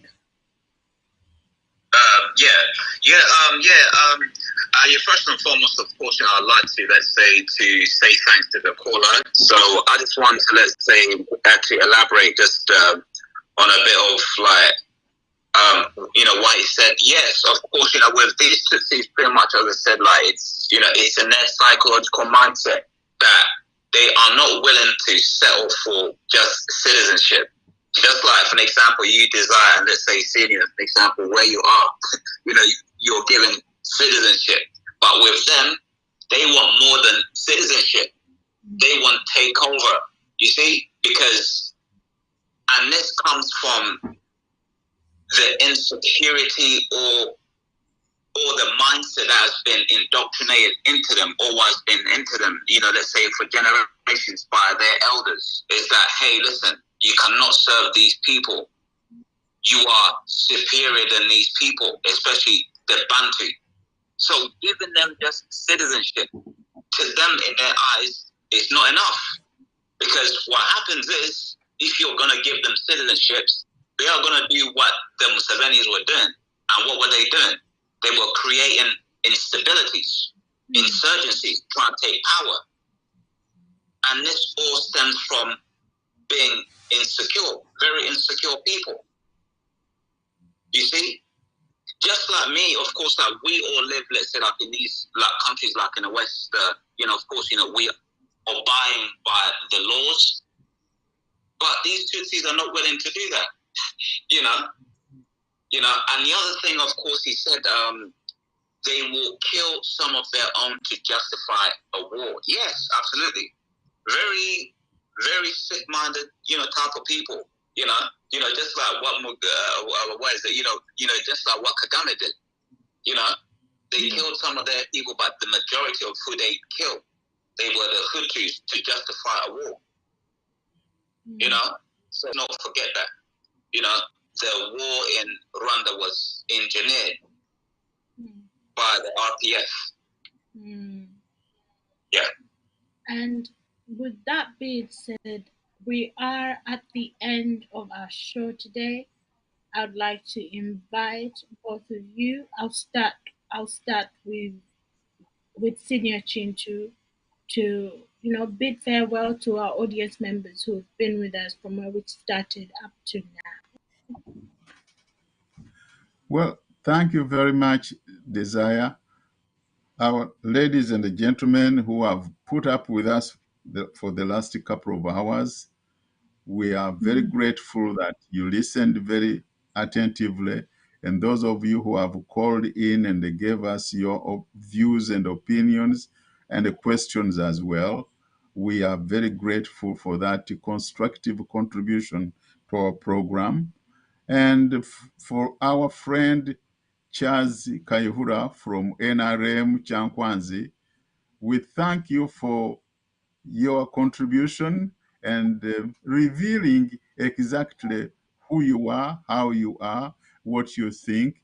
Now you have added more meat to our discussions because you have exposed precisely what we have been teaching our listeners about who you are and how you think. And I want to tell you that people who have listened to your comments and the people who have listened to the answers we've given them now they have understood the kind of problem Uganda has at hand. It is nothing other than you, the Batusi, who are the problem of Uganda. We are not going to think in terms of killing as you are been suggesting, because that's what you know best. No, we are going to look for other ways of reclaiming and regaining control of our country. In Uganda, yes, refugees are welcome because we have also ever been refugees in other countries. We welcome refugees, but we are not going to welcome refugees who think that they can sit in the master's chair. That ain't going to cut the cake. So, gentlemen, ladies and gentlemen, thank you very much for listening to us. We are very appreciative of your contribution. We are looking forward to another session like this. And have a wonderful evening or wonderful morning wherever you are. Thank you so much. At this point, I'd like to invite Brother Malik and thank you on behalf of all for for the work you've put in and the production that you have presented to us. I've, relearned and learned new things, and we're looking forward to part two as well, because there's always still more to. Information really is power. So I'd like to invite you to bid your farewells. Yeah, sure. First and foremost, I'd like to take this moment to thank Bizarre for hosting this great show, and and our guests, Senior Team too, and also our listeners, let's say for trying to to bear with us and taking in questions.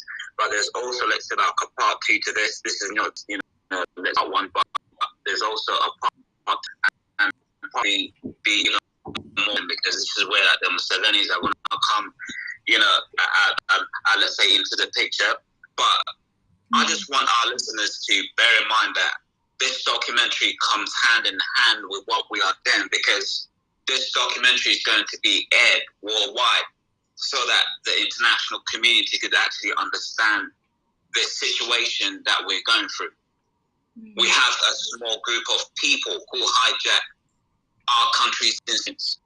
Okay? These are not the indigenous people of Ugandans, because there is a false perception, or should I say a narrative, in the international community whereby they think these are Ugandans who are running their countries, let's say, taking care of their budget and taking care of their affairs. No, this is a small group of criminals, refugees, Tutsis, who took power in the 1980s.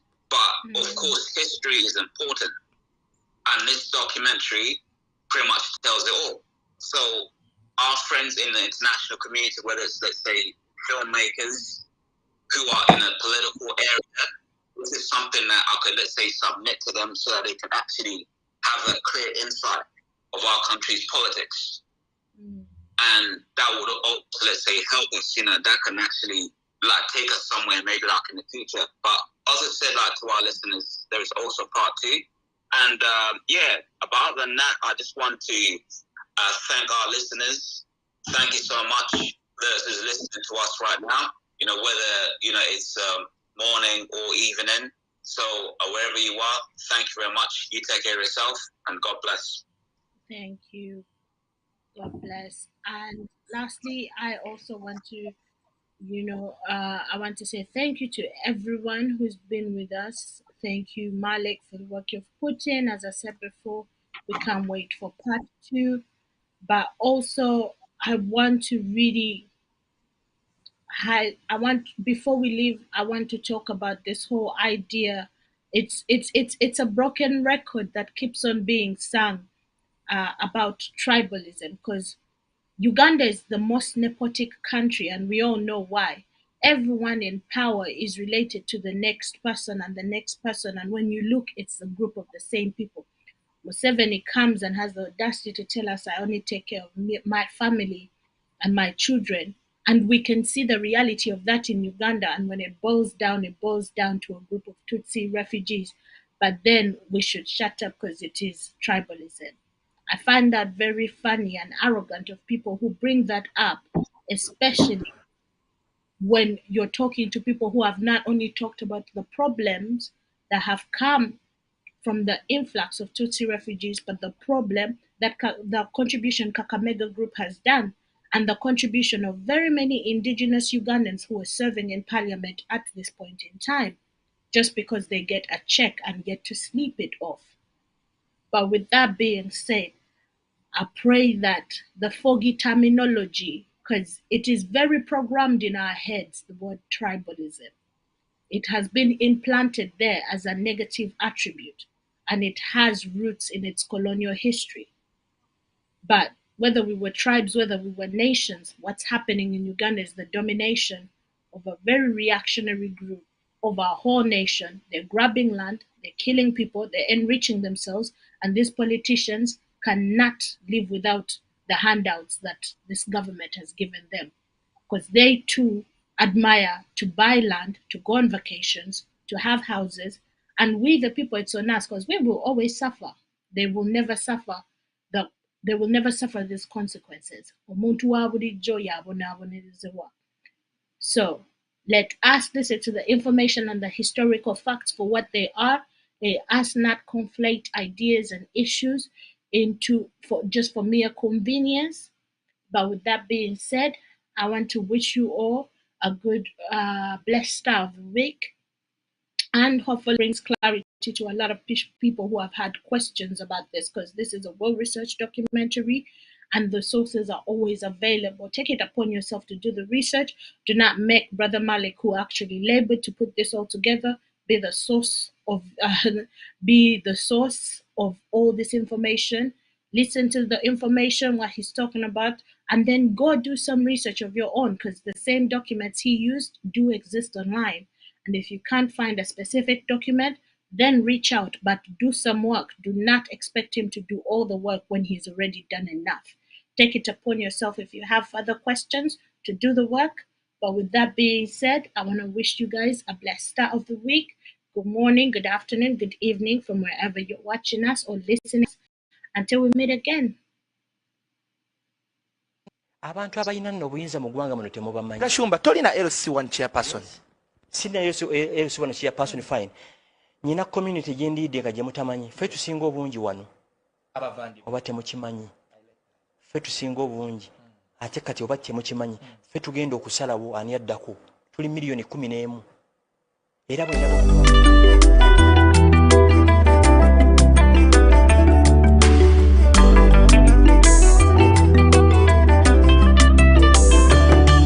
Mukama yanukula sala zaffe omugenyi najja musulako ebibamba naye ebikolimo by'enkoko tebitakamunye musiiba mugamba gowonyegera bikusambya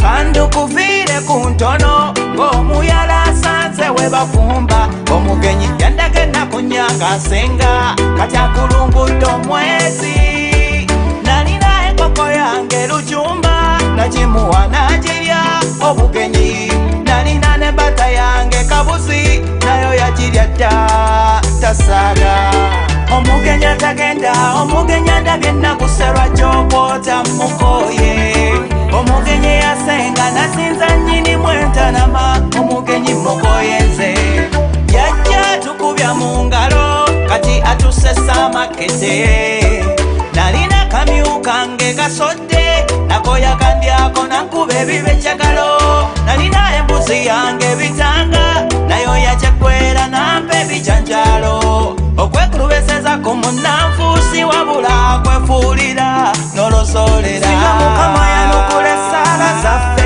omugenyi najja musulako ebibamba naye ebikolimo by'enkoko tebitakamunye musiiba mugamba gwowonyegera likusambya omugenyi atagenda omugenyi andabye nakuserwa gy'okwota mukoye omugenyi yasenga nasinza nnyini mwentanama omugenyi mukoye nze oba tuttemu empisi tumuwaalye tumulimbe ennyama ya mbuze bawa mutanda balububa nakkirira ekaganga naye mpulira alinayo omuganga oba tumutegere kamyo mu butunda ebentanya y'okusenvula makanda wayo ya doodo tumuwa omunyango akotebwa omumira serengeta ettanda omugenyi atagenda omugenyi andabye nakuserwa gy'okwota mukoye omugenyi yasenga nasinza nnyini mwentanama omugenyi mukoye nze omugenyi atagenda omugenyi andabye nakuserwa gy'okwota